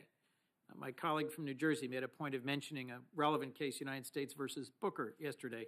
I have to say that in this case, it was decided in Coons versus United States with a K, not a C. Look, we all have our judicial record from which we work. But the Supreme Court ruled for exactly the same reasons you did in this argument that was made public. So I just think, Your Honor, this is an example of you looking hard at the law, making a tough decision, ultimately being vindicated in that decision, but taking a position that is not the caricature that's been proffered by some of you. Yesterday, I ran through a number of the letters and statements that debunk some of the attacks that have been levied based on a handful of sentencing decisions. There was the National Review piece by a conservative former prosecutor who calls out the smear on your sentencing practices in cases involving child pornography, the statement by the Fraternal Order of Police and the International Association of Chiefs of Police endorsing your even-handed and judicious approach to the law, the glowing letter from 24 prominent conservative attorneys, and the resounding recommendation we heard in person from Judge Griffith. There's also been received here a letter from a number of retired federal judges, including 2 Republican nominees, rejecting this mischaracterization of your sentencing record. As I've said, this is a policy dispute that we should be deciding, not an appropriate basis on which to mischaracterize your record or your character. We have letters from the National Coalition of Domestic Violence, in addition to these law enforcement leaders, from survivors, advocates, crime victims. The breadth of your support from the very communities my colleagues have suggested you're making less safe shows just how off base these attacks are, and in my view is a testament to your qualities and qualifications. So we all agree, all of us, that it's critical to protect our children and prevent the kinds of heinous crimes we've heard about in some detail earlier today. It's why I'm introducing a bipartisan reauthorization of the Victims of Child Abuse Act, something that we could act on as a committee to do our job, which is set policy and pass laws. But I also frankly think we need to be mindful that we are asking of you to get engaged in that policy dispute in front of this committee, which is not the role of a judge, something you well understand. Let me turn, if I could, to another reason I think you're deeply qualified and that you will bring something important to the Supreme Court. Brian Stevenson, one of America's leading civil rights lawyers and by happy coincidence a Delaware native, has spoken about how achieving justice requires being proximate to the people most impacted by the criminal justice system, and you've done that. As a public defender, you've represented individuals in the criminal justice system. As a district court judge, you have looked individuals in the eye and told them that for their crimes against society, they will spend years or decades in prison. You have met with, fought for, and advocated for victims. You've also studied the big picture. As an effective and engaged member of the Sentencing Commission, you've pored over data, reviewed thousands of letters, and thought hard about the appropriate national approach to just punishment in a more policy-oriented role. You've also thought about the big picture as a judge when considering the precedent that your opinions set.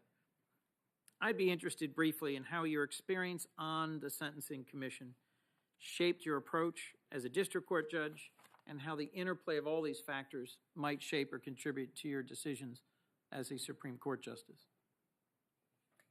Thank you, Senator. One of the things district judges, sentencing judges often say when asked about the task is that sentencing is the hardest thing that a judge has to do. And it's in part for the reasons that you have articulated, that it's one thing to understand the law, to read it in a book.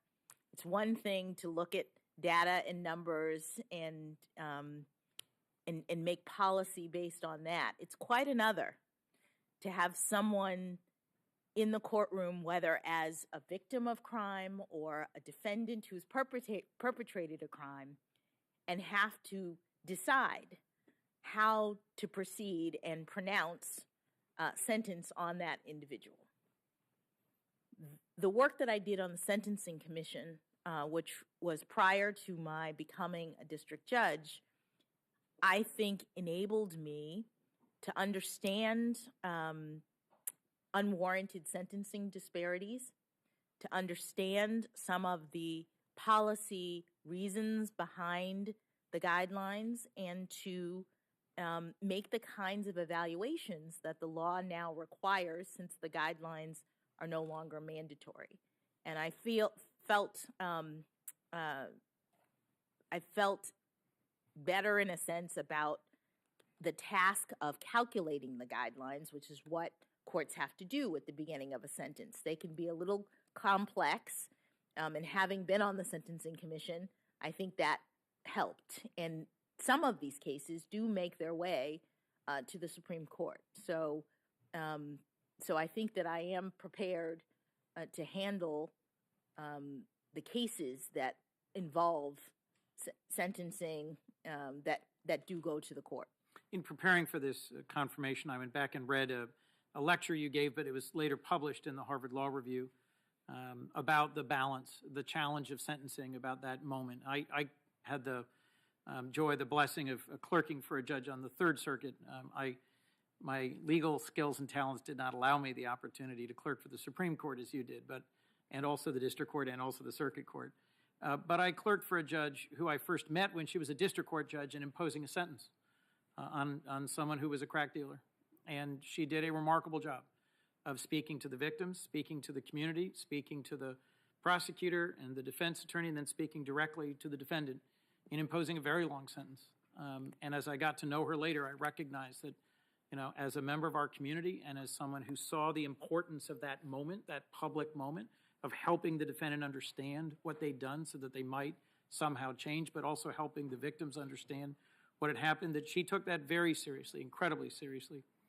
In the Harvard Law Review publication of your remarks, you said that you're persuaded by the theories of punishment that accept all human beings are responsible moral agents, and you view punishment as a necessary consequence of the defendant's decision to engage in criminal behavior.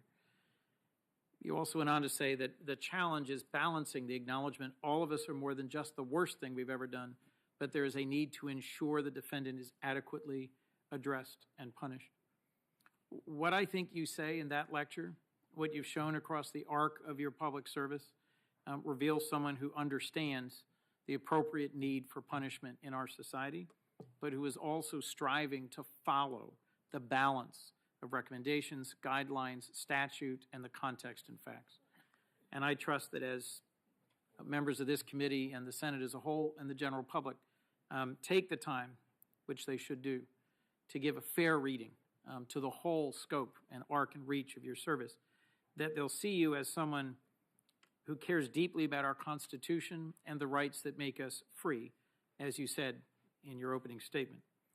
Your career in the law, your service on the bench, your thoughtful responses to questions put to you, the way you've maintained your composure, all impress me. As I mentioned, I don't think labels such as a judicial philosophy are always that meaningful or dispositive. I think in your case, a deep admiration for the Constitution and an understanding that the role of a judge is a limited one are critical and qualifying. You opened yesterday by referencing how your parents were educated in racially segregated schools in Florida, but how you, just one generation later, were raised in integrated schools and had far greater opportunities to put your evident God-given talents to work in service to our nation. You cited this one generation change as an example of the greatness of America. Of course, the Supreme Court played a central role in more correctly interpreting the Constitution and applying it in a manner that allowed this reversal of unjust law to occur. I think the experiences of your own family and your connection to the experiences of trailblazers who came before you, on whose shoulders you stand, has meaningfully shaped what kind of a justice you will be. I think you know in your bones how important our Constitution and the rule of law is. And I think, as someone who served on the Sentencing Commission, a public defender on the trial court, and appellate court judge, you have the ability to see across the whole scope and reach of how the law impacts families, communities, and our nation. Last, in some ways, I think, most importantly, I've learned that as a person and a judge, you have humility. Judge Griffith, who came before this committee to introduce you, and scores of others we've heard from, I've just referenced, have lauded your practice of judicial restraint. And you've said a core component of your philosophy is your understanding that the judge's role is a limited one. Well, I think restraint is a core part of your approach to decision-making, partly because you are a judge who is humble enough to know that the Constitution and the laws passed by Congress say what the law is. The judge has a limited role in deciding questions of law based on facts presented. Penn Law professor Lisa Fairfax, your other introducer, your dear friend, explained that since college at Harvard and then through law school, you've been a mentor and a role model. She praised your warmth and intelligence, your devotion to friends and family, but she also mentioned your humility. She knew you were honored and humbled by the significance of this moment, not what it means for you, but what it means for our nation. I remember thinking about this on Monday, and I had a chance to talk to your brother Ketanji, and he mentioned that he knew you were destined for this moment your whole life. I am sure he would say you've been exceptional since you were student body president at Palmetto High School. I suspect your wonderful family upbringing is partly responsible for this facet of your character. I suspect your faith has played a role in sustaining you, as mine does, and so does many others in this room. I've often found instruction and comfort in the verse, "What does the Lord require of you but to do justice, love mercy, and walk humbly with your God?" Now, I'm not going to ask you to reflect on that verse, Your Honor, but I wouldn't be surprised if it's one of your favorites that sustains you. Let me close by returning to what Judge Griffith said when he told us in his heartfelt introduction of you on Monday, and something you've also shown in the hours you've been grilled by this body.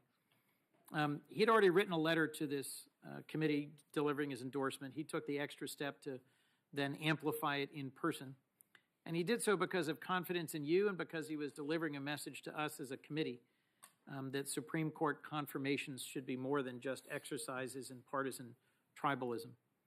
He said there should be nothing unusual about a judge who just happened to be appointed by a Republican president and who holds conservative legal views coming forward to support a nominee with your impeccable qualifications and character, especially a nominee whose legal opinions, whose actions and decisions as a judge, he was in a position to review for years, given that you were a district court judge and he was a circuit court judge. Look, our confirmation hearings for justices have sadly been devolving over many years into longer and longer exercises of partisan politics, punctuated by just brief glimpses and occasional thoughtful examinations of a nominee's judicial decision-making and views on the Constitution, which should properly be our main focus. I have to believe this sad state of affairs troubles my colleagues of both sides and all who watch this. But as I reflect on these hearings, I'm hopeful that your gracious, thoughtful exchanges with some members will be remembered as just one more service you've rendered to our nation. And I hope some watching these hearings will be reminded that even though we disagree with the policy preferences or opinions of a nominee, we should all recognize when a nominee is fundamentally qualified, deeply committed to the Constitution, rule of law, and a person of great character. Judge Griffith reminded us at the outset of this week, and I quote, "As Justice Scalia taught us for so long, an indispensable feature of the republic the Constitution created is an independent judiciary of judges who've taken an oath not to a president or a party, but to the American people and to God that they will be impartial."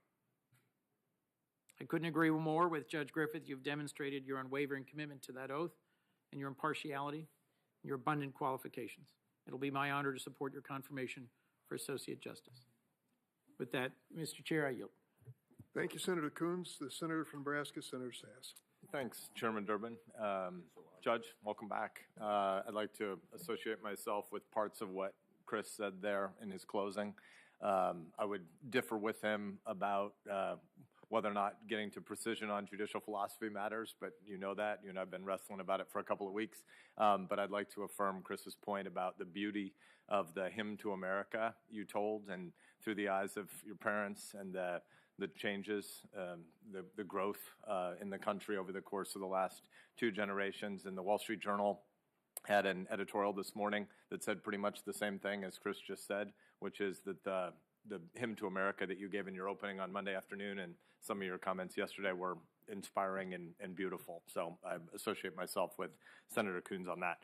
I'd like to talk a little bit about your time as a judge and particularly how you see development and growth and change over that time. So take us back 9 years and then maybe 5 years ago and then today. How has your approach to being a judge changed from year 1 to year 5 to today? Thank you, Senator. I do think there was a little bit of growth. I hope there was a little bit of growth.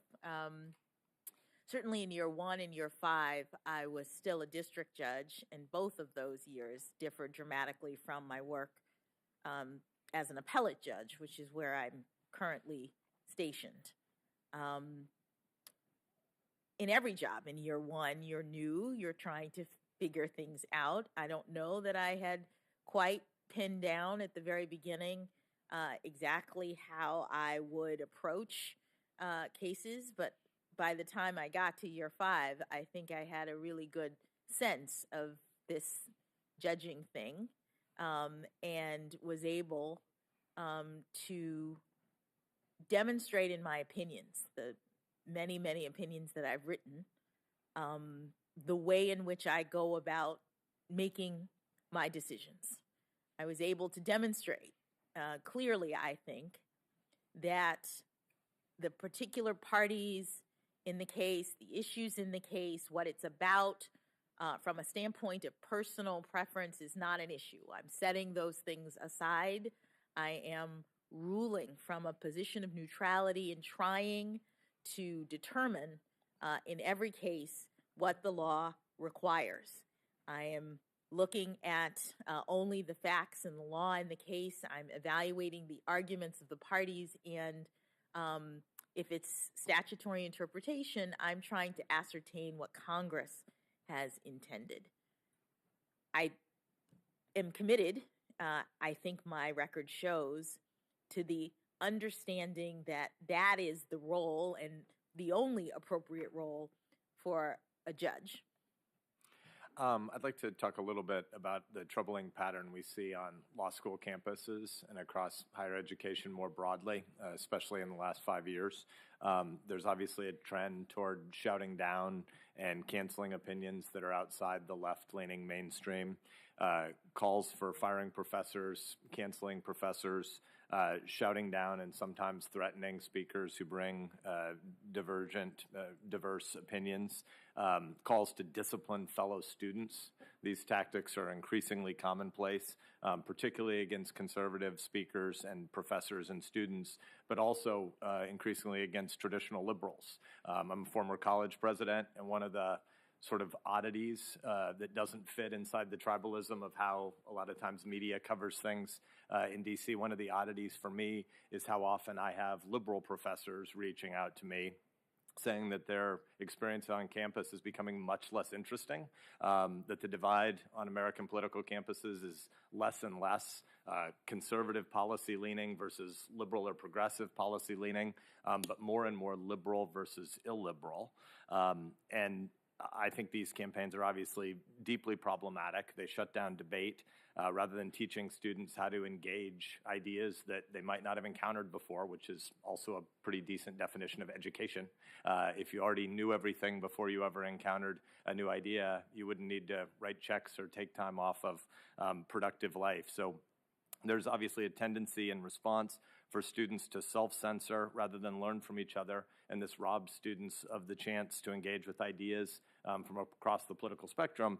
But in particular, in law schools, it robs students of the opportunity to learn how to consider an alternate position and argue a different point of view than they might have had. So given that you're a debate champion in earlier days as well, I'd like to ask if you agree that law students should be engaging with ideas from across the political spectrum, even those they disagree with, rather than trying to shun those different ideas. Thank you, Senator. Let me just say, in part because these issues are things that could implicate matters that come before the courts. I will just say that as a general matter, law school, like many schools, is a place where ideas and perspectives are considered. And in the law, as I've said, it's important for the judge who's making the decision to have different arguments. And so one of the things that traditionally happens in law schools is that you are trained in law to make arguments that are at times not even the arguments that you personally agree with, because the understanding is that in litigation, in disputes that come before the court is going to want to hear from different viewpoints. So in that sense, the essence of legal instruction is to have different arguments being made, because that models in great part what happens in a courtroom. I really am not trying to ask any kind of gotcha question here. I suspect we highly agree, so I don't understand the qualification you put at the beginning. There's no sort of second-order fork on my question. It is better to debate ideas that you disagree with than shout them down, isn't it? It is better in law schools to make sure that there are ideas from all perspectives, and in order to have that happen, they can't be suppressed. So you don't want students shouting down other students or visiting professors, right? I mean, I'm honestly, I didn't think there was any chance we would differ on this, so I'm not. Yes, no, I'm not. Okay. I'm not suggesting You're that we do against differ. canceling people, I assume. I'm not suggesting that we differ. What I'm saying is that these issues about speech on campus and the like are the kinds of things that are issues that are working their way, in different formats and different ways through the courts. And so I'm just being careful in terms of my answers. Okay, I'm trying to lead you because I want to, because I think American civic health will be better off. You're going to be a hero. You are already a hero to lots and lots of kids, students, maybe some bound for the law, but more broadly, students across the country. And I think it's in America's public interest for them to hear you as an advocate for the full, vigorous, strong kid debate of different views. And so I suspect you are an advocate for vigorous and robust debate. I don't see how you might be constrained against saying that because of future cases, but I'm going to just assume we're mostly aligned on this. I think that's a fair assumption. Thank you. I do want to make, before I move on, just because we've had a number of members of this committee comment on cameras in the court. I've made my position on this clear a lot of times, but if I can give a tiny bit of friend of the court brief in advance, because I think when you're on the court and you all continue to debate this issue, I think it should be a decision for the Supreme Court to make about whether or not there are cameras in the courtroom, not a decision for the Article I branch to make for Article III. But I think it's incredibly important for us to recognize, because I think I differ from a lot of my colleagues on this who are advocates for cameras in the courtroom. I get their position that transparency is a virtue. Transparency is a good thing. I also believe that pen and pad can facilitate a whole heck of a lot of transparency just fine, and it's healthy for Americans to recognize the second and third and fourth order effects of cameras. A huge part of why this institution doesn't work well is because we have cameras everywhere. Cameras change human behavior. We know this. You don't have the same kinds of conversation over the dinner table with your family when you're wrestling through issues and apologizing for something and saying, I said this before, but maybe I should modify what I said. My tone was jerky. My substance didn't account for your position. There's a whole bunch of things that humans can do if they're not immediately mindful of some distant camera audience that they might be trying to create a soundbite for. And Instagram can be useful for some small things, but for intellectual discourse, it is not a friend. And I think we should recognize that jackassery we often see around here is partly because of people mugging for short-term camera opportunities, and it is definitely a second and third and fourth order effect that the court should think through before it has advocates in there who are not only trying to persuade you 9 justices, but also trying to get on cable that night or create a viral video. So for what it's worth, I hope that the court doesn't respond to some well-meaning impulses from the Congress to push for cameras in the courtroom, but also some bullying. And there are ways that you can get to a lot of transparency. Audio recordings are increasingly released from the Supreme Court in timelier fashion over the past few decades. So for what it's worth, I'm glad that you on the court are making that decision, and I hope it isn't made for you by the Congress. I want to go back to the legitimacy of the Supreme Court. That term has been used a few times over the last 3 days. Do you think the Supreme Court is legitimate? I do, Senator. And so some of the ways that the court has been derided and called illegitimate by members of the Senate include, over the course of recent days and weeks, quote, leans into extreme partisanship, leans into extremism, twists the law, threatens basic liberties, has been hijacked by Republicans. These kinds of attacks undermine the public's trust in the court. We need the public to believe in the legitimacy of its government, including all 3 branches. So I would ask you, do you agree with these characterizations of the court that have been levied in this room over the last few days?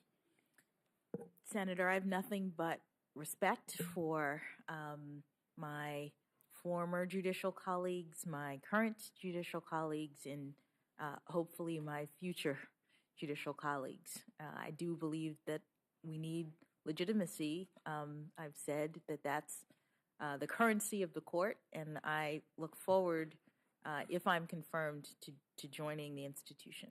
So do you think there could be any opinion that would be handed down this term that could undermine the legitimacy of the court?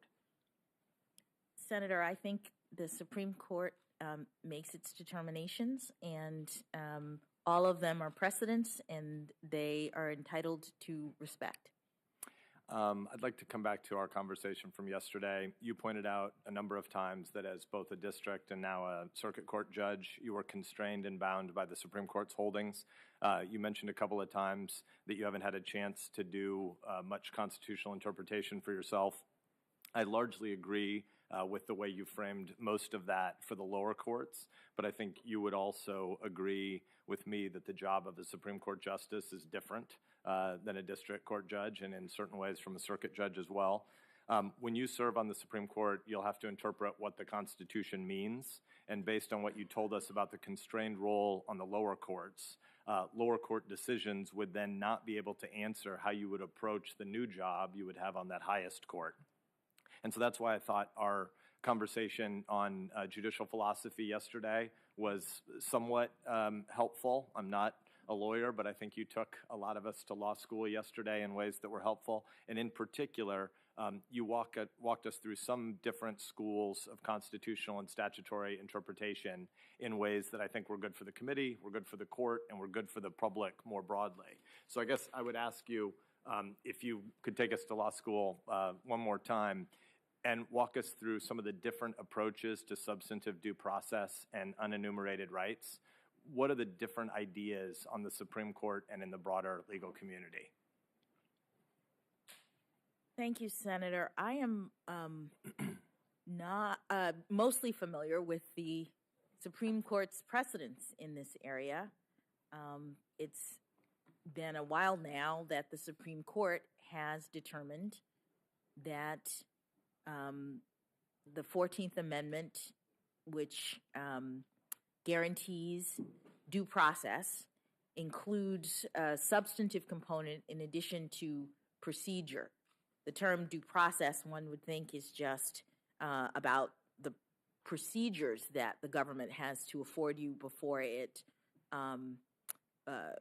affects your life, liberty, or property. But the Supreme Court has also said that that protection extends to certain personal, individual rights that relate to dignity and autonomy, and that are deeply rooted in our nation's history and traditions, or implicit in the concept of ordered liberty. And the kinds of things the court has recognized pursuant to that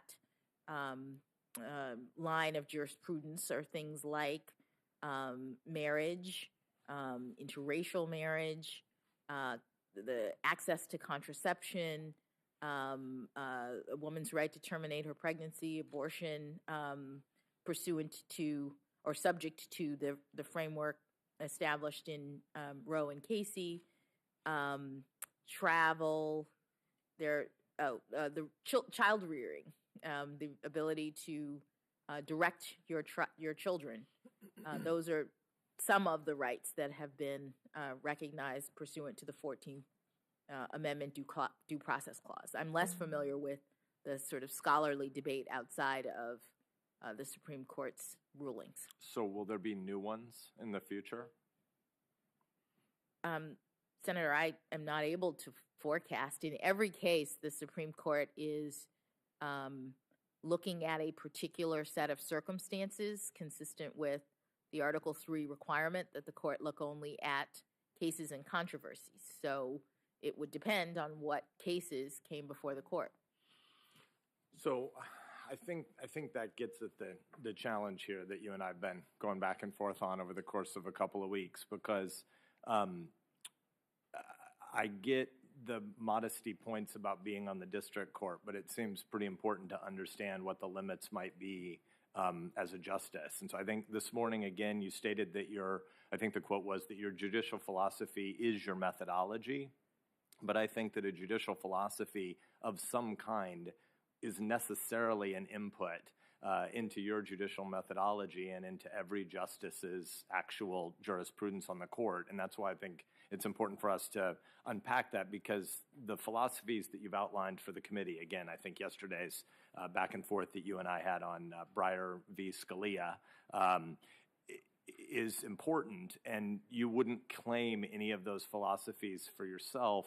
And yet I think the philosophies ultimately instruct judges on the sources and the tools they consult, on how they discern intent, on whether the Constitution is protecting specific limited and defined principles or more general values, and whether modern values can be used to infuse our understanding of the Constitution. So again, when you narrated a bit of the debate between Justice Breyer, I know you've got lots of intellectual inputs in life, but you've credited him as a brilliant jurist and role model before. And the Scalia debates, you didn't really tell us who you thought got the better of the argument.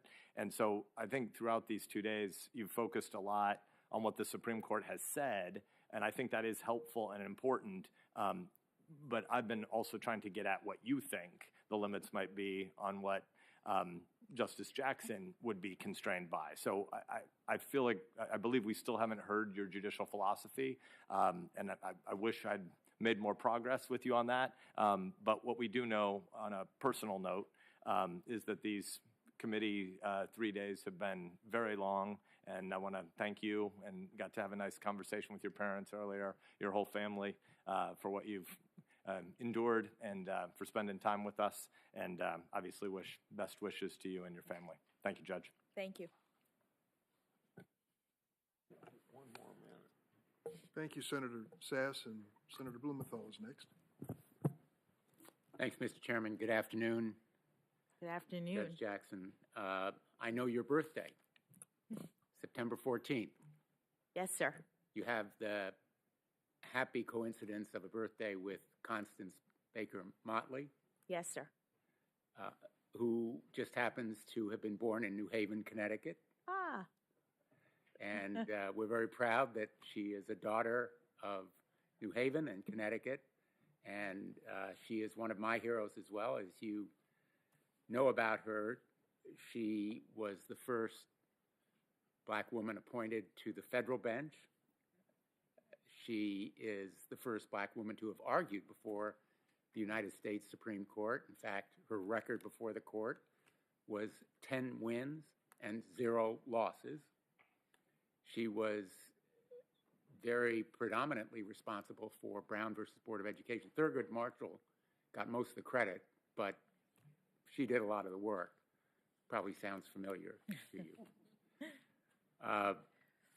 So why don't you tell us, and maybe tell those folks, particularly women and girls who are watching or listening, why you said at the outset of the hearings here that she was one of those whose shoulders you stood upon as you came here today. Thank you, Senator. Well, in addition to the fact that we share a birthday, which I discovered when I was in law school and thought, what a happy coincidence in terms of someone who I so admired. And secretly at that point, I was thinking maybe I might want to be a judge. So it was a wonderful, wonderful coincidence. I so admired the fact that she was the first. It's not necessarily easy to be the first, but it is an opportunity to show other people what is possible. When you're the first, it means no one has ever done it before like you, and there may be hundreds, thousands of people who might have wanted that opportunity and thought, I can't do that because there's no one there like me. And so being a trailblazer, whether it's Judge Motley or Justice Marshall or Justice O'Connor, being a trailblazer is really inspiring, I think. And I was always moved by Judge Motley's experience and think it may even be part of why I moved in this direction. Well, it is inspiring. And I hope that your very inspiring story will make it possible for a lot of others to think it not secretly, but say it out loud and aspire to it, because it's what this country needs. And fortunately, President Biden has recognized it in the nominees that he's put before us, and we've tried to work with the great leadership of Senator Durbin to confirm people of real merit, the kind of qualifications in intellect and character and depth and warmth that you bring to us today.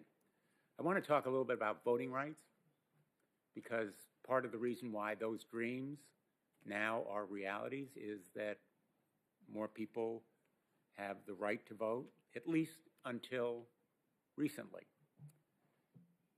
In fact, there has been a lot of backsliding about turning back the clock on voting rights. The gentleman sitting behind you, Doug Jones, our former colleague, whom we very much respect and admire, wrote a tribute to Vivian Malone Jones, who has a rich story as a civil rights warrior and who succeeded John Lewis as head of the Voter Rights Project. And he said in a speech that Doug Jones wrote in tribute to her as she was inducted posthumously into the Alabama Women's Hall of Fame, I'm quoting, "We can best honor her by acknowledging that while most doors are unlocked today, they are still heavy and so hard to open for so many people in Alabama and the rest of the nation. Let us commit ourselves to do our part to open these doors as wide as possible so that everyone can take the walk that Vivian took." I'm going to ask that former Senator Jones' full speech be entered in the record, Mr. Chairman. Thank you. The simple fact of the matter is, Judge Jackson, Congress passed the Voting Rights Act in 1965. It was a source of real power to so many people who got the right to vote for the first time in practical terms, because it struck down more than 1,000 discriminatory election rules proposed by state and local officials. It opened the ballot box to millions and millions of Americans, and it became regarded as the crown jewel of the civil rights movement. And then, just in the last few years, the Supreme Court has hacked away at it in an exercise of judicial activism that has been historic in magnitude. Judges supplanting their views for the policy preferences and official acts of legislatures. In opinions that were written and joined by only conservative justices, these decisions were about as far from judicial restraint as they could possibly be, not even close. And they rewrote the rules of our most cherished and most bipartisan civil rights laws. You know the cases: Shelby County, Brnovich versus Democratic National Committee. In effect, their opinions, including Justice Alito's decision in Brnovich, are completely untethered from the clear statutory text, and they impose a series of so-called guideposts on Section 2 that create unreasonably high hurdles to the exercise of the Voting Rights Act. I hope that you will bring to the court that deliberate, careful methodology that you described earlier very convincingly. It is part of your judicial philosophy in the sense that it's your approach to cases. And it has been very persuasively and clearly articulated. And I think if that kind of deliberate and careful methodology had prevailed on the United States Supreme Court, we would still have the Voting Rights Act in full right now. And I hope that we can once again return to bipartisan support of those rights.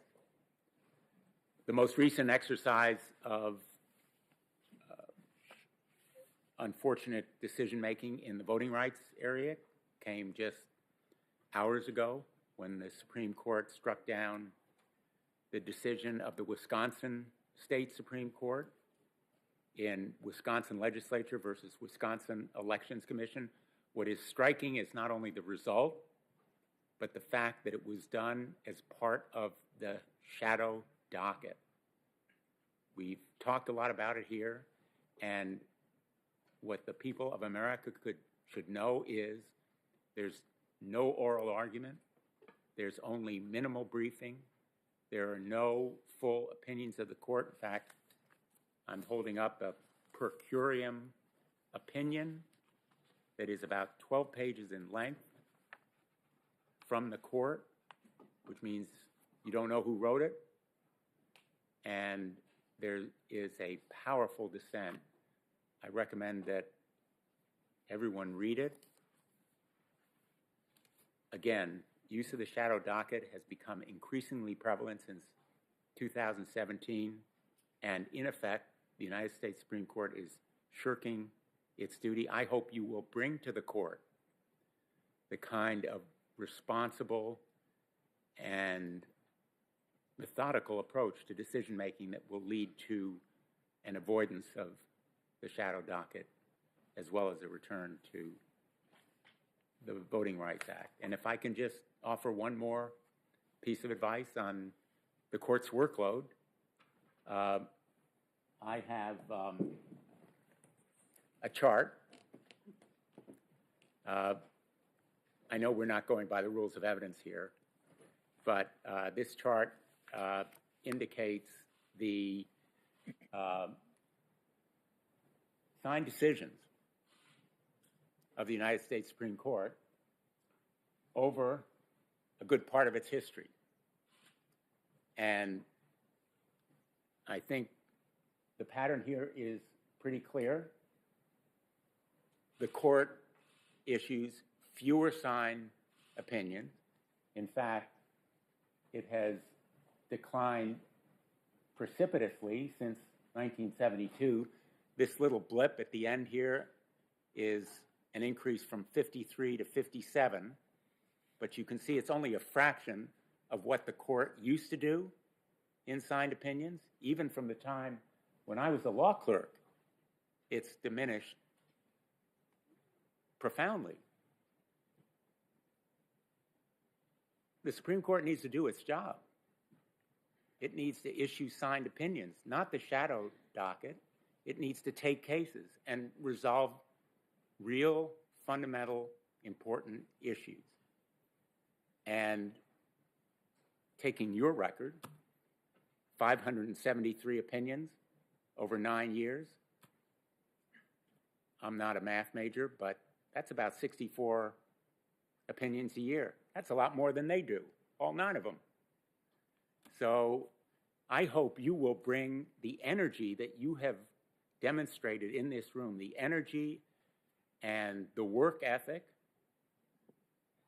to the United States Supreme Court, because clearly you have both, and I think the court is very much in need of it, as it is some of the other great qualities, intellect, character, that you have demonstrated here.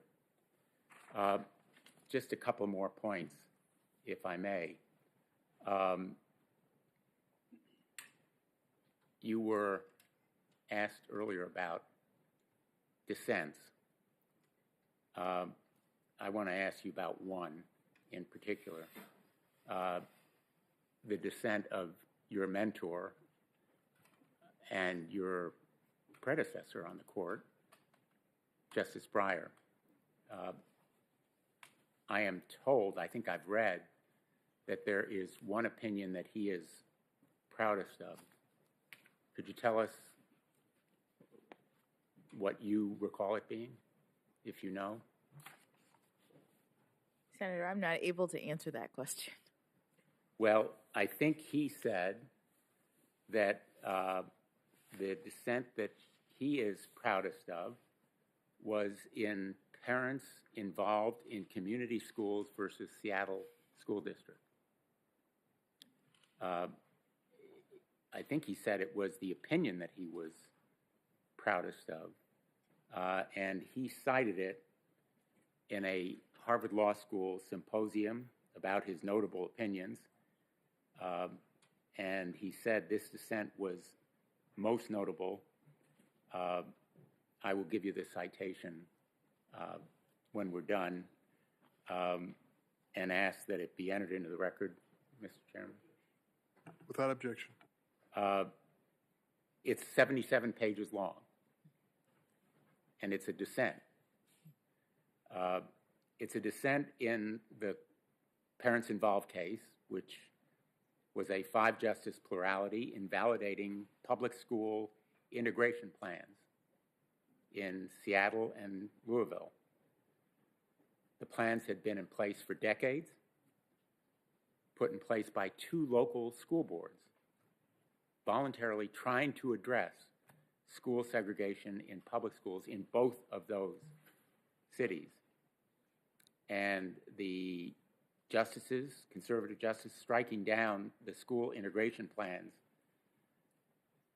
said in effect they couldn't move forward with those integration plans. You may recall it is the opinion where Chief Justice Roberts said, very famously, the way to stop discrimination on the basis of race is to stop discriminating on the basis of race. Justice Breyer, in dissent, which reminded me of a lot of what you've said here this week, wrote, quote, "I do not claim to know how best to stop harmful discrimination, how best to create a society that includes all Americans how best to overcome our serious problems of increasing de facto segregation. But as a judge, I do know that the Constitution does not authorize judges to dictate solutions to these problems. Rather, the Constitution creates a democratic political system through which the people themselves, through their legislators, must together find answers. The court should leave them to their work. I think that's the philosophy that you've articulated here today, the judicial philosophy of separate branches of government, as you so eloquently described our constitutional scheme, our federalism that really should have led the court to respect the Wisconsin Supreme Court's decision and the Wisconsin governor's decision, and to stay in its lane, as you have put it so well. The fact is, there has been a lot of progress, and we see it in this hearing room. But there is a lot of work still to be done, and there's a lot of reason for folks to feel even some anger at what we've seen on voting rights and on resegregation in some areas. So I am really excited, as I've indicated, and joyful at the great landmark and the historic accomplishment that your nomination represents and reflects. And I hope, as I've said, that not only will you make the court look more like America, but hopefully think more like America. And I want to thank you for your very hard work, all of what you personally have done, because you as a person have done it. And history has given you this opportunity. Your parents have helped to make it possible. Your family story is so powerful, but you've really earned it. And we're grateful to you for providing all of us that role model. Thank you, Mr. Chairman. Thank you, Senator Blumenthal. Senator Hawley. Thank you, Mr. Chairman. Judge, good to see you again. Good to see you, Senator. We don't have a lot of time, so let me just get straight into it. Senator Cruz was asking you at the end of his time and questionings about United States versus Stewart. This is the case where Neil Stewart tried to cross state lines to rape another person's 9-year-old daughter. He had 6,700 images and videos of egregious and brutal child pornography. The government recommended 97 months. The guidelines said 97 to 121 months. You came in at 57 months. Senator Cruz asked you why. The chairman wouldn't let you answer. I thought maybe you'd like to answer now. Thank you, Senator. No one case can stand in for a judge's entire record. I have sentenced more than 100 people in a variety of egregious circumstances. In every case, and especially cases that involve the kinds of acts that you're talking about, the kinds of evidence that I had to deal with as a judge, in every case, I am balancing the factors that Congress has determined are appropriate and required for a judge to make a determination.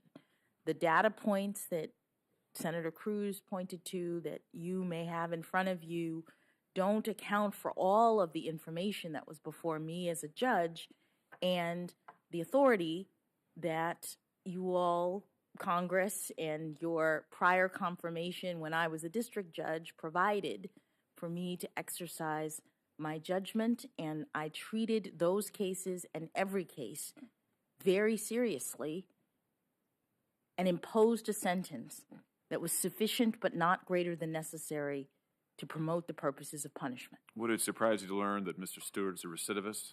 He was warrants issued again for his arrest just 3 years after you sentenced him. Would it surprise me? Yeah, would it surprise you? You know, Senator, There is data in the Sentencing Commission and elsewhere that indicates that there are recidivism, serious recidivism issues. And so among the various people that I've sentenced, I'm not surprised that there are people who reoffend, and it is a terrible thing that happens in our system. Yeah, indeed it is. Let me ask you about the Hawkins case. You and I talked about this yesterday. You've been able to think about it overnight. This is a case where you had an 18-year-old who possessed and distributed hundreds of images of 8-year-olds and 9-year-olds and 10-year-olds, and you gave him, frankly, a slap on the wrist sentence of 3 months. Senator, Do you regret it? I don't remember whether it was distribution or possession. In It was the law, both. Do you regret it? In the law, there are different crimes that people commit. Judge, you gave him 3 months. My question is, do you regret it or not? Senator, what I regret is that in a hearing about my qualifications to be a justice on the Supreme Court, we've spent a lot of time focusing on this small subset of my sentences, and I've tried to explain. You regret that many we're focusing on times- your cases? I don't understand. No. I'm talking about the fact that you're talking about Child pornography 7 cases? very serious cases. I'm glad we agree on that. Don't you think Some we should be focusing on that? some of which involve conduct that I sentence people to 25, 30 years. 3 months for- in this case, Judge. Do you regret it? You haven't answered my question yet. Do you Senator- regret this sentence? Senator, I would have to look at the circumstances. What I'm telling you, You know the circumstances. We discussed it for half an hour yesterday. There's a 55-page transcript, which I'm sure you've read. You I lived did it. not- I As did you've not- emphasized to this committee over and over, you've lived it, right? You said that you've been through all of this. You've looked at all of the images. You're the one who's had to endure all of it. You gave him a 3-month sentence. I just wonder if you regret it or if you stand by it. I mean, do you stand by that sentence? Senator, in every case, I followed what Congress authorized me to do in looking to the best of my ability at all of the various factors that apply, that constrain judges, that give us discretion, but also tell us how to sentence. And I ruled in every case based on all of the relevant factors. So you don't regret it?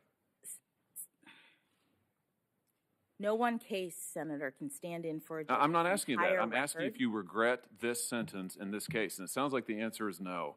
But I want to tell you I regret it.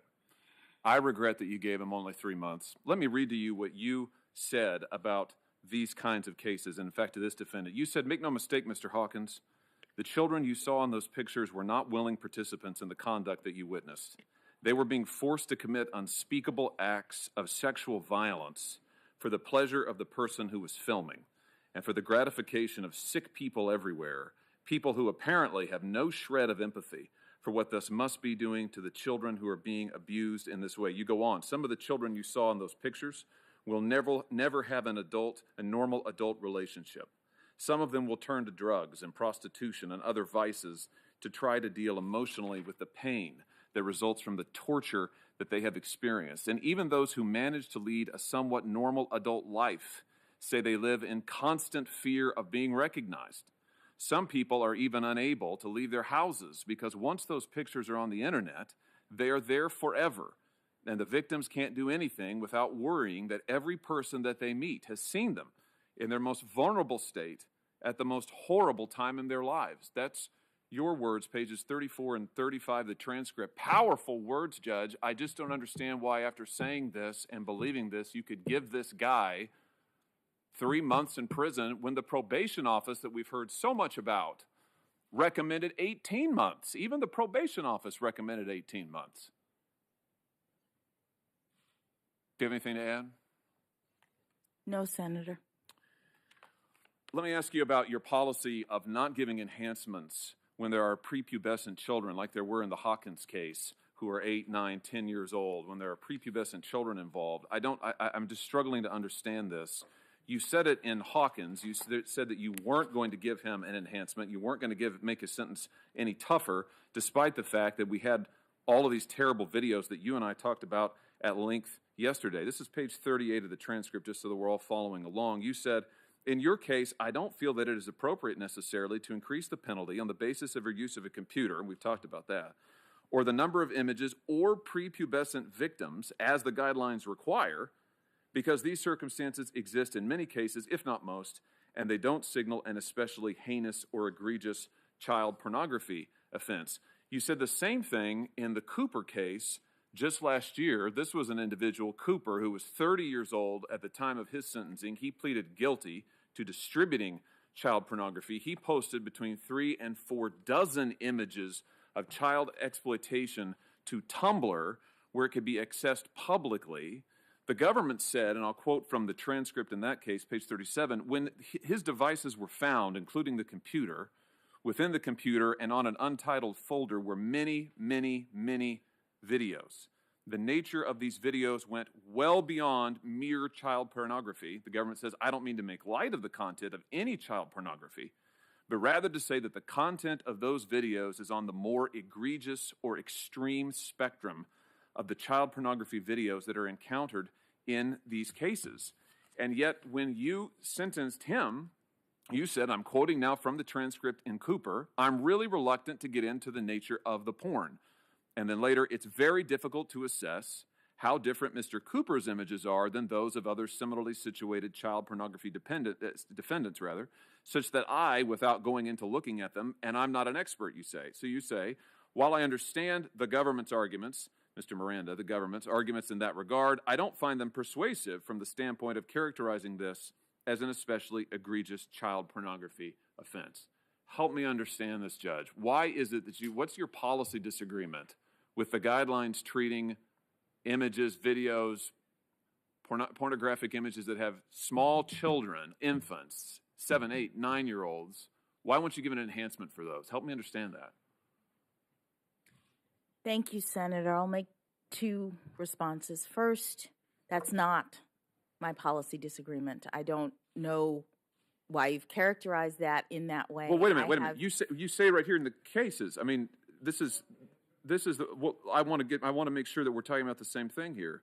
This in the Hawkins case, I don't feel that it's appropriate necessarily to increase the penalty on the basis of your use of a computer or the number of images or prepubescent victims. And you say the same thing in Cooper. Senator, 2 observations. 1, I am sentencing in every case. I have policy disagreements with certain aspects of the operation of the guidelines that I lay out in every case as Congress has required and as the Supreme Court permits in light of my experience, not only as a district judge, but also on the Sentencing Commission, which did a report about the operation of the guidelines. Second, you've read extensively from the government's argument in this case. You've not provided information from the probation office or the defense. And when I don't have the probation office report. No, excuse me, Senator. The probation office provides a recommendation. There has been information gathered about what a recommendation was given in each one of these cases. I don't have that information here, but what I'm saying is that in every case, the judge is not just hearing from the government.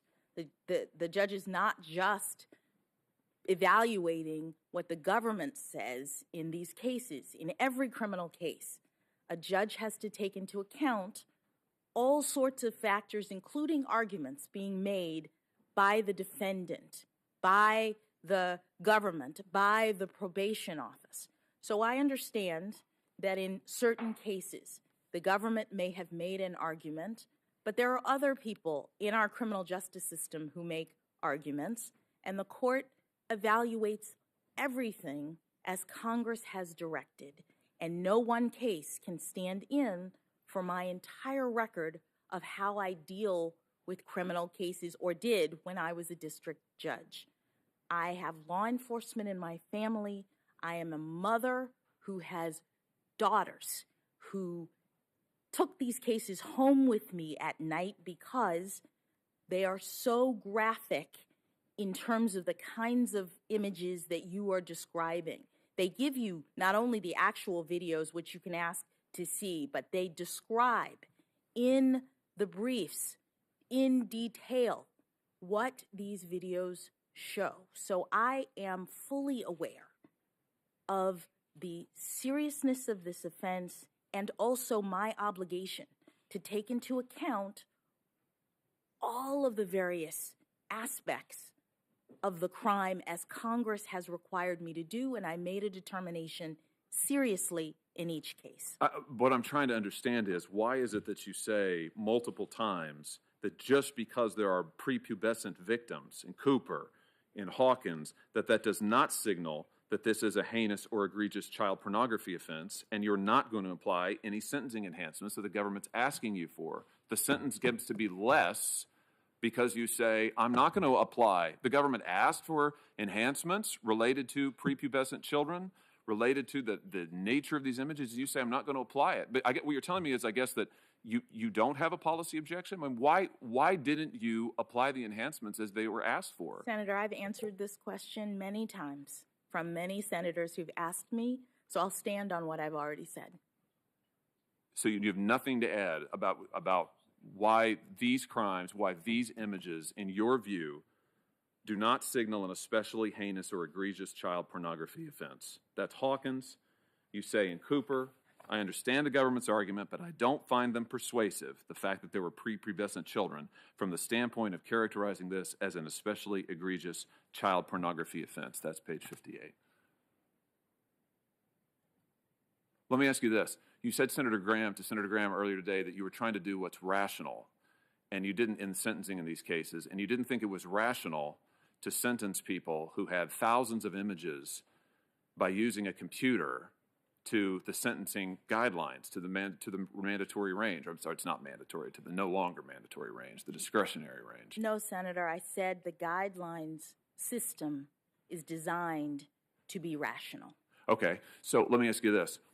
Why isn't it rational to sentence people who have thousands of images on a computer to more time as opposed to somebody who has one or two pictures in the mail? In other words, the more images there are, why wouldn't you want to sentence that person to more time rather than less? Why isn't that rational? Senator, I've answered this question, and I'll stand on what I already answered. So, but your answer is what? I mean, refresh my memory. Senator, I've answered this question. I've explained how the guidelines work, and I'll stand on my answer. But the guidelines are not mandatory. I wish they were, but they're not. The Supreme Court made that determination. I'm trying to understand why you think it's rational not to sentence criminals based on the number of images they have. You say that this is a policy disagreement that you have with the guidelines. This gets to the core of your judicial philosophy.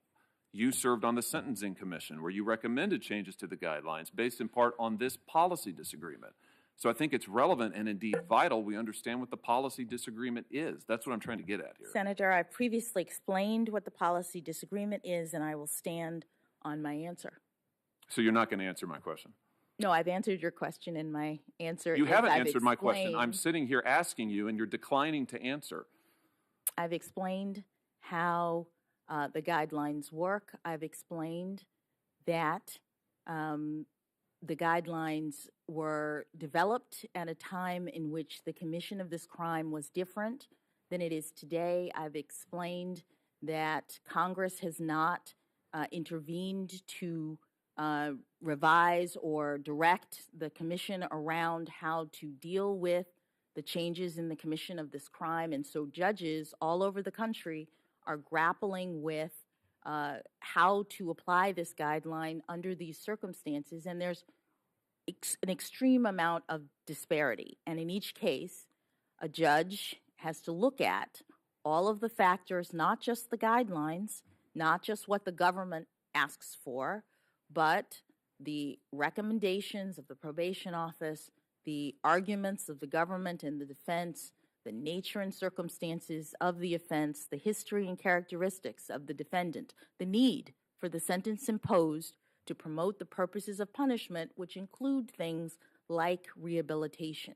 Also, in every case, Congress has authorized judges to impose not only terms of imprisonment, which are a very important part of the consequences for these crimes, but a range of other preventative kinds of measures which courts impose in cases to prevent these defendants from repeating these egregious, this type of egregious conduct. And I talked to each defendant, as you have quoted, explaining to them the harms that their crimes caused, and I imposed not only a term of imprisonment, but also all of the other consequences of the offense, to include decades of supervision, restrictions on use of a computer, and the like. That's my answer. I've answered it many times. Do you have other questions for me? Yeah, I do. I do, because I want to try to understand when you talk about the guidelines being outdated and outmoded. I understand that they were written, the initial guidelines were written at a time when computers were not common. Everybody didn't have one. Certainly didn't have phones in every pocket like we do now, smartphones. So I understand that. I also understand that the number of images, sexually exploitative images of children on these devices has exploded. And so I'm trying to get at what Senator Coons earlier characterized as a pretty fundamental policy question, which I think is the correct characterization here. I'm trying to understand your view on why it is that while the number of images available on these things has exploded, that sentencing shouldn't track that. You see what I'm saying? I mean, you've made the argument, if I understand you right, and I want you to correct me if I'm wrong, you've made the argument that, well, look, the guidelines were written at a time when this stuff was like, it was an individual picture, it was, magazines, whatever. Now, almost every offender, I think this is the argument, so you correct me, almost every offender, because of the nature of this, they've got tens, hundreds, sometimes thousands. I mean, partly because of the nature of this. My question to you is, wouldn't we want to deter that? Isn't that a reason to impose tougher sentences? I mean, Senator, go ahead. The Congress has every ability to do that. What's happening now is that you have a guideline that has gradations in it for the number of images that ends up being, when you look at the scale, something like the difference of 10 years. I don't know exactly what it is, but each two-level enhancement is like several years. And the gradations are like 0 to, and again, I don't have it in front of me, but it's like 0 to 50 pictures, 50 to 100 pictures, 100 to 150 pictures, set up at a time in which the mail was the primary mode of possession and distribution. And so if somebody had 50 pictures, they, according to Congress and the commission at the time, deserved an extra 10 years in prison. Now, with that scale, everybody's at the top immediately, just because of the nature of the internet. So you're not differentiating using that scale anymore, given the way this crime is committed. And so judges are having to decide, how are we going to deal with the penalties and do our jobs to impose sentences that are sufficient but not greater than necessary under these circumstances? Yep. Thank you, Judge. I'll just say in closing that I appreciate that answer, and I understand that as a policy matter. I just think we disagree. I think that the more images are there, the more punishment there should be, and I want to see this deterred. And I just think we've pretty fundamentally disagreed. I've enjoyed our exchanges. Thank you for your candor, and I appreciate it. I just disagree with you on the law. Thank you, Mr. Chairman. Senator Hirono? Mr. Chairman. Mr. Chairman. Senator Hirono's turn. Mr. Chairman, I'm asking to be recognized to make a point to the chairman. Mr. Chairman. I believe he recognized me. May I proceed? Mr. Chairman. Mr. Chairman, I waited my turn on here, and I've been on this committee for 47 years. I think we ought to follow the regular order. Mr. Chairman, the witness just said that we cannot understand those cases without Senator, the pre-sentence reports. I don't want to go through this again. I have a letter that I want to enter into the record that's signed by 10 senators on this committee. Are you not even going to allow a letter from 10 senators on this committee? Send any letter, you can do it by This hand letter or by that is mail. signed by 10 senators on the committee addressed to you makes the point that the White House gave you probation information for Democrats that was not provided to the minority on this committee. And just now, Judge Jackson told Senator Hawley, you cannot understand these cases without reading the probation reports.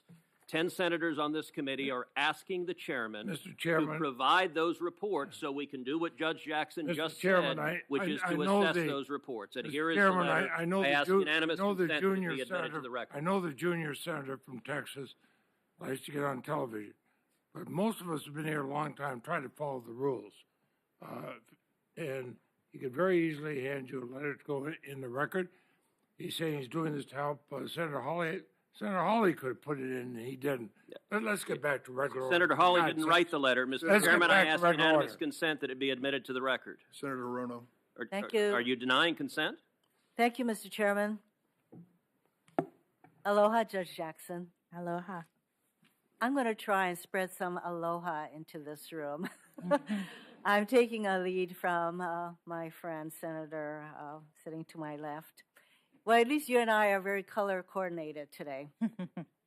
So since 2018, I have been asking every nominee that comes before the committees on which I sit the two questions that I asked you at the start of my time, namely whether or not they have a history of sexual assault or harassment.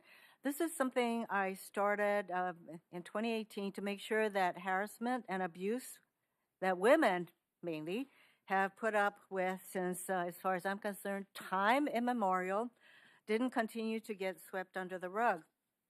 I found these questions to be important for nominees to the judiciary. As Chief Justice Roberts stated in his 2017 year-end report on the federal judiciary, events in recent months have illuminated the depth of the problem of sexual harassment in the workplace, and events in the past few weeks have made clear that the judicial branch is not immune. Here are just a few examples of abusive practices by federal judges. In December 2017, 6 former law clerks and staffers accused Ninth Circuit Judge Alex Kozinski of subjecting them to a range of inappropriate sexual conduct and comments.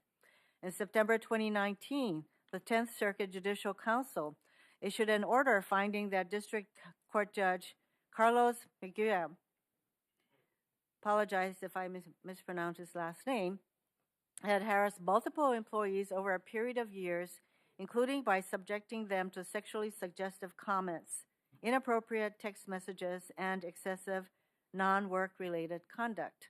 In February 2020, former law clerk to the late Ninth Circuit Judge Stephen Reinhardt accused the judge of a months-long harassment campaign. And these are a few of the cases that we know about. There are undoubtedly many more we don't know about, both because of the power imbalance between federal judges and their clerks and employees, who often rely on connections and recommendations to advance in their careers, and because of the lack of legal recourse available to the judicial employees. Many may not realize this, but federal judicial branch employees are not protected by the foundational federal statutes, such as Title VII of the Civil Rights Act of 1964, that prohibit discrimination and retaliation.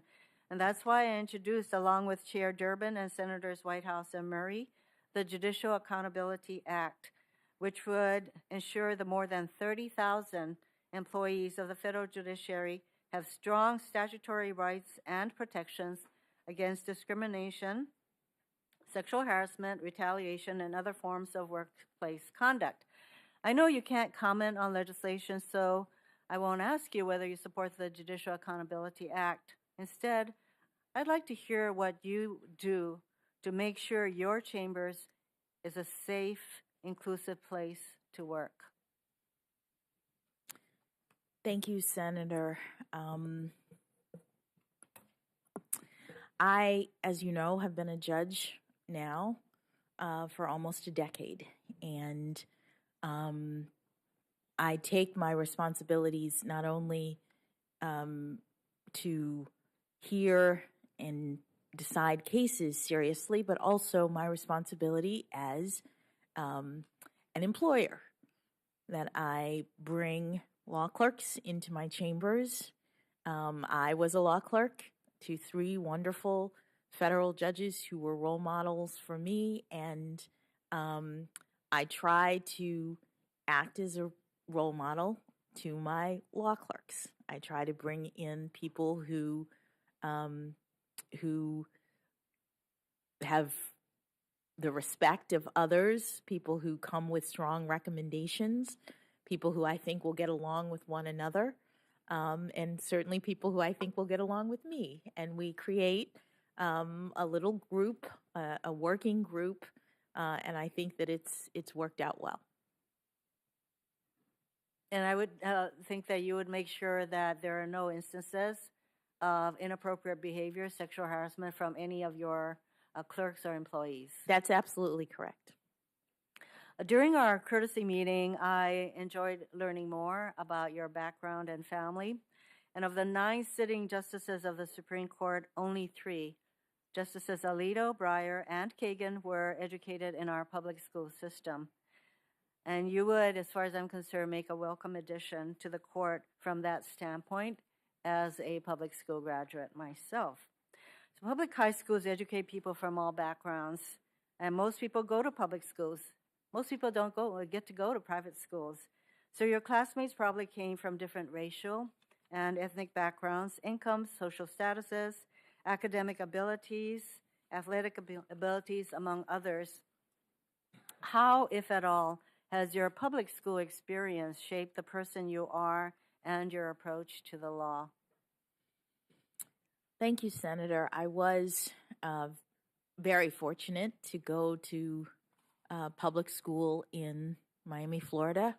I had a wide range of classmates, and it was a wonderful opportunity to get to know people who were different than me, and to learn at the end of the day that they were not so different than I am, even if they came from different backgrounds. And I've talked a lot about my debate team. That was one of the activities that I engaged in and spent a lot of time with my colleagues on the debate team and with my wonderful coach. And you learn how to support each other, how to speak across difference, how to communicate with different kinds of people. And it was a wonderful experience, and as I've mentioned, in many ways different than the generation before, who in Florida were segregated by law. So I take it that not only did you have, I would say, a broad experience of encountering people from all different walks of life and backgrounds, but there was still commonality that you had. Very much so. And that is very much exemplified in your approach to your work.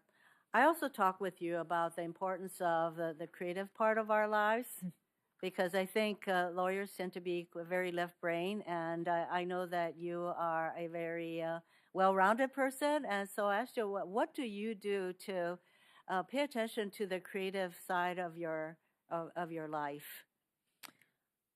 Thank you for the question.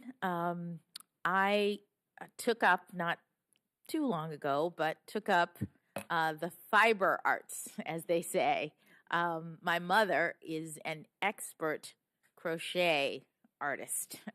She makes beautiful pieces of all kinds, and I always wanted to do that. I always wanted to, and she tried to teach me when I was younger, and it didn't quite turn out. But as I have gone along in my career and wanting to have some sort of a creative outlet, and especially in times of high stress, I started pining for something to do to express my creative side. And I bought a book on crochet. I talked to my mom.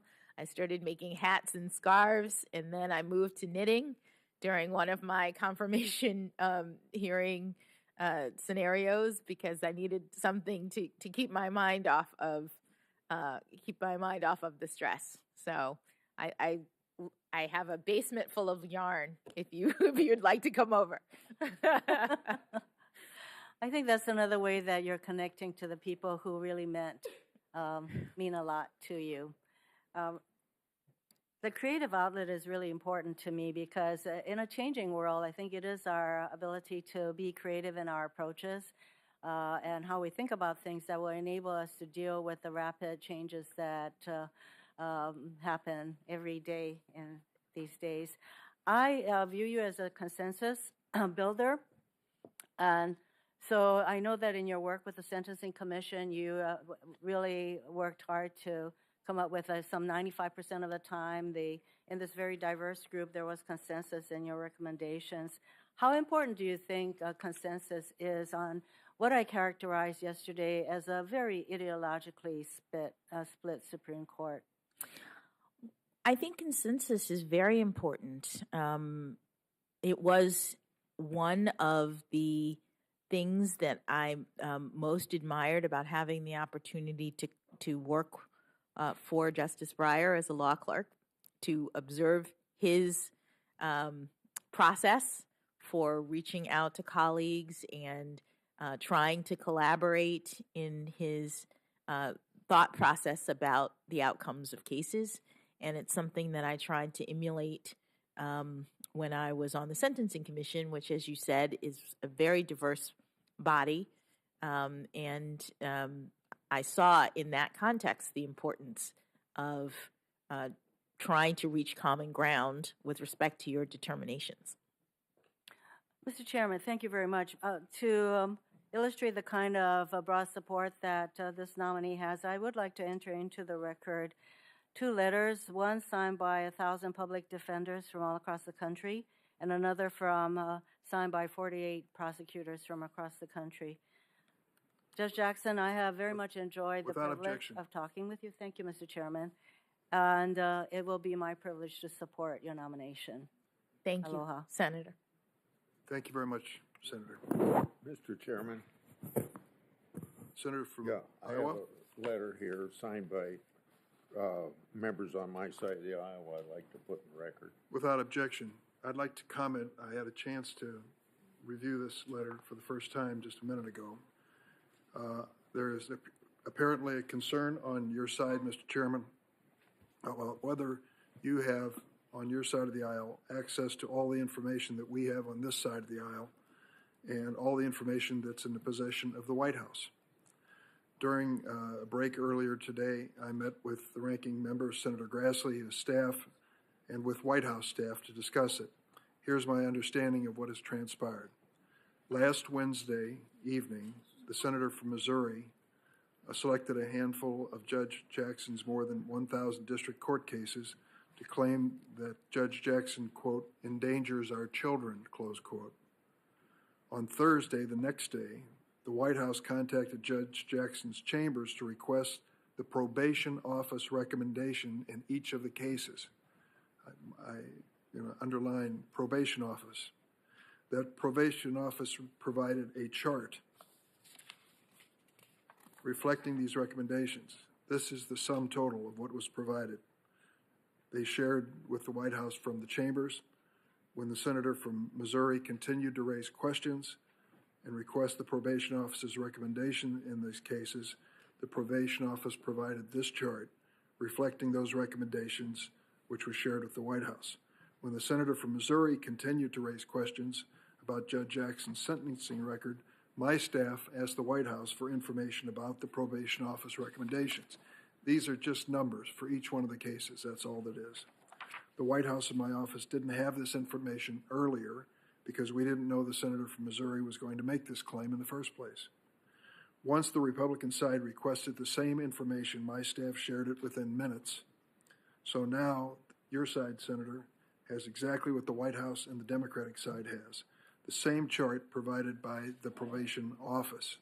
And I might add that some of this had been published in the press, in Washington Post and other places, but it consists in each case of the case number, name, the probation office recommendation for custody, the sentence imposed custody, probation office recommended supervision and release, and the supervision and release imposed. All of that information has now been shared equally. Some information on the other side on the Republican side includes frequent reference to transcripts, which we don't have on this side. And the reason being, we didn't anticipate this objection from the senator from Missouri and request that information. Now, the letter also goes a step beyond, which I think is a very important decision for this committee to make. This request for pre-sentence reports from each of these cases. Now, these pre-sentence reports are typically filed under seal. They can contain highly sensitive personal information, not just about the defendant, but about innocent third parties and victims. We've spent a lot of time here reflecting on these terrible crimes. Everyone has acknowledged how terrible they are and how damaging they can be to the victims. We have heard story after story, and I don't question a single word that was spoken in sympathy for these same victims. I would not want it weighing on my conscience that we are turning over these pre-sentence reports to this committee for the first time in history, and that information out of this, or because it was released, would somehow compromise or endanger any victim as a result of it. This information was not requested before. It's never been requested by this committee. And I think we ought to think long and hard about whether or not we even consider going into pre-sentence reports. So I'm going to take this matter up with our side, and I'm sure you will with your side. I have your letter requesting it. As far as this information, you have exactly what we have, no more, no less. In terms of pre-sentence reports, this is a critical policy question, which ought to be carefully weighed.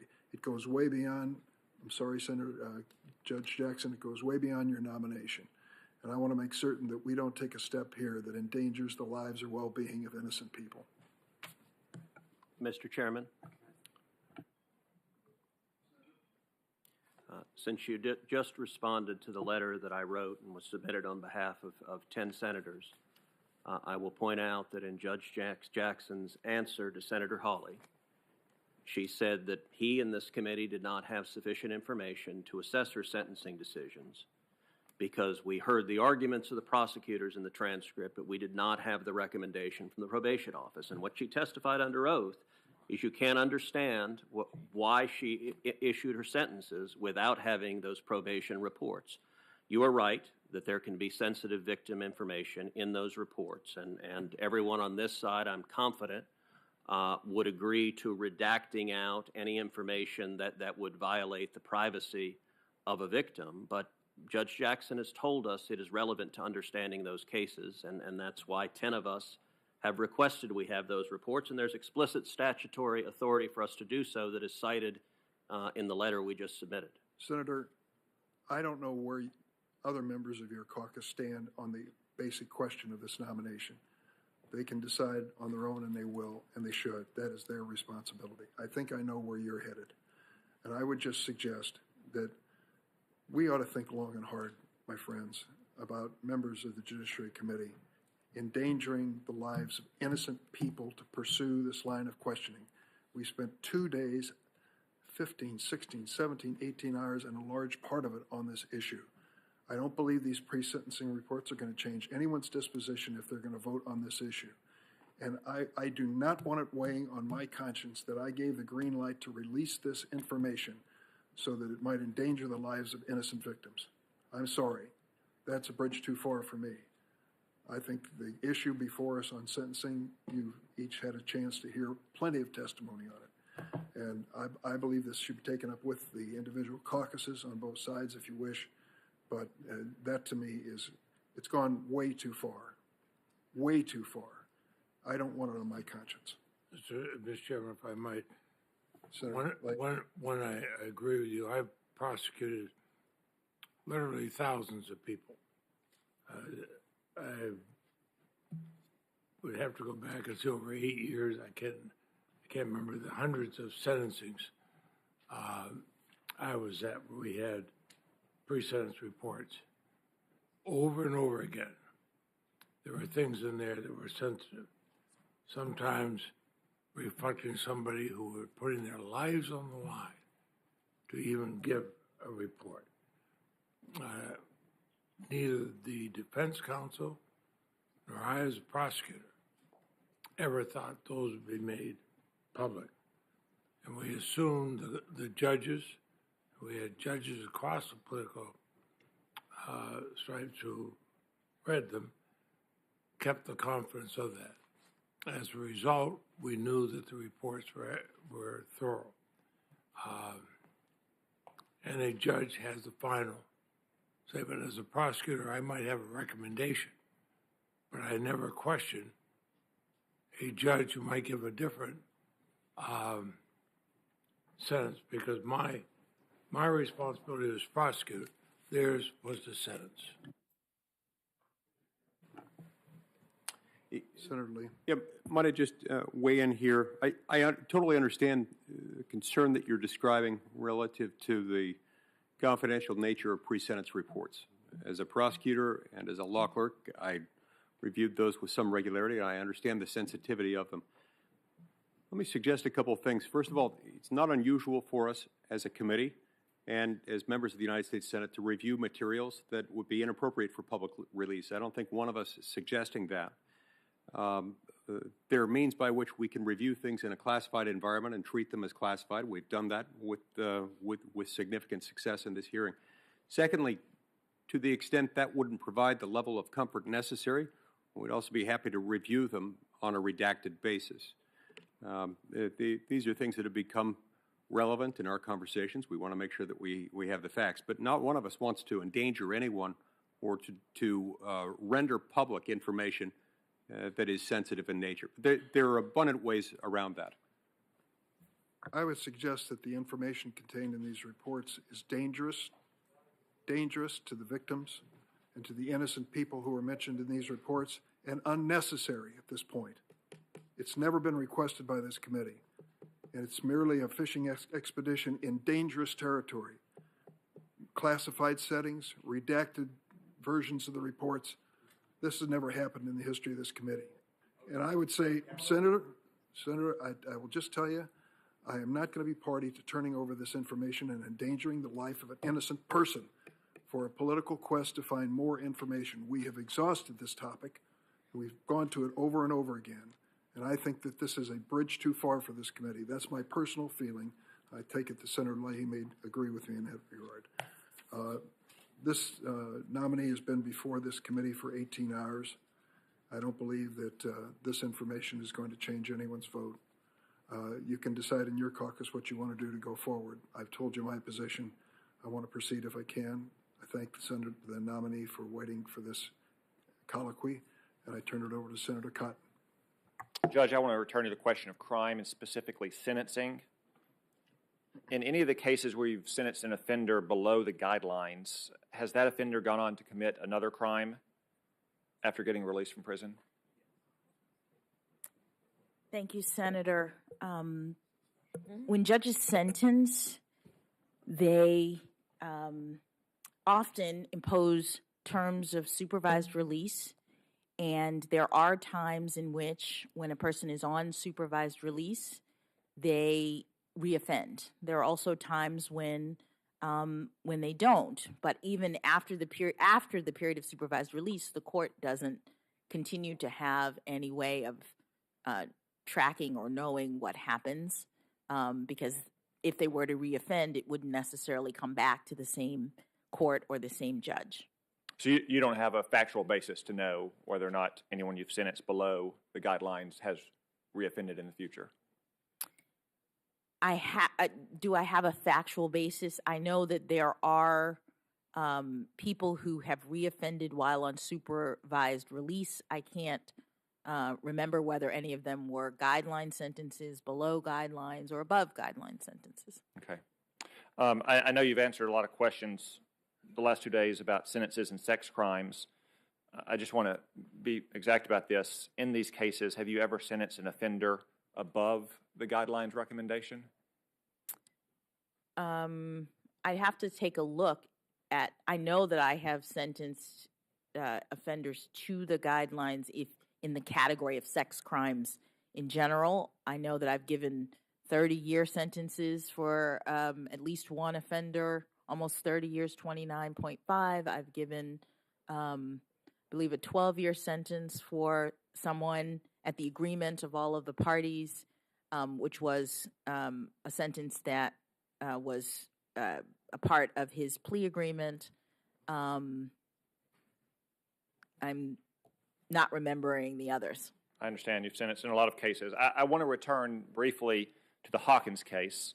Wesley Hawkins, as a reminder, was convicted of a child pornography offense in 2013.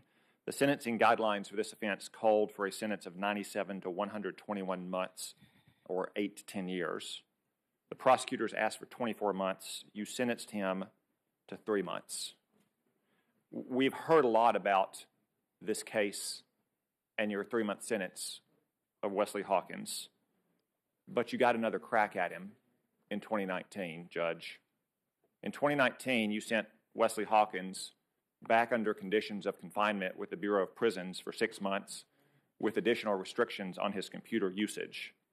That's twice the amount of time in custody that you sentenced him to in 2013.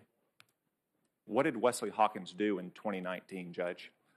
Oh, I don't remember, Senator. I have a lot of defendants who I've sentenced who are on supervision, who violate conditions of supervision. If in our system, someone like Mr. Hawkins, especially given the crime, the egregious crime that he committed, was likely on a very long period of supervision, and during that time, he would likely be under computer restrictions for 10, 20 years or something, where he's not allowed to do certain things with a computer. And a probation officer is monitoring. They put software on the computers of individuals who are who have these kinds of conditions imposed, and that restricts their ability to access certain information on the internet. And so it's not uncommon for a probation officer to report violations of supervised release, not just in this area, but across all crimes. And then the court has to determine how to handle that. And you could, in fact, send someone back to jail for violating conditions of supervised release that are not themselves criminal behavior.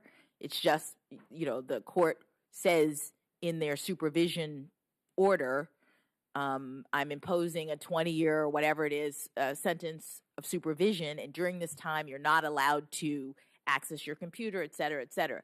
So if he were to do that, it wouldn't be additional criminal behavior, but it would be a violation of my order. And when he comes back to the court on violation, the court has factors that we look at to determine whether or not to treat that essentially as the kind of violation that would require him to go back to jail. Okay. Judge, yesterday we had an extended conversation of your sentencing of a man named Keith Hodges, a fentanyl kingpin. That sentencing occurred in 2018. You had very detailed recall of that sentence.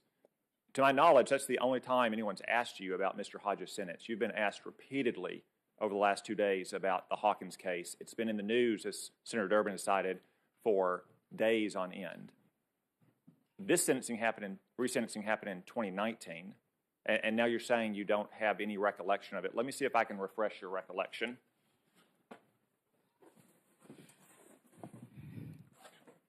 This is the order you signed, Judge, on April 17th, 2019, in USA v. Hawkins. And it says that you concur with the recommendation of the probation office to return him to a residential reentry facility for 180 days and to engage in various kinds of computer monitoring and computer monitoring and search. There's your signature over there, Judge. You really don't remember what? Senator, that is a very, very common thing that judges do. I've sentenced over 100 people, and supervised release, which is the kind of post-incarceration condition that judges ordinarily impose, is something that's done on a standard form, which is what that is. I understand you've done a lot, Judge, but none of them have been the centerpiece of your hearing for the last 2 days. Do you really expect this committee to believe that you don't remember what happened in this Hawkins case when it came back before you? Yes, Senator, I do expect you to believe that's my testimony. Well, I don't find it credible, Judge. It's been in the news for days. Senator Durbin has cited it being in the news for days. You've been asked about it probably more than any other case you've ever had. And I just don't find it credible that you weren't prepared for that matter in 2019. You know what I think? I think he got caught with child pornography again, and he wouldn't have if he had been in prison for the 8 to 10 years the guidelines called for in 2013 when you first sentenced him. Let's turn, though, to your work for detainees at Guantanamo Bay. First off, let me just ask, do you think most detainees at Guantanamo Bay were mostly terrorists or mostly, I don't know, innocent goat farmers? Senator, it's impossible for me to answer that question. The people at Guantanamo Bay had been accused by the government of engaging in terrorist activities and therefore classified by the executive branch as enemy combatants. Okay, do you think America would be safer or less safe if we released all the detainees at Guantanamo Bay? Senator,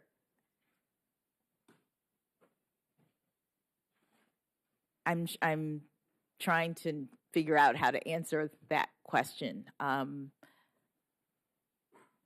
9/11 was a terrible attack on our country, and the executive branch, pursuant to authority that the Supreme Court said it had, designated people as enemy combatants and sent them to Guantanamo Bay. The Supreme Court also said that anybody who was so detained could seek review of their detention. And as a federal public defender, my role and responsibility was to make arguments in defense of the Constitution and in service to the court that was trying to assess, based on the authority given to it by the Supreme Court, whether or not people were adequately classified, what the legal circumstances were, how these habeas petitions were going to be processed. This was a series of legal challenges in a novel environment that federal public defenders and lawyers across the country were engaged in helping the court to evaluate so that we can understand what the Constitution required in this time of emergency. Okay, so no opinion on whether America would be safer or less safe if we released all the detainees from Guantanamo Bay?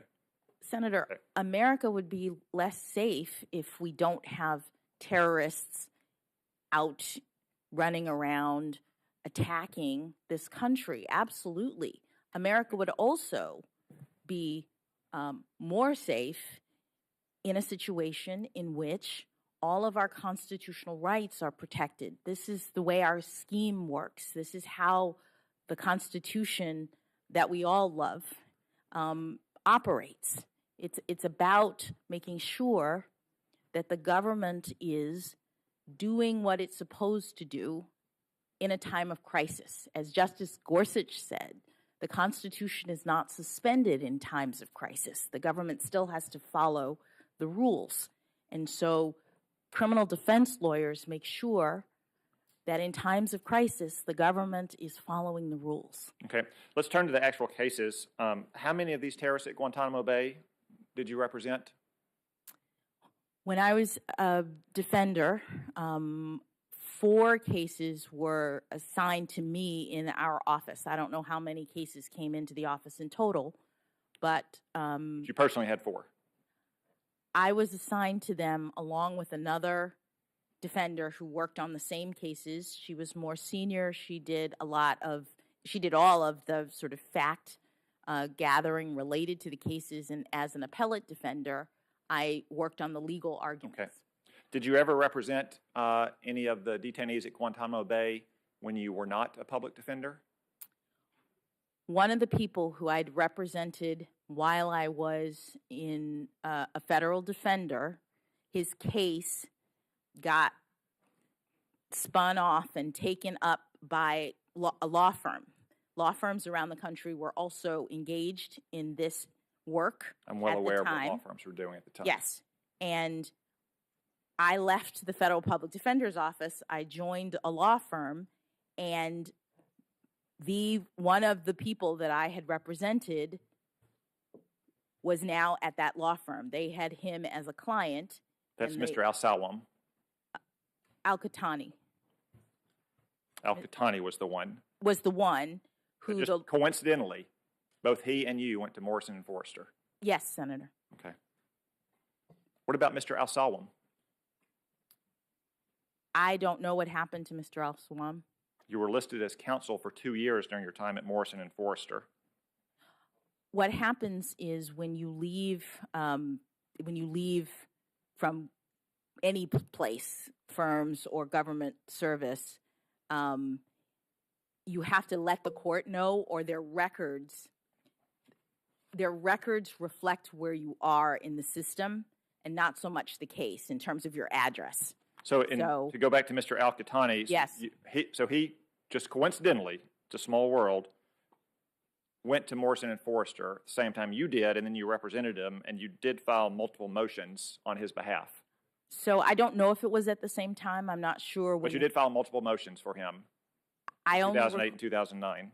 I don't recall whether it was multiple, but he was still at the habeas stage of the process.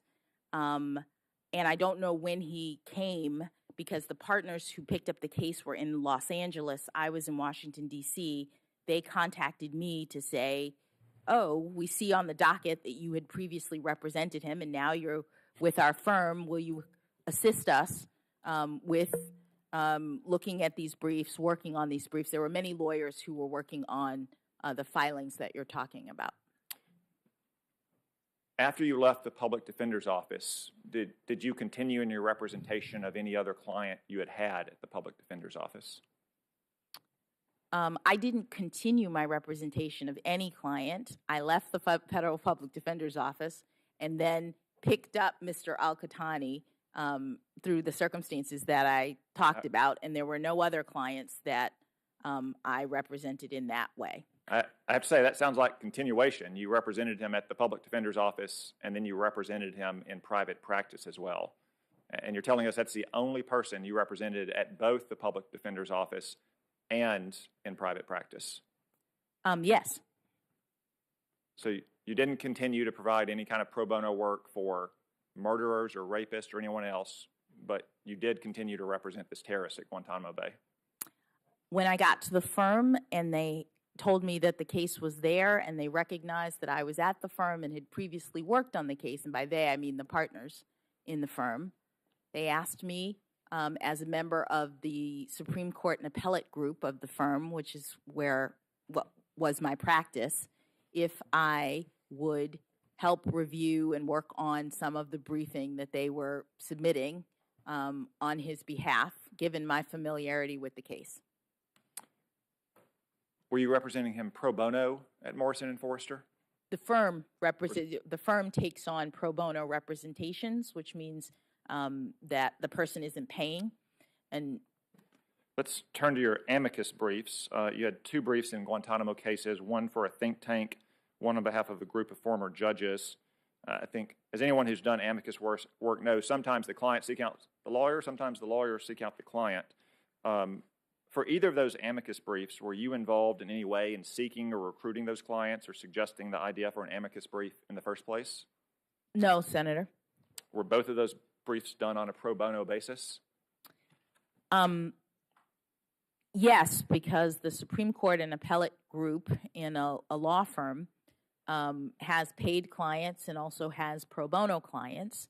And the briefs that I worked on were on the one brief was 20 former federal judges who wanted to make an argument in the Boumediene case that was in the Supreme Court. And one of them was a partner at my law firm. She was a former federal judge whose idea it was, and she knew the other judges and wanted our group to work on the brief. The other was not just one think tank. It was the Cato Institute, the Rutherford Institute, and the Constitution Project, an ideologically diverse group of nonprofits who wanted to make arguments in another case that the Supreme Court had taken up related to these issues, because all of this was novel and a lot of issues were being evaluated by the Supreme Court regarding the scope of executive authority during this time of crisis. Okay, so you've done pro bono work on behalf of detainees at Guantanamo Bay. Have you ever done pro bono work for the victims of terrorism? Senator, I'm not aware of any such cases in my law firm. I was in a group of lawyers that was often approached to ask, would you file a brief for some group? And I'm not aware that any victims of terrorism asked our firm to participate. Okay. So we've talked a lot about the people you represent. Let's talk a little bit about the defendants in those cases and how you characterize them. I'll remind you that those were the President, the Secretary of Defense, and active duty Army officers. Senator Graham and Senator Cornyn said that you called them war criminals. You disputed that, and Senator Durbin has repeatedly denied it as well. And I'll concede you didn't use those exact words. You didn't say war criminals. But you did say in multiple court filings that they committed acts that constitute war crimes. I'm sorry, but I got to confess, I don't understand the difference between saying someone is a war criminal and saying they've committed acts that constitute war crimes. So can you explain that difference to me? Yes, I will. Thank you for the opportunity. So when you file a habeas petition under our law, you can't file it against the United States because of sovereign immunity. The way our law works, you have to file it against individual officers in their official capacity.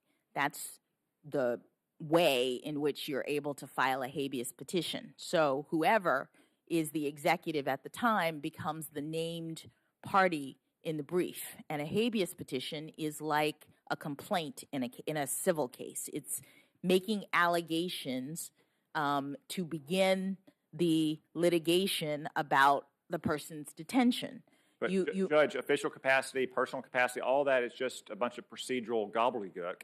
These are the people that you said committed acts that constitute war crimes. With respect, Senator, I just don't understand the difference between calling someone a war criminal and saying they committed acts that constitute war crimes. With respect, Senator, they were not sued in their individual capacity. We weren't making allegations about those individuals. And in fact, over the course of the case, the names changed. So later on, the habeas petition became against President Obama because he then became the executive for the purpose of the habeas petition. I'm well aware that names changed. It probably changed from Bob Gates or from Don Rumsfeld to Bob Gates as well.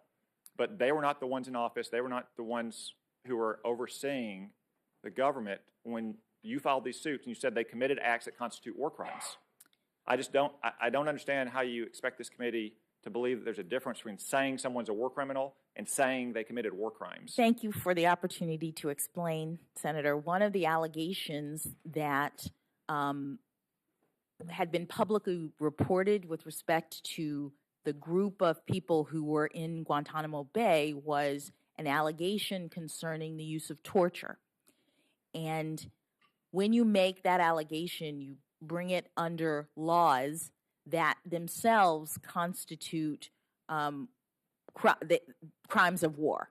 That's the way in which the law works. So if you're writing a habeas petition and you say, upon information and belief, Mr. Al-Qahtani was tortured, that allegation is made under a law that says that there was a war crime that occurred as a result of that torture, and you're making that allegation against the United States, but because you can't sue the United States, the actual petition is named in the name of whoever's leading the United States at the time. So later in the course of this, it moved from President Bush, Donald Rumsfeld to President Obama.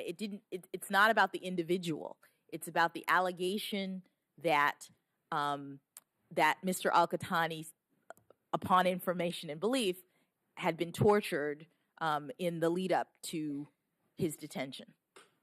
I don't know, Judge. Sounds like a debate about how many terrorists can dance on the head of a pin to me. Thank you, Senator Cotton. Ask unanimous consent to enter a letter in the record from 9 former national security officials defending Judge Jackson's Guantanamo representation. The signatories include former Attorney General Loretta Lynch, Department of Homeland Security Secretary Jay Johnson, and the former Judge Advocate General of the United States Navy, Senator Booker. Thank you very much. Judge, after me, only 5 to go. But sit back for a second, because I don't have questions right away. I actually have a number of things I just want to say, because this has been not a surprise, given the history that we all know, not a surprise, but perhaps a little bit of a disappointment, some of the things that have been said in this hearing. The way you have dealt with some of these things, that's why you are a judge and I am a politician, because you have sat with grit and grace and have shown us just extraordinary demeanor during the times where people were saying things to you that are actually out of the norm. I had to go up dais to ask some of my more senior colleagues about what I feel like is a dangerous precedent.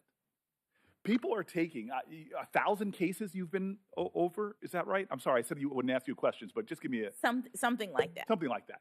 And from what I understand is that these cases often take days, weeks, sometimes months, right? To decide in a case? Yeah. Yes. There's a trial sometimes. And folks are taking any of those cases and just trying to pick pieces out. And so my colleague, Senator Hawley, has been doing this all into the lead up and saying things, tweeting things that I think that a lot of us, when I was just trying to get some advice here, is this is what the new standard is going to be. That any judge coming before us that has ever chosen outside of the sentencing guidelines, below the sentencing guidelines, we're creating this environment now where I could make myself the hero of people who have been victims of some horrible crime and suddenly put whatever judge I want on the defensive by trying to drag out little bits when they have no context to the case. None of the facts. They're seeking to exploit the complexities of a criminal justice system, the reason why we have a third branch of government. I feel bad that there was a judge mentioned by name in this hearing that's from Senator Hawley's state. What is that judge going to think next time they have a complicated sexual abuse case that comes before them, and they know that they could possibly be called out if they go below the sentencing guidelines, which I showed you yesterday in my lack of chart. If you remember, I was uncharted. But that you are deciding completely in the norm. 70+% in many states of people are doing just like you did. But I'm a Democratic senator. I've never quoted from this very well-respected conservative periodical. This is the National Review. Very well-respected. They're not necessarily something I agree with all the time. But here's what the National Review, this is the title. Senator Hawley's disingenuous attack against Judge Jackson's record on child pornography. I'll just read the first paragraph. I would oppose Judge Ketanji Brown Jackson because of her judicial philosophy for the reasons I outlined last week. I addressed that in a separate post. For now, I want to discuss the claim by Senator Josh Hawley that Judge Jackson is appallingly soft on child pornography offenders. This is the kicker here. The allegations appear meritless to the point of demagoguery.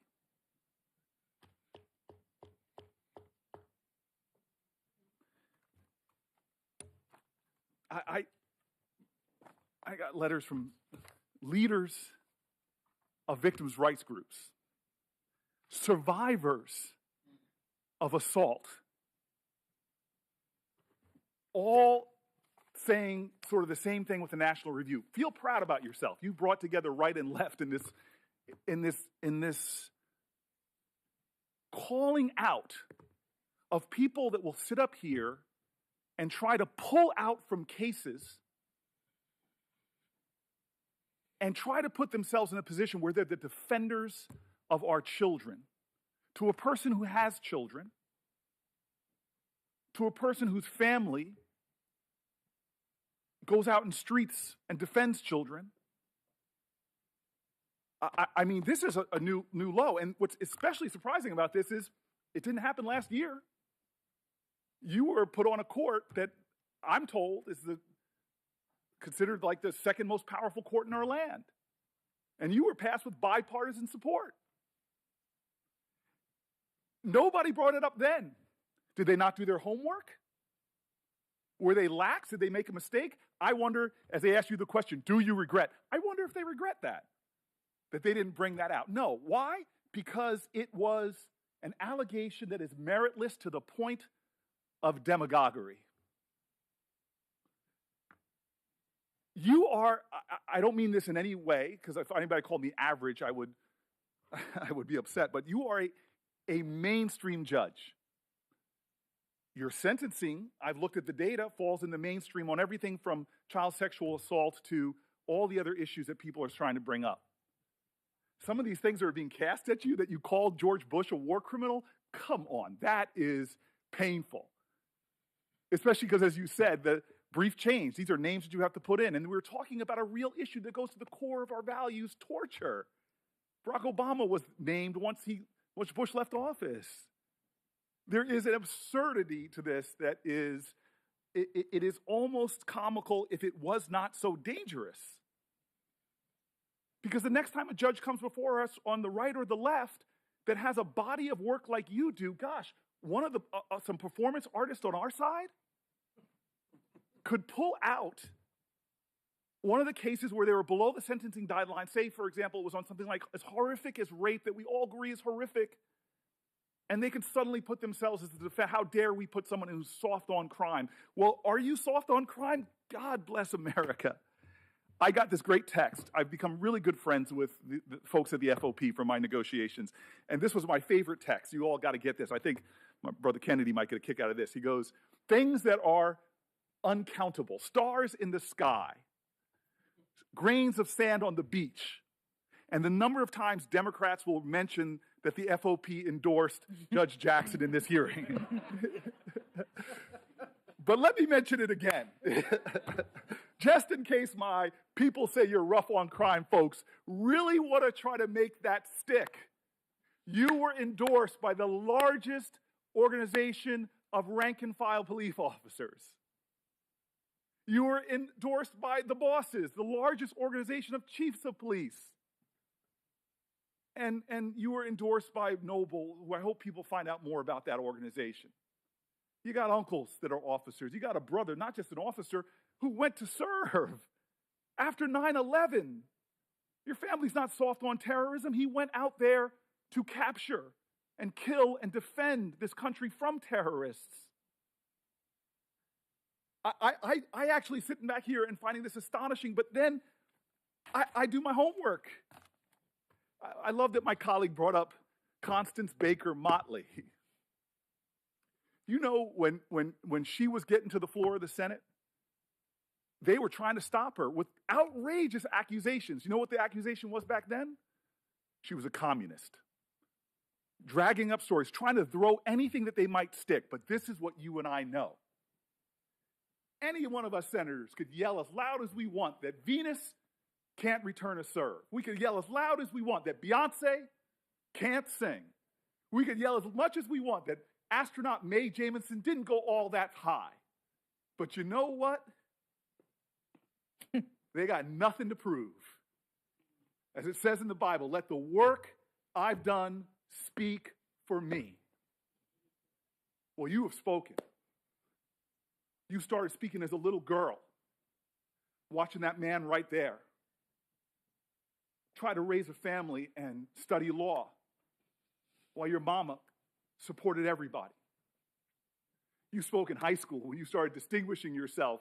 And you know what you said when they told you you couldn't go to Harvard? Watch me. I went to law school. I didn't serve on the law review. You did. I didn't clerk at every level of the federal court. You clerked for a Supreme Court justice, one widely respected on both sides, which really shaped you. You left there and you went to private practice, and you know what you found? This is what you told me. That you had those tough choices that working moms have to make, the demands of a private law firm, raising your kids. It just didn't add up. You went before this Senate 3 times in a bipartisan manner. God bless America. We don't do that much stuff bipartisan around here. You went to become a public defender because you wanted to understand all aspects of the law. Who does that? We live in a society that's very materialistic sometimes, very, very consumeristic. You went into, do people become public defenders for the money? No. Your family and you speak to service, service, service. And I'm telling you right now, I'm not letting anybody in the Senate steal my joy. I told you this at the beginning. I'm embarrassed. It happened earlier today. I just look at you and I start getting full of emotion. I'm jogging this morning, and I'm at the end of the block I live on. And I get terrified because I put my music on loud when I'm jogging, trying to block out the noise of the heart attack I'm having. And this woman comes up on me, practically tackles me, an African-American woman. And the look on her eye, she just wanted to touch me because I'm sitting so close to you, and tell me what it meant to her to watch you sitting where you're sitting. And you did not get there because of some left-wing agenda. You didn't get here because of some dark money groups. You got here how every black woman in America who's gotten anywhere has done, by being like Ginger Rogers said, I did everything Fred Astaire did, but backwards in heels. And so I'm just sitting here saying, nobody's stealing my joy. Nobody's going to make me angry, especially not people that are called in a conservative magazine demagogic for what they're bringing up that just doesn't hold water. I'm not going to let my joy be stolen because I know you and we appreciate something that we get that a lot of my colleagues don't. I know Tim Scott does. When I first came to this place, I was the 4th black person ever popularly elected to the United States Senate. And I still remember a lot of mixed people, white folks, black folks work here, but at night when people are in line to come in to clean this place, the percentage of minorities shift a lot. And so I'm walking here, first week I'm here, and somebody who's been here for decades doing the urgent work of the Senate, but it's the unglamorous work that goes on no matter who's in offices. The guy comes up to me, all he wants to say, I can tell, is, I'm so happy you're here. But he comes up and he can't get the words out, and this man, my elder, starts crying. And I just hugged him, and he just kept telling me, it is so good to see you here. It's so good to see you here. Thank you, thank you, thank you. I love my brother Tim Scott. We could write a dissertation on our disagreements. He gave the best speech on race. I wish I could have given good of a speech. But talking to the challenges and indignities that are still faced. And you're here. I was in the White House with my Democratic colleagues, and I'm in my joy. I can't help it. and the president's asking our advice, who should we nominate and whatever. And I look at Kamala and we have a knowing glance, which we've had for years when she and I used to sit on this end of this committee at times. And then I try to get out to the president what it means. What it means.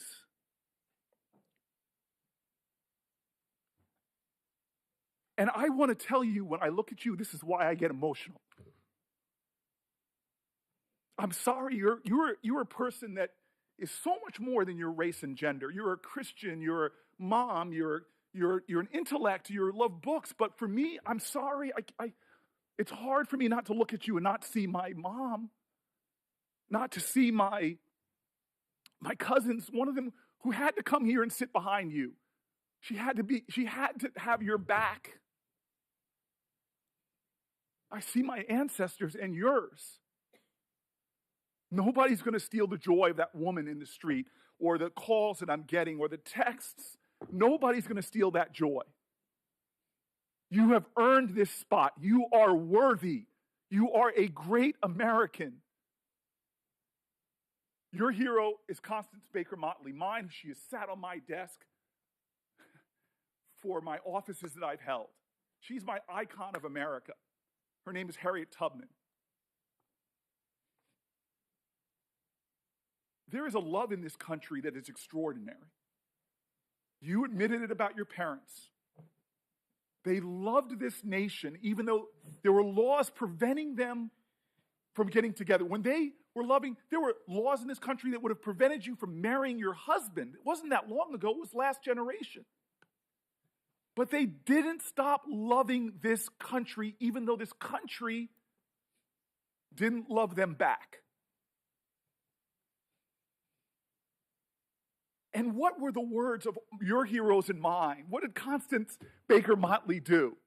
Did she, this country that she saw insult and injuries, when she came out of law school, law firms wouldn't even hire her because she was a woman. Did she become bitter? Did she try to create a revolution? No, she used the very constitution of this nation.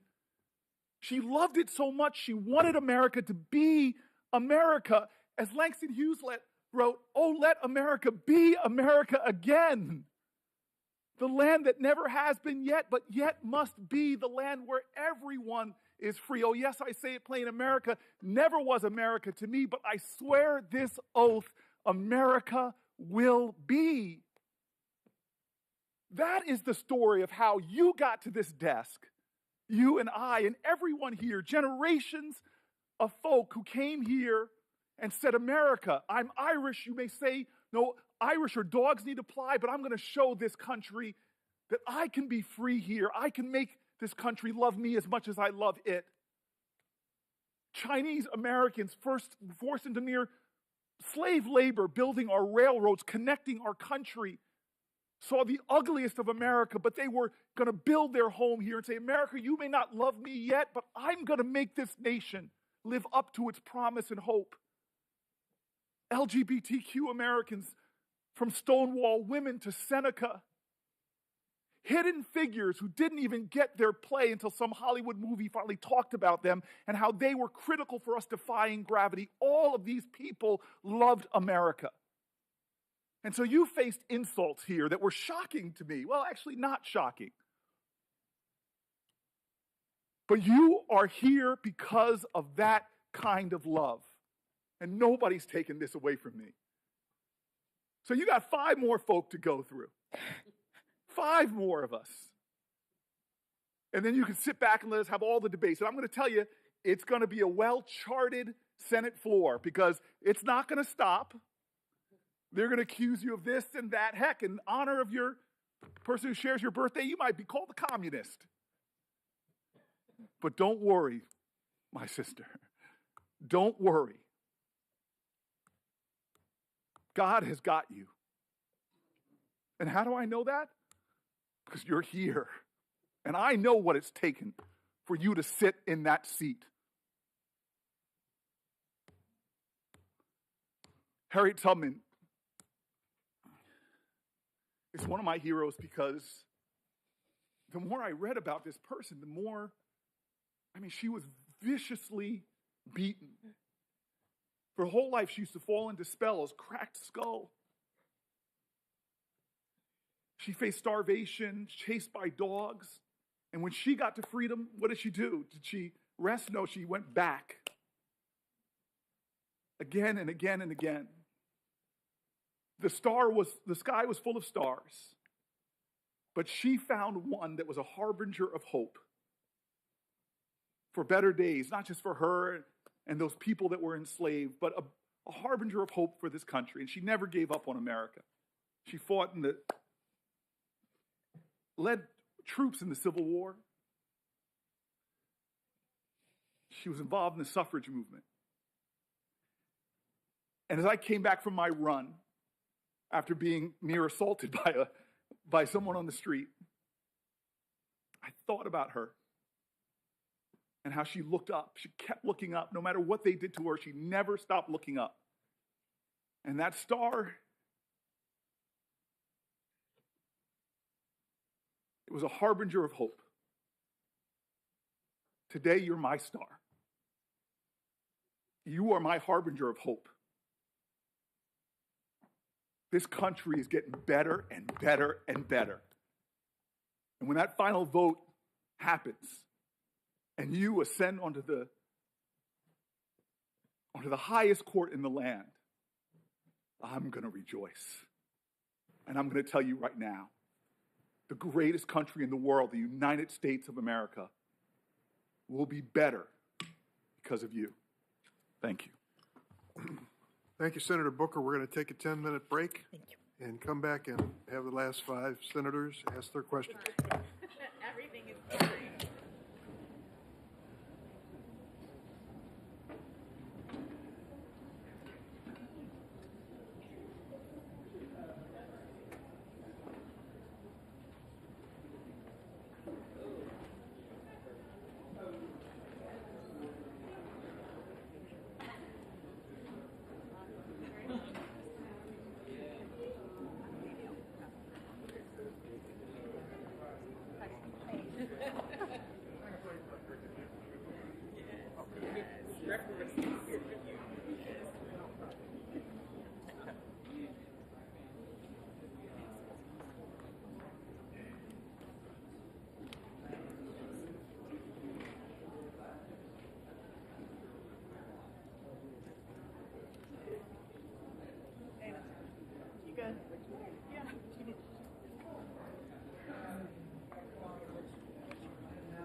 Yeah. Excuse me, I'm gonna sit here so they can focus the cameras again. Yeah. Yes, sir.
Committee will resume with Senator Kennedy of Louisiana. Thank you, Mr. Chairman. Judge, I want to continue where we left off yesterday and try to get, if I can, get to the essence of this tension between judicial power and judicial restraint. You have testified, and stop me if I get this wrong, that judges should stay in their lane. And I think it's fair to say that one of your definitions of staying in your lane is that judges don't make policy. Am I right so far? Yes, that is correct, Senator. Then how do you explain or help me understand the following? We have a judicially created doctrine with no textual basis either in the Constitution or a statute called substantive due process. And through substantive due process, our federal courts, let's just narrow it down, the United States Supreme Court has given itself the authority to read into the Constitution unenumerated, unmentioned rights. Not read the Constitution and say, well, there it is, freedom of speech. But these are unmentioned, unenumerated. Isn't that making policy? Senator, the Supreme Court interprets provisions of the Constitution, and there are provisions of the Constitution that require interpretation because they don't just on the text in every circumstance answer the question before the court. So due process, what does that mean? And the Supreme Court has, the words due process do appear in the text of the Constitution, and the question is what is covered by that provision? The Supreme Court, oh, sorry. I was just going to say, but when they do it, aren't they making policy? Well, Senator, the role of the judiciary is to interpret the law. To the extent that somebody argues to the court that there's been a violation of the due process clause of the Constitution, it is within the role of the court to determine what that means, whether the person is correct that what happened with respect to their case violated the due process clause. And so there's an interpretive function that is a part of the judicial function. Here, let me see if I can put a finer point on this. It's not the right so much. It's how the right is created. That's why I asked you yesterday whether you think that these unenumerated, unmentioned rights ought to be decided by the people through their elected representatives versus the federal judiciary. Let's take two rights that I talked about yesterday, the right to assisted suicide, the right of a transgender woman to participate in women's sports.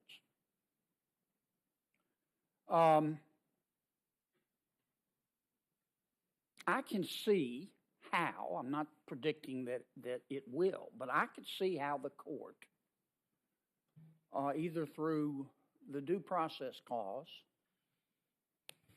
or the Ninth Amendment, could define those rights in the Constitution. As we talked about yesterday, the Supreme Court looks to me like they've adopted the policy of there is no test for a fundamental right. There are several tests. And in Obergefell, Justice Kennedy cited with approval Justice Harlan's dissent in Poe v. Ullman, which says there's no test. We go case by case.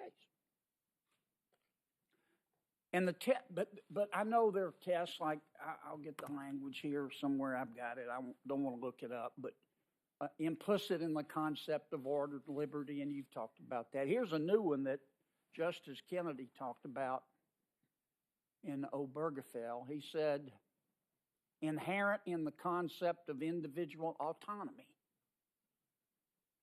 Well, I can see how if the court with 5 votes wanted to say, even though the right to assisted suicide or the right of a transgender woman to participate in women's sports, I can see how somebody, you're smart, you could write an opinion and say that's inherent in the concept of individual autonomy. And maybe, again, it's not the right. It's who's supposed to decide. And that's where the judicial restraint comes in. I mean, don't you think that the values of ordinary Americans and their ability to decide these issues are just as good as those of 5 members of the Supreme Court?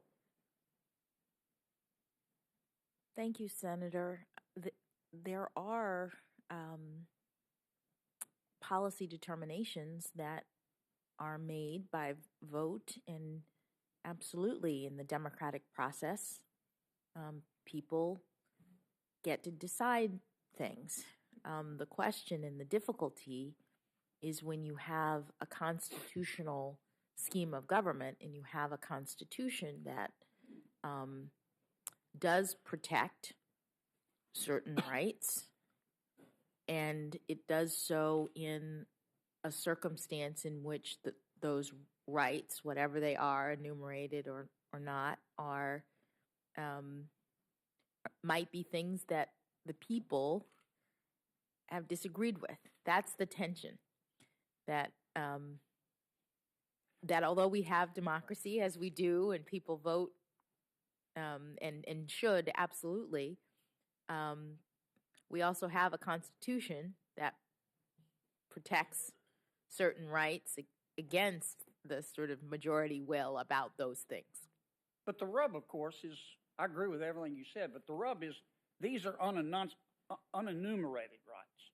Yes. They're read into the Constitution. Yes. And what troubles me, I'm not saying I disagree with all the rights that the Supreme Court has created, but I don't think we talk honestly enough about how those rights should be adjudicated. For example, I'm not asking you to comment on this. I think you already have. But when President Biden announced your appointment, or at least shortly before, he talked about, I want a judge that's going to read new rights into the Constitution through the 9th Amendment. And I'm sure some Americans are saying that's a good thing, but you got a lot of Americans going, hey, wait a minute. Supreme Court isn't elected. A couple years ago,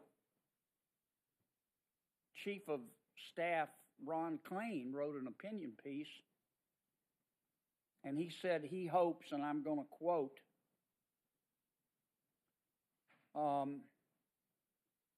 that, quote, I hope the Supreme Court will intervene whenever the nation's conscience and laws need a jolt in a progressive direction. That's policy making. Do you agree with that statement? Do I agree with the statement that that's policy making, or No, did you I'm agree sorry, with what the chief said? Senator? That's a political statement made by someone in the executive branch. Okay. I'm I'm not going to push it on that. I get it. It's not a good time to make the chief of staff mad, is it? Well, I hope you'll keep this in mind, Judge, if you're confirmed. I mean, this is what judicial restraint is all about, and I think part of the division in our country. America's a big, wide open, diverse, sometimes dysfunctional, but sometimes imperfect, but basically good country. But we have different values. That's part of our diversity. And I think our country works because of our system of federalism. The values in Louisiana may be different from the values in Maine. And if you don't like what's going on in Maine and you like what's going on in Louisiana, you can move. But as our federal government has gotten bigger and bigger and bigger and bigger, what is developed, at least here in Washington, is this managerial elite. And when I say the managerial elite, I mean the entrenched politicians. I guess I shouldn't say entrenched because that's pejorative, but we do have a lot of politicians that have been here a long time. They're members of the media that are part of the managerial elite. They're members of the administrative state. They're academics that are part of it. There are a lot of corporate phonies that are part of it. And many people in this cabal think they are smarter and more virtuous than the American people. And that they ought to set forth how people should live their lives. People should shut up and just do what they're told. And if they behave, maybe the managerial elite will let them eat meat occasionally. And I think that's part of the division in our country. And I think to some extent, the Supreme Court, I don't want to say contributes to it, but it needs to be mindful of this. I'll give you another example. And this case bothers me. I want you to explain it. I think Lindsay talked to you about it, but I don't know that. I want to hear you explain it. It's Make the Road New York versus McClellan. You remember that one? I do. Yeah. Here's the way I read it. Congress, we, in a rare moment of consensus, gave DHS the sole and unreviewable, those are not my words, they're in the statute, the sole and unreviewable right to determine when illegal immigrants should be removed on an expedited basis. The Department of Health of Homeland Security, taking this statute, decided to use its sole and unreviewable authority or discretion to state that we're going to have expedited removal of all illegal immigrants who've been in the U.S. less than 2 years. And you said no. And not only that, but you issued a universal injunction. And I don't understand why. You talked about judicial activism, and I don't see how clearer Congress could have been. Now, the D.C. Circuit reversed you, but I want to hear your reasons for issuing that nationwide injunction. Thank you, Senator, for allowing me to address that decision in that case. The statute at issue gave discretion to DHS to determine the amount of time that a person needed to have been in the country between 0 and 24 months in order to be subject to expedited removal, as opposed to the normal removal process in the immigration system.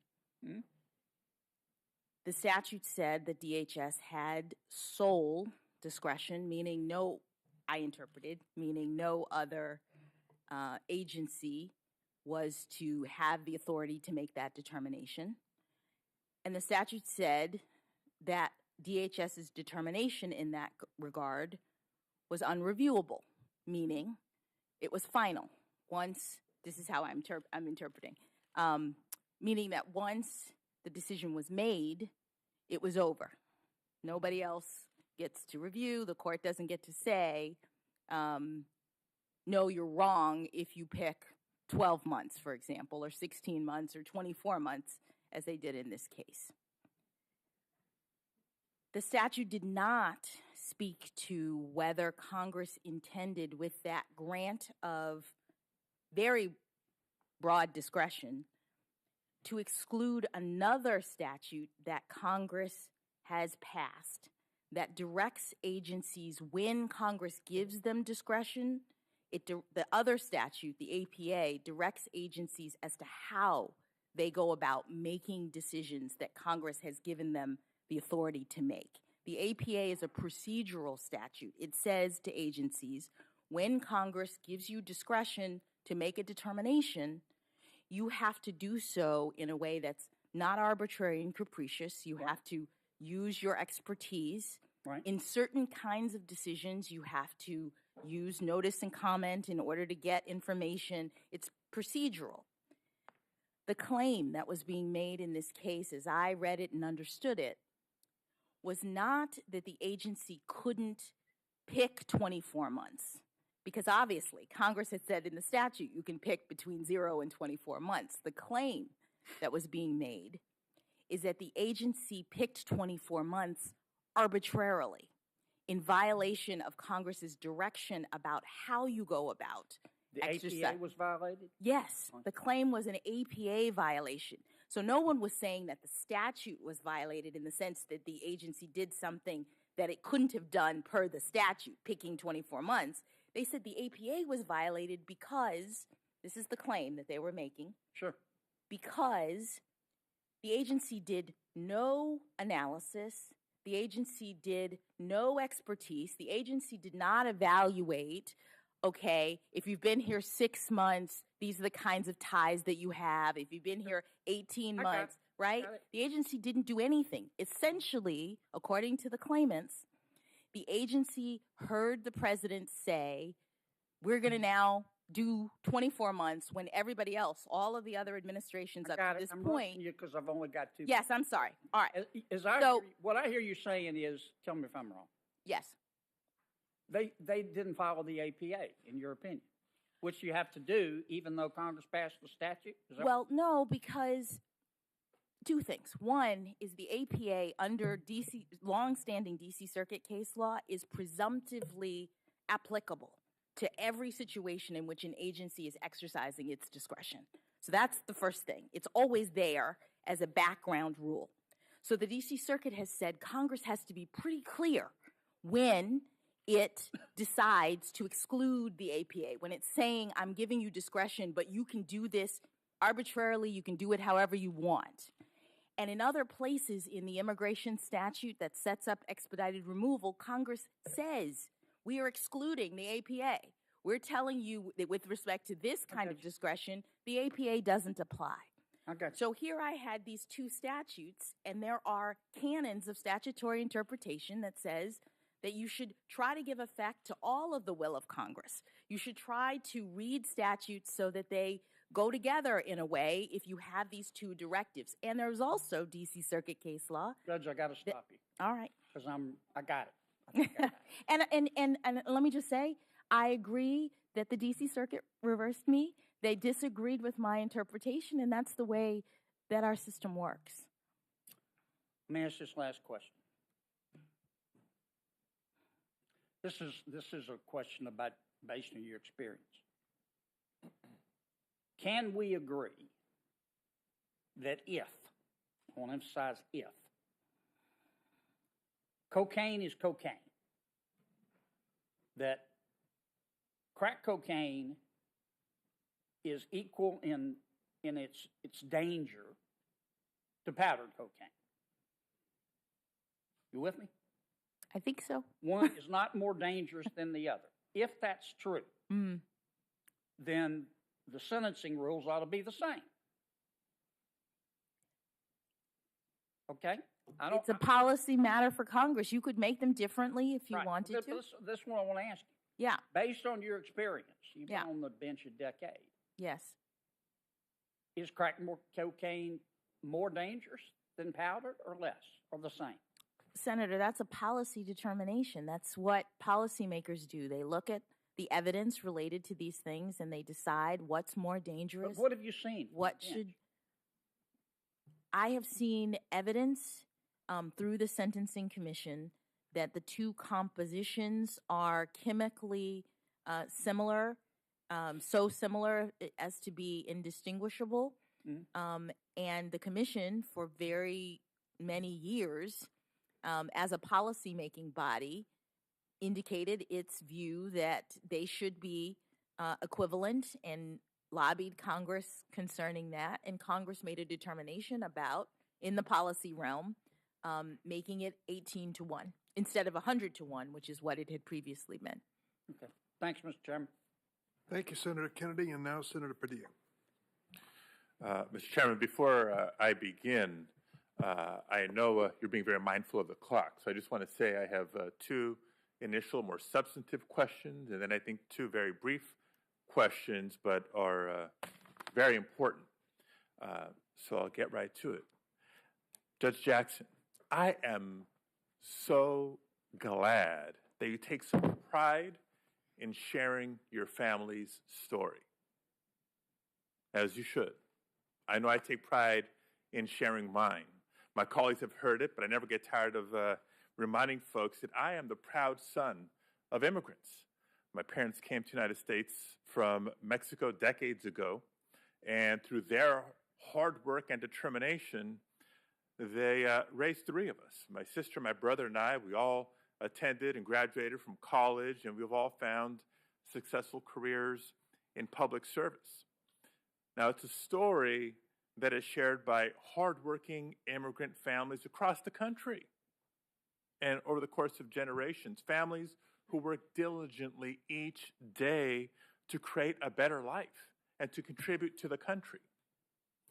Whether it's as farm workers, short order cooks, celebrity chefs, software engineers, or tech CEOs, as school custodians, teachers, principals, whether they're documented or undocumented, people who migrate to this country seeking asylum, seeking refuge, or a shot at the American dream, all deserve to be treated with dignity and humanity. Now, unfortunately, our laws and our courts don't always do that. Beyond our often cruel and counterproductive choices that we've made over the years when it comes to immigration policy, the language that we use to speak about immigrants can often have dehumanizing effects. For example, in the Immigration and Nationality Act, it's replete with references to quote-unquote aliens. And court opinions written by federal judges across the country can be found referring to undocumented persons as, quote, illegal aliens. Now, I know NASA has put a man on the moon, and there are billionaires increasingly exploring space, but let's be clear, no person is an alien, and no human being can be illegal. So with that context, I read your immigration-related decisions on the district court with great interest. Now, beyond the substance of your opinions, what stood out to me is that you seem to have tried to avoid making the same choice as many of your predecessors and many of your colleagues. When not quoting statutes or precedent, your opinions appear not to refer to immigrants as alien or illegal. Instead, use terms such as undocumented and non-citizen. I hope that was a conscious choice. The language we use and the language our courts use to describe people, whether immigrants, the formerly incarcerated, individuals who identify as LGBTQ, or other historically marginalized people, really matters a great deal. Our language matters. It's exactly for that reason that 6 years ago, Congress passed a bill to remove derogatory and offensive references to Black Americans, Asian Americans, and Native Americans from the U.S. Code. And it's why last year President Biden ordered the Customs and Border Protection Agency and ICE to stop referring to migrants as illegal immigrants. With all that said, Judge Jackson, do you agree that the language we use to describe one another and the language used by the bench matters? Thank you, Senator. As I mentioned earlier in this hearing, judges are the only branch of government who are required to write our opinions, to explain our decisions. And I have long believed in that capacity, that our clarity and language matters. We're explaining the law to people, and people read and understand what the law is, what the rule of law is in this country through the opinions of judges. So they do matter, language. Thank you. Now I want to discuss with you an issue of law and technology, an issue previously raised by Senator Ossoff earlier today, and I'm excited to talk to you about this topic. Just as an aside, any day that an MIT engineer gets to question a Harvard lawyer, it's a good day. So thank you for indulging. But as you know, the Supreme Court only hears a tiny fraction of all federal appeals. That means that the cases that get to the Supreme Court are typically either new questions of law or very difficult questions of law. And I think the intersection of law and technology is one where many cases are both new and difficult. Over the course of human history, innovation has constantly disrupted our culture and our norms. And for the most part, with good intentions, but societal benefits have not always been the result of innovation. Innovations have challenged us to respond with new means of safeguarding basic rights, whether in the context of privacy, security, competition, employment, just to name a few. And I appreciate that the speed of innovation will always challenge our ability to keep the law up to date with new technologies and their impact. I've grappled with this question as a city council member, as a state senator, as a secretary of state, and now as United States Senator. But clearly, it's also a challenge for the courts, which often have to decide cases during that period between technological progress and the enactment of new laws that seek to account for that progress. Now, new technology alone has given rise to a number of fundamental questions of law, as you mentioned yesterday and earlier, including how the Fourth Amendment applies to new contexts that no founder could have ever contemplated. And likewise, the court has to grapple with questions like how copyright law applies to computer code. And in the coming years, new technologies will present new questions, not just in the context of the Fourth Amendment, but in areas of communications, energy, transportation, healthcare, and many others. So if you can take just a minute, Judge, to discuss the challenges that courts at every level face in addressing cases involving new and emerging technologies, and how you, as a Supreme Court justice, would begin to prepare for these types of cases. Thank you, Senator. The court does get cases that involve disputes that touch on technological innovation, whether it is something like copyright kind of case, or a patent kind of case, or the Fourth Amendment search and seizure. New technologies do intersect with what the law says in the Constitution and in statutes. And at least as far as statutes are concerned, it's certainly much easier for judges who are doing their duty to interpret the law if Congress makes changes that update the statutes to track the modern innovations. What happens with constitutional interpretation is similar to what I described earlier about cases in which the court analogizes back to the time of the founding concerning the principles in something like search and seizure. What qualified as a search that violated the Constitution when those words were written, and then determines whether that same kind of violation is at issue with respect to the technology today. And the court has done that with respect to searches regarding cell phones, police access to GPS data, tracking technology that is put on vehicles, because these disputes do come up. And so, so I'll take this opportunity to encourage Congress to help us by ensuring that new technologies are addressed in statutes that we interpret. You're absolutely right. Both judges and members of Congress are never done doing more homework and learning, hopefully. Judge, on Monday, which at this point feels like so long ago, I suggested in my opening statement that by the end of these hearings, America would know just how qualified you are to serve on the Supreme Court. And over the course of this hearing, I think the American people have seen that and have gotten to know you as a person. They have heard your family's journey and everything that your nomination represents.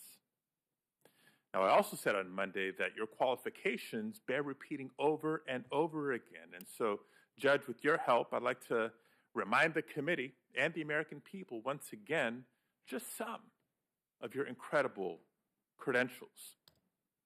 Yes or no, after law school, did you serve as a law clerk for a district court judge, a court of appeals judge, and a Supreme Court justice? I did, Senator. Yes or no, did you practice law for more than 10 years before becoming a judge? Yes, Senator. And did that include time in private practice and time as a federal public defender? It did. How many years have you served as a federal district court judge? I served as a federal district court judge for, I believe, 8.5 years. And circuit since then? Circuit since last June. And as a district court judge, approximately how many opinions did you write? I think we've covered this before. As a district court judge, I believe I wrote somewhere in the neighborhood of 560. With a very low rate of having been reversed, if I've done my homework correctly. Look, I can go on, and don't worry, Mr. Chairman, I won't. But Judge Jackson, for 2 days, here's what I've seen. I've seen a number of my colleagues trying to engage with you in good faith on questions about the law, and you've answered them fully, fairly, and thoughtfully in every instance. You've shown yourself to have the keen intellect and legal acumen to serve on the Supreme Court. Now, you've also sat here and politely listened as some of my colleagues have attempted to disparage your judgment and character based on allegations that, even as Senator Booker pointed out, conservative commentators have called meritless to the point of demagoguery. And through that, you've shown clearly that you have the temperament to serve on the Supreme Court. Now, this confirmation hearing has been a reminder, and in some ways, a new Exhibit A,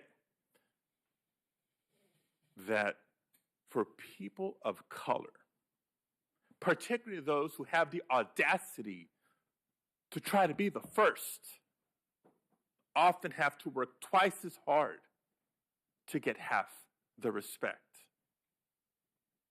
Judge Jackson, I offer that with your talent and exemplary qualifications on full display. If my colleagues truly believe in maintaining the legitimacy of the Supreme Court, if they really care about Americans' faith in the judicial system, they will see that even if they may disagree with you on a particular area of the law, that you're exactly the type of judge that should serve on the Supreme Court. You're exactly the type of judge that should receive bipartisan support, not just from this committee, but from the full Senate. And if any senator doesn't, then I hope they'll think long and hard about what it says to the country about the politicization of the Supreme Court. That if someone is eminently qualified as Judge Jackson in all the ways that we've been discussing, cannot receive bipartisan support.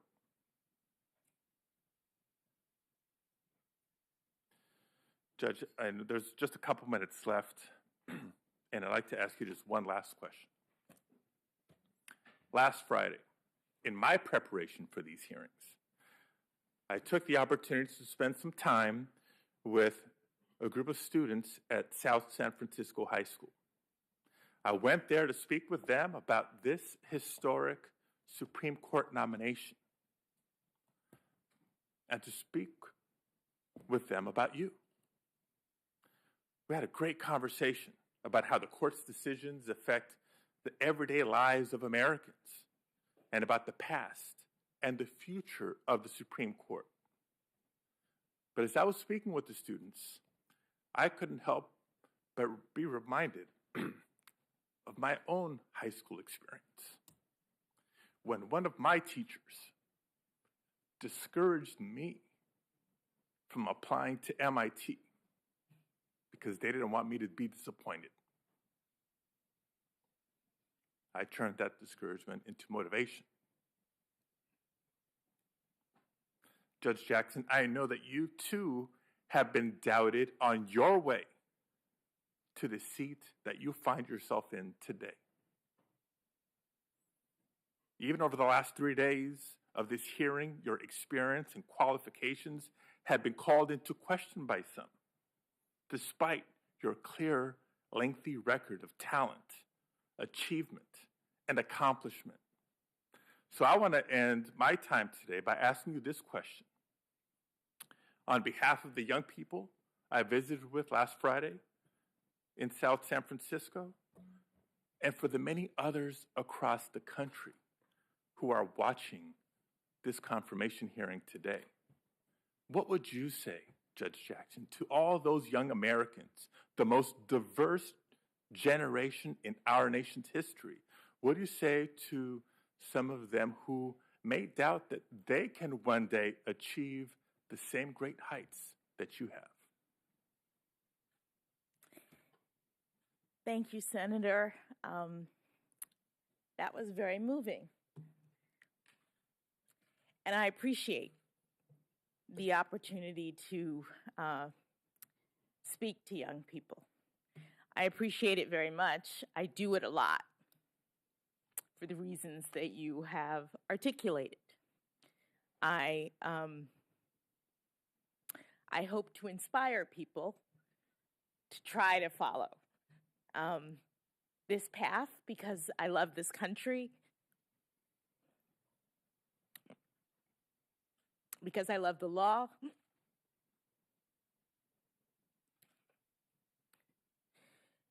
because I think it is important that we all invest in our future. And the young people are the future. And so I want them to know that they can do and be anything. And I'll just say that I will tell them what an anonymous person said to me once. I was walking through Harvard Yard my freshman year. As I mentioned, I went to public school, and I didn't know anything about Harvard until my debate coach took me there to enter a speech competition, and I thought, this is a great university. It was basically one of the only ones I'd seen, and I said, maybe I'll apply when I'm a senior. But I get there, and whoa, so different. I'm from Miami, Florida. Boston is very cold. It was rough. It was different from anything I'd known. There were lots of students there who were prep school kids like my husband, who knew all about Harvard, and that was not me. And I think the first semester I was really homesick. I was really questioning, do I belong here? Can I make it in this environment? And I was walking through the yard in the evening, and a Black woman I did not know was passing me on the sidewalk, and she looked at me, and I guess she knew how I was feeling, and she leaned over as we crossed and said, "Persevere."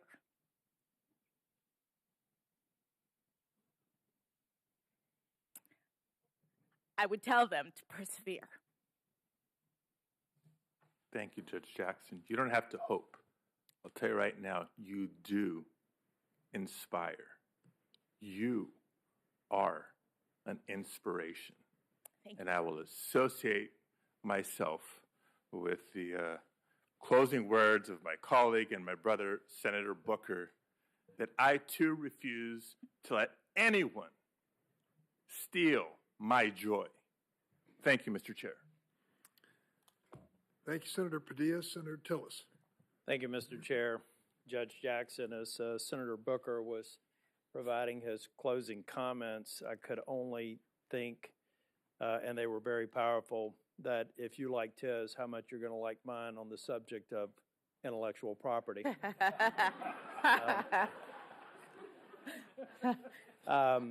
But before I do that, I know you've been spending a lot of time here. Do you have much experience in matters of copyright protection, patent protection? Senator, I mentioned earlier that I did a trademark case. Yeah. Not By that. the way, I looked up the menu. It looks like a really good menu. I think it's a good restaurant. Yeah. They had a lot of evidence to that effect. I haven't done a lot of food or restaurant trademark work, but when I came to Judiciary, fortunately, the former chair and the current chair indulged us in reinstituting the Intellectual Property Subcommittee. And I love that committee because you really have to work hard to be partisan in it. And in fact, it's not partisan. I worked very well with, as the chair, with Senator Coons, and done very well with Senator Leahy and Senator Rono, and working together on things that I think are really important, because I think one of the things that make our country great is the Founding Fathers got it right on understanding the value of intellectual property and how it could catapult us into the innovation powerhouse that we are today.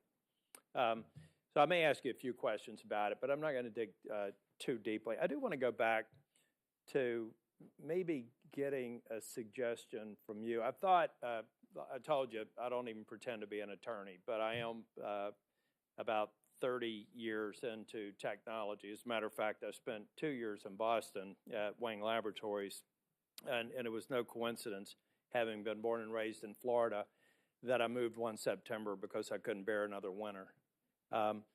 But I've been in the technical field. I was working on IP, or Internet Protocol, before anybody knew what Internet Protocol was back in the early 90s. And I do think that we should go away and understand the threat. If you've seen the multiple of illicit activities, and for the purposes of this discussion, child pornography now, imagine what it's going to be like 5 years from now. I was talking with someone in the hallway. They're taking a playbook from drug kingpins, the creators and the aggregators and the distributors are using technology, I think in some cases, to reach out to people and incent them to go to these websites, to infect their computers, to download thousands potentially from a single click. I think that we have to examine these criminal enterprises and put law enforcement resources into cutting the heads off of these people, figuratively speaking. And one of the ways you do that is to provide, I think, more ways to go about prosecute, more technology that we need to cut down the supply. But we still have to deal with the demand. And that's another area where these criminal organizations and others are taking advantage. And, you know, today, if you think about technology 10 years ago, it was a little odd, at least 15 years ago, to see a child. I've got two granddaughters. One is 4 years old, one is 2 years old. They're technologically savvy. As a matter of fact, I love talking to them on the phone, but even my 2-year-old knows how to deal with the filters to make me look like I've got rabbit ears and everything. They're technologically savvy. There's a real danger there that these horrible people, and I genuinely believe that you think they're horrible people, are going, they're going to infect and destroy a lot of lives. And so I don't know, is it with the Sentencing Commission? And incidentally, this is a toxic subject in Congress, because if you start talking about better understanding this, most people are going to run away from it. But we do it at the expense of destroying a lot of victims' lives. So I don't, unless you have ideas off the top of your head, I'm trying to get an idea of how we can make people understand. Maybe we could even have a discussion to say that the penalties today are the floor to begin the discussion, just to simply eliminate people from making this so toxic that we don't better understand it and get ahead of it. But how can we even start having an intelligent discussion and a productive discussion where Congress is clearly going to need to act to do what I think everybody in this room wants to do, is just erase it from the planet of the earth, or at least make a lot of progress, because quite honestly, it has exponentially grown, and there are exponentially more victims today than there were even 10 years ago. Any ideas? Thank you, Senator. I actually don't. I haven't been working on or looking at or dealing with sentencing policy for a long time now. In my work as a judge, we're looking at individual cases, not systems or crime organizations and policies related to them. Yeah. Well, I think it's something that we should take seriously, and after we cool the temperatures and have people have legitimate concerns about some of the rulings, I think that we have to clear up some of the complexity and recognize that Congress is a part of the solution. Okay, now on the weighty subject of intellectual property, are you familiar with copyright preemption under Section 301A? No, I haven't worked with that. Okay. I wouldn't have expected you to necessarily, but and I won't get into patent questions. We've got a lot of work that I think ultimately is going to require us getting rid of the shambles of jurisprudence that we have. It's a very complicated field. We've got a lot of mixed signals and current jurisprudence, and my committee's working on that. So it may be something that ultimately works its way up to you all if you're confirmed. But I'm not going to take a lot of time, particularly because the hour is late and I intend to yield back some of my time. I do want to go back because I felt like this morning when I went through some of my comments, I mentioned law enforcement. I talked about a couple of your decisions that gave me pause, mainly, because law enforcement's under attack. Law enforcement needs to be held to a high standard. I've been involved in this for nearly 22 years, making sure that when I was a town councilman, that we did something audacious and spend a lot of money in getting our law enforcement officers in a small town of only 20,000 people, CALEA certified. That's a national certification to make sure that they understand how to de-escalate get engaged in the community and reduce crime, and it worked.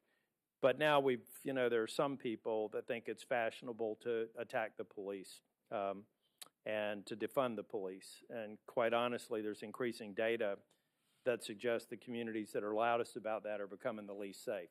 So I want to ask, you mentioned several times, I think yesterday and more today, about your methodology. So is the United States versus Jenkins fresh in your mind, or roughly fresh in your mind? Criminal pleaded guilty to assaulting a law officer. It was his third conviction in assaulting a law enforcement officer. The government recommended 30 months. The defense recommended 21 months, and you decided to go with an 18-month sentence. So I was trying to, do you recall? I don't recall. I would want to look at the records and see the probation office's recommendation as well. Okay. And that, again, is something I wouldn't have access to. So I'm just trying to figure out what the mitigating circumstances were. And there were other ones. And unless you immediately recall it, I'm not going to ask you to go into details. The other one was United States versus Weeks. Similar situation. There was a 24-month request from the government for the conviction on assaulting an officer, and you gave them 12 months. And does that ring a bell, United States versus Weeks? I think Weeks had a number of different appearances, and there were different aspects to his case, but I'd have to look at the whole file to recall. That I just feel like again, because I know that you've rendered some 100 sentences over a period of time. I wouldn't expect you, but it is an area that we'll submit it as a question for the record, so that maybe you can refresh your memory and try to get back on that, because it's something that I, for one, think that we need to place a priority on. We've got so many law enforcement agencies across the country now, that we're having a hard time recruiting people and having a hard time retaining people. A lot of people are retiring.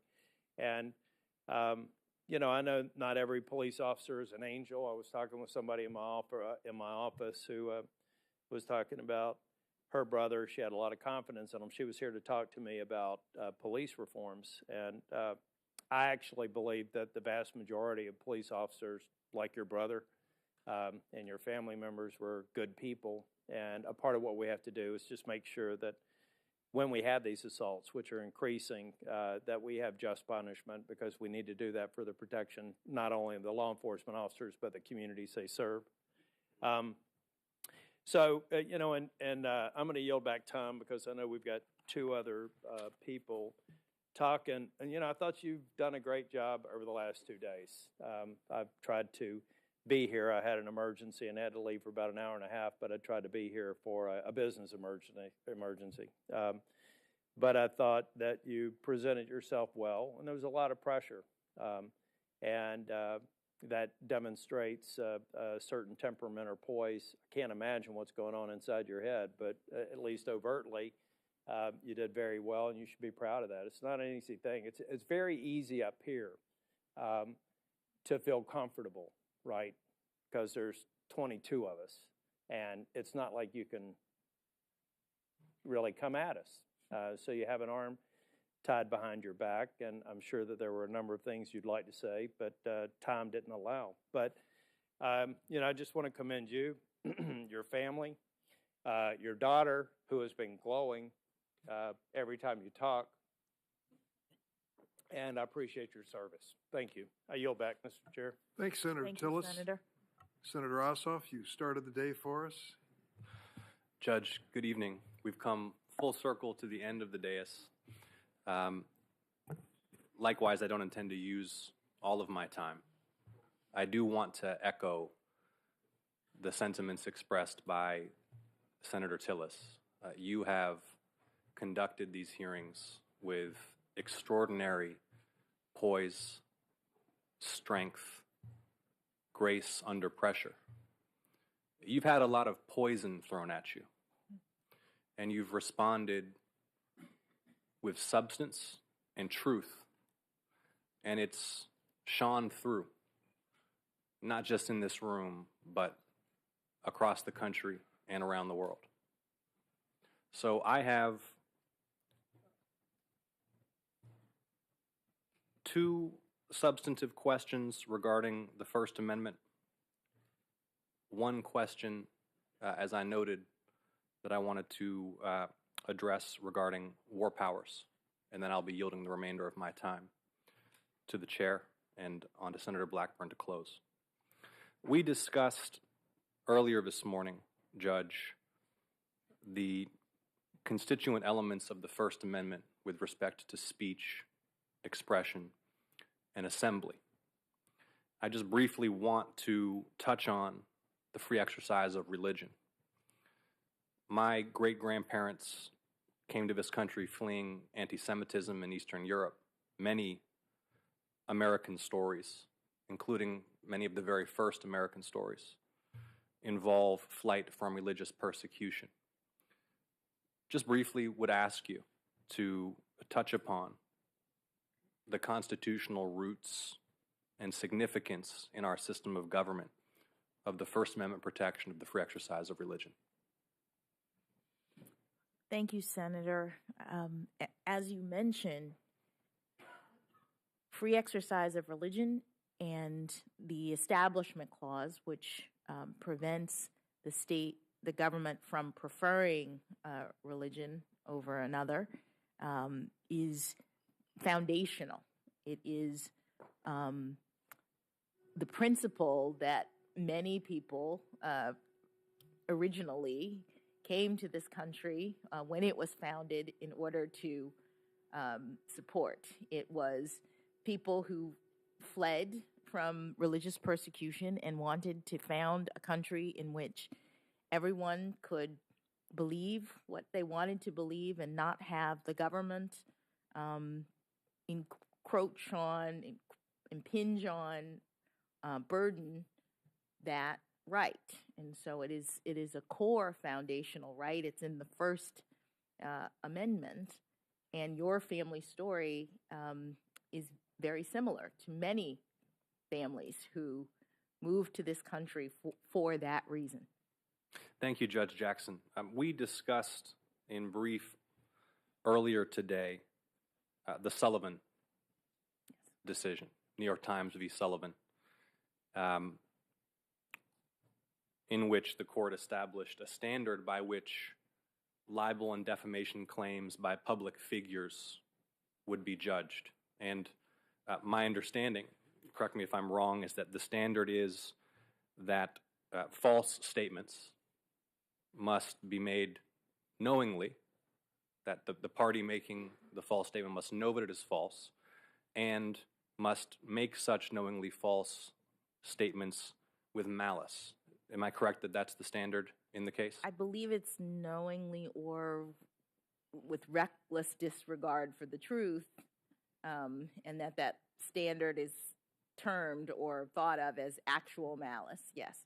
Is there any generalized obligation in law that you're aware of to accurate reporting or accurate publication where there is not malice or where there is not one of the components established in the Sullivan case? If I understand your question, I know that the standard related to the Sullivan case does pertain to public figures, and so if a public figure is not involved, there's a different standard in terms of liability for inaccurate or defamatory statements. Thank you, Judge. And I want to note that the chairman earlier remarked upon the disruptions in the market in publishing and the dissemination of information that technology has caused in recent years. And I was just reflecting, as the chairman spoke, that at the time of the invention of the printing press, many of those who previously had centralized control of the production and dissemination of information recognized that it was disruptive and threatening, and that it disrupted power dynamics, and it empowered new participants in public discourse to participate. And I just want to express to you, this is not a question, but express to you my view that it is vital that we in Congress and the judiciary relentlessly defend the principles of the First Amendment and the free expression of ideas, even as new technologies emerge which disrupt these markets and present challenging new particular circumstances to the court. A very brief question on the not lighthearted but important subject of war powers. I reviewed some of the comments that prior nominees have made when asked about questions with respect to the allocation of war powers between the legislative and executive branches. And something that I've seen in some of those transcripts has been a tendency to say, well, these are disputes between the political branches, and questions about those authorities should be resolved between the political branches. I noted in the McCann opinion that you issued, you noted in that case that one of the reasons it was appropriate for the judiciary to consider the claim made by the U.S. House in that case was that where there is a dispute between the legislative and the executive, in that case, and perhaps in many cases, the judiciary is precisely the appropriate forum for the resolution of that dispute. And so it seems to me that the court and you, should you be confirmed, may very well have to entertain cases and controversies pertaining to disputes between the legislative and the executive with respect to war powers, because there is, in my opinion, unsettled law. There's some ambiguity in statute. The Constitution allocates various authorities to the two branches. So not asking you to posit a thesis on this point, but just want to ask you how you will approach such cases. I assume applying the methodology that you have laid out for us consistently throughout these hearings, where war powers may come before the court. Thank you, Senator. In every case, I applied the methodology that I have laid out in order to ensure that I'm ruling impartially and consistent with my judicial authority. In the part of my methodology that addresses my judicial authority, one of the things that I do, as judges do, is decide whether I have jurisdiction to hear a particular issue. The McGahn case was not a war powers case. The McGahn case, I determined in that opinion, and Judge Bates had determined in the prior opinion, raised a question of law. The question essentially was whether the subpoena that had been issued by the House had to be responded to by the person who received it, or whether that person had absolute immunity and did not have to respond. That's a question of law that courts answer all the time with respect to the enforceability of subpoenas. In the war powers realm, there may be questions of law that are appropriate for courts to decide, but there may also be political questions. And so it would depend, a political question, if there was a dispute between the legislature and the executive branch over some exercise of authority that was not governed by law, but was in the discretion of either of those branches under the Constitution, where they got to make determinations, something, say, for example, like the exercise of executive authority in war to move troops or do that kind of thing, that would not present a question of law that the court could decide. So it would depend on exactly what the court was being asked to do as to whether or not it had jurisdiction. And under my methodology, that would be the kind of thing that I would have to carefully examine in order to determine whether I could rule. Thank you, Judge. Let me close with this comment. As I said, you have conducted yourself with extraordinary skill and grace throughout these proceedings. And it's in some ways a lonely place for you to sit there under the lights, facing questions, many of them substantive, some of them less so,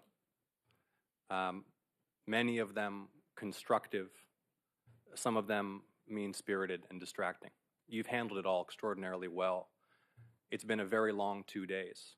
I know you know this, but I just want to make sure you do, that throughout this process, and right now, there are millions and millions of people who are watching and cheering you on, right at this very moment, in homes across this country. There are millions and millions of people inspired by you and your example who are cheering you on. And not just that, there are people all over the world, who are watching these proceedings and seeing what is possible in America. After some years when there's been some doubt about what this country stands for. That's my opinion, not yours. But people all over the world are watching this and seeing what is possible in America, what is possible in the system of government that we have, what values this country stands for. And I thank you profoundly for the service you've rendered throughout your life and in this hearing. And with 7 minutes remaining, Mr. Chairman, I know you'll remain focused right through the end. I have no doubt that Senator Blackburn has some provocative questions for you. I yield the remainder of my time. Thank you very much, Senator Ossoff. And Senator Blackburn, your... Thank you, Mr. Chairman. And I know that Senator Ossoff is over there watching your wonderful family and taking notes because he's a new daddy. And if you have time, he'll show you pictures. But indeed, we have all enjoyed hearing about your family and your parents and how hard they worked to open doors of opportunity for you. And look at how you went through those doors and really created such a wonderful life. And I mentioned yesterday that I would hear from friends in Tennessee, and so many of them talk about they like how you have pushed those barriers aside, because a lot of them have had to do the same thing to kind of make their way into careers. And so they've appreciated that very much about you. And I'll have to tell Senator Booker, now I like the fact that he talked about Fred Astaire and Ginger Rogers. And when my daughter was in high school, I actually bought that poster, and I've probably told Senator Klobuchar this before, but I bought that poster of Fred Astaire and Ginger Rogers, and they're dancing, and it says, "I took every step he took, but in high heels and backward," just to make the point with her that she was going to have to work hard. And indeed, she accepted that challenge, and I'm really proud of her, like I know all parents are proud of their children. I do want to get to a couple of things, and we do have the vote on the board. Yesterday, during our discussion, you had mentioned that you were unfamiliar with some of the statements that I had read back to you, your previous statements and writings, including the statements on child pornography and critical race theory. I was a little surprised by that because I know the White House has worked really hard to prepare you for the hearing. So I wanted to introduce documents just so that we have those in the record, Mr. Chairman. The first document is an article in which you're quoted as praising the progressive curriculum at Georgetown Day School. The quote appeared in the winter 2019-2020 edition of Georgetown Days magazine. You stated, and I quote, "Since becoming a part of the GDS community 7 years ago, I've witnessed the transformative power of a rigorous progressive education," end quote. Second document is a transcript of a 2012 hearing before the Sentencing Commission at a time when you were vice chair of the commission. The topic was child pornography offending pathways community treatment. You stated during the hearing, and I quote, "I had mistakenly assumed that child pornography offenders are pedophiles." So I went back and pulled that to show that it was a statement and not a question. So, Mr. Chairman, I ask permission to enter those. Without objection. Thank you, Mr. Chairman. We talked about abortion yesterday, and I want to go back to that. On abortion, I had another question there. Some have argued that bills seeking to protect children who survive abortions are unconstitutional. They say that the right to an abortion includes the right to an effective abortion. So, in other words, does the constitutional right to an abortion include the right to let a baby die if that baby unintentionally survives an abortion? I'd like to know if you agree with that. Thank you, Senator. Issues like the one that you have raised are in the court system now, and as a result, as a nominee to the Supreme Court, I'm not able to opine about the constitutionality or not of the kinds of legislation that you mentioned. Well, one of the main factors the Supreme Court is considering is deciding whether to uphold Roe in all of this and with precedent, is if all of this is a settled issue or not. And some of those that are on this about whether it is to an abortion or an effective abortion, and if that constitutional right includes the right to terminate the life of a baby that survives that abortion. So that is an issue that will be decided before you go to the court. But I think it's important to have that discussion. I do want to go back to the issue about the child predators. And as you've heard, Senator Blumenthal and I are working on legislation. Senator Klobuchar's got some legislation that deals with technology. But I want to ask you this because of some of the questioning, and it's just a yes or no. Do you believe child predators are misunderstood? Senator, I don't have a context for that. I believe I'm going back to the comment on the Sentencing Commission. As you said, that not all child predators were pedophiles. Senator, I believe that all child predators are dangerous, that the behavior that they engage in is horrible, that it needs to be taken seriously by the court and by Congress in setting the penalties for their behavior. So, is it your position that child pornography offenders are not pedophiles? Senator, I believe that the statement that you referenced was a part of a hearing before the Sentencing Commission in 2012. Right. It was a meeting, yes. It was a meeting, and what the Sentencing Commission does is it reviews evidence about various things, and I believe I was... Right, and as I said yesterday, the children that are victimized, they don't understand the difference between an offender and a pedophile or a pornographer. And I do think it's a distinction without a difference. Let me ask you about gun rights. Violent crime is rampant.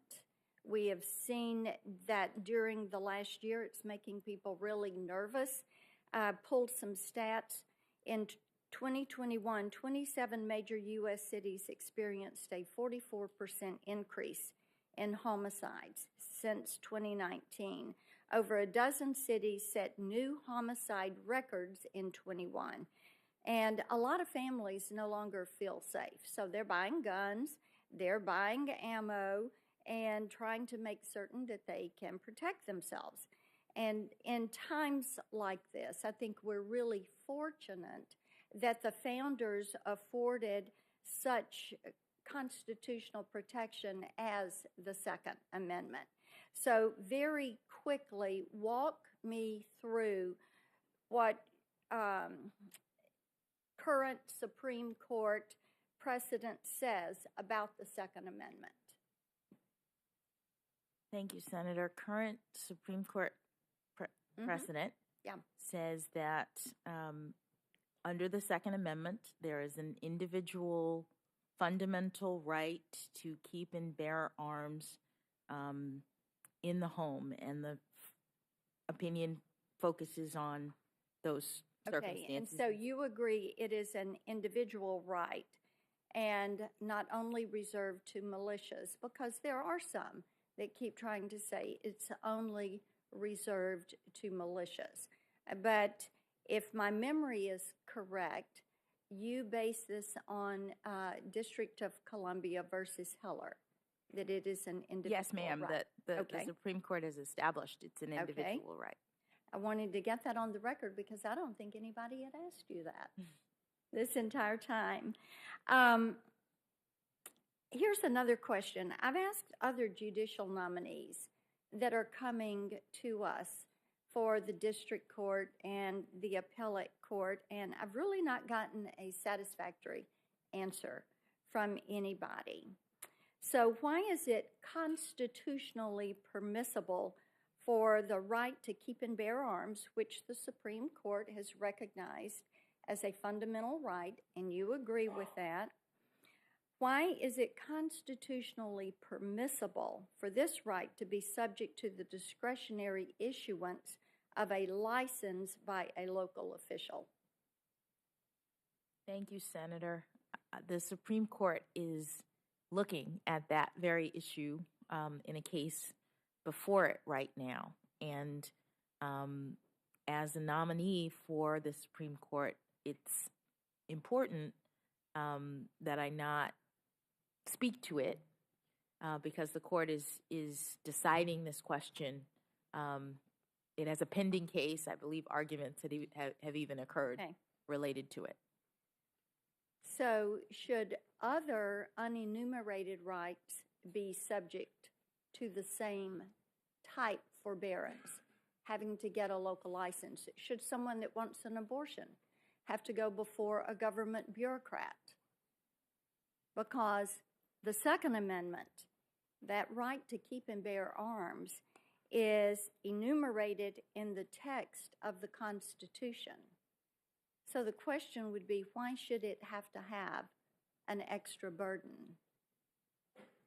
I understand the question. It's one that the Supreme Court is looking at, and consistent with past practice and the need to ensure that I'm not speaking to issues that are live. All right, then let me move on. I want to turn to some of the sentencing decisions, and particularly your decision to grant criminal defendants compassionate release.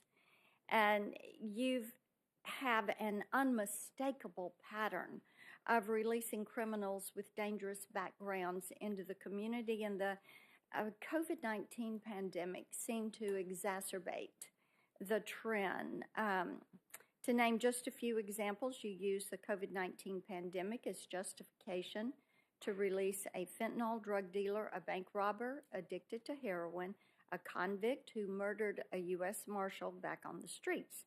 And at a time when violent crimes, including homicide, are spiking all across the country, and we're facing an opioid epidemic driven in large part by the trafficking of fentanyl across our border, how can you stand by your decision that these offenders do not pose a danger to the community?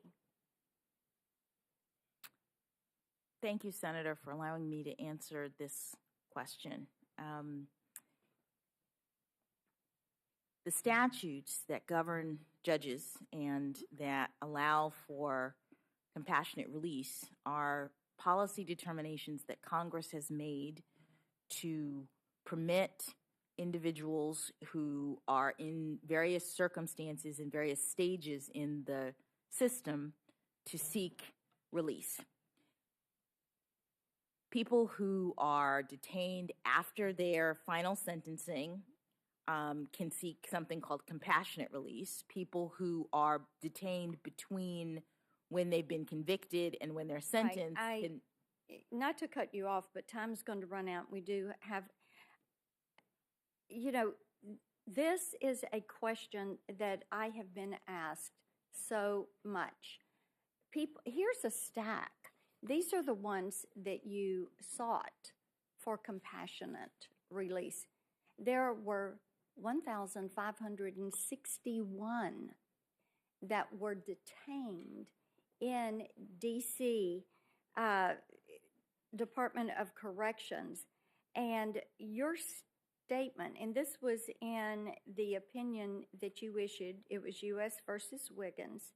You stated, and I'm going to quote you, each and every criminal defendant in the D.C. Department of Corrections custody should be released because of the COVID-19 pandemic. And in that same opinion, you lamented the fact that you as a federal judge were limited in your ability to order the universal release of criminals back onto the streets. And I am shocked that that would have been your position, because people are so, they are just really concerned about crime in the streets. So do you stand by your position that it would have been the right thing to do to release all of those prisoners back onto the streets?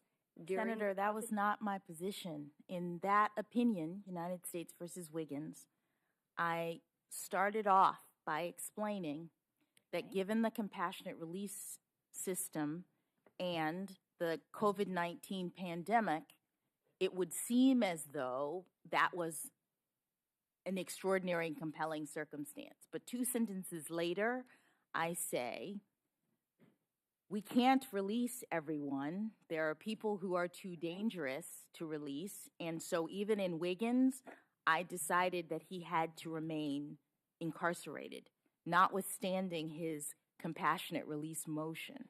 So the point, the sentence that I have there, I did say, but I said it to lead up to my statement, which was the actual ruling, in which I said, we are not releasing everybody. We're not opening the jails. And Judge, you know, to lament that you were limited in your ability to order the release of all, that is what causes, that is a judgment issue. And that is what causes the concern with that. Let me go to the critical race theory issue, because you were asked yesterday about a speech you gave in April 2015 when you had stated, and I'm going to quote you again, that it melds to, when you were talking about sentencing, it melds together myriad types of law, including critical race theory. And you told Senator Cruz, I think it was, that when you made that statement, you were talking about decisions regarding sentencing policy.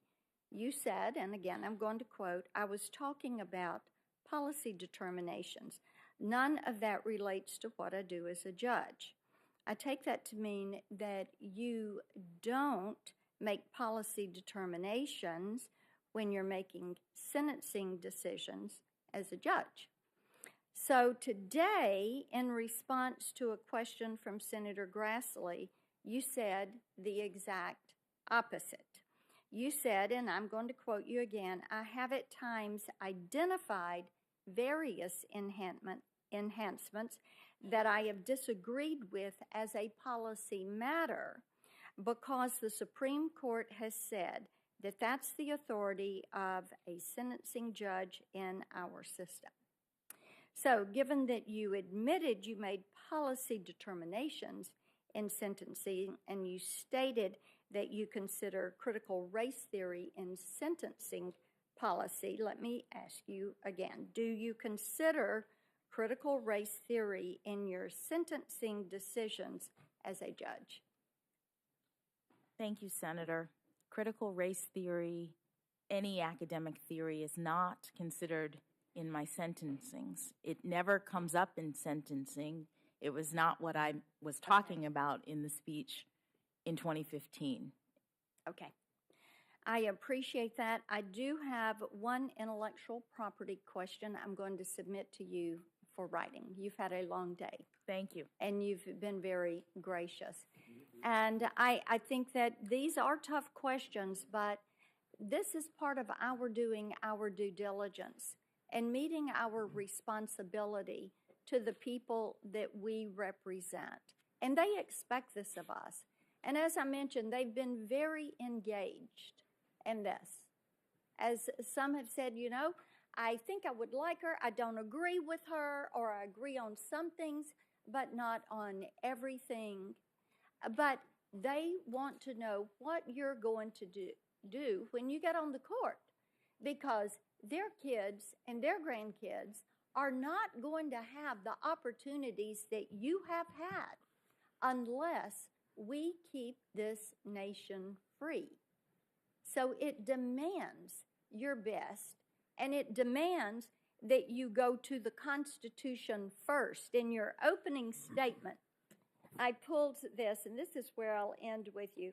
You say, I've been a judge for nearly a decade now, and I take that responsibility and my duty to be independent very seriously. I decide cases from a neutral posture. I evaluate the facts, and I interpret and apply the law to the facts of the case before me without fear or favor, consistent with my judicial oath. I wish you had said consistent with the Constitution of the United States. Thank you so much, Judge, for being with us. Thank you, Mr. Chairman. Thank you, Senator Blackburn. This concludes our rounds of questioning. And before we recess, a few observations. First, Judge Jackson, you are extraordinary. Your story is a great American story, and I think we've all benefited by getting to know you a little better during the last 2 days. You are exceptionally qualified for this position. I won't read through your resume. It's been read many times, but I think there's no one in the room who in the 2-day period of time has questioned your qualifications. There have been some dissenters. My colleagues promised a fair and respectful hearing. Most, including my Republican colleague, Senator Grassley, followed that admonition. He always does. But there were a few obvious glaring exceptions, and I'm sorry for that. But your patience, dignity, and grace in the face of what was frankly some offensive treatment is a real testament to your judicial temperament. To your mom and dad and the Brown family and your Chicago lawyer brother, I thank you for being with us and being part of this historic occasion. Dr. Patrick, I don't know if surgery is any easier than this, but I imagine that you want to get back to it. And I just want to say a word to Layla and Talia, if she's here or she can hear us. You got a great mom. You really do. And what she's been through in the last couple days, most people would not even consider going through 1 minute. But she is strong, she's caring, she's kind, and you're lucky to have her. And we're going to be lucky to have her on the Supreme Court. So we've got a little bit of work to do. Incidentally, I could go through the list of all the invitees that have been filing in and out of the room behind you, wanting to be here for a moment to share this history with you. I will let you in on something which you may know. Tomorrow we're going to announce that you've been rated unanimously well qualified by the American Bar Association. That's the highest possible rating. We're going to conclude the public portion of this hearing and convene in Dirksen 226 for a closed session for discussing the background investigation. It should only take a minute or so. And I have discussed this with the ranking member, Senator Grassley, and for the information of all members, the committee will meet in executive session to consider Judge Jackson's nomination to the Supreme Court on this Monday, March the 28th at 3 p.m. And with that, the committee stands in recess. Thank you. Thank you. The meeting is right now.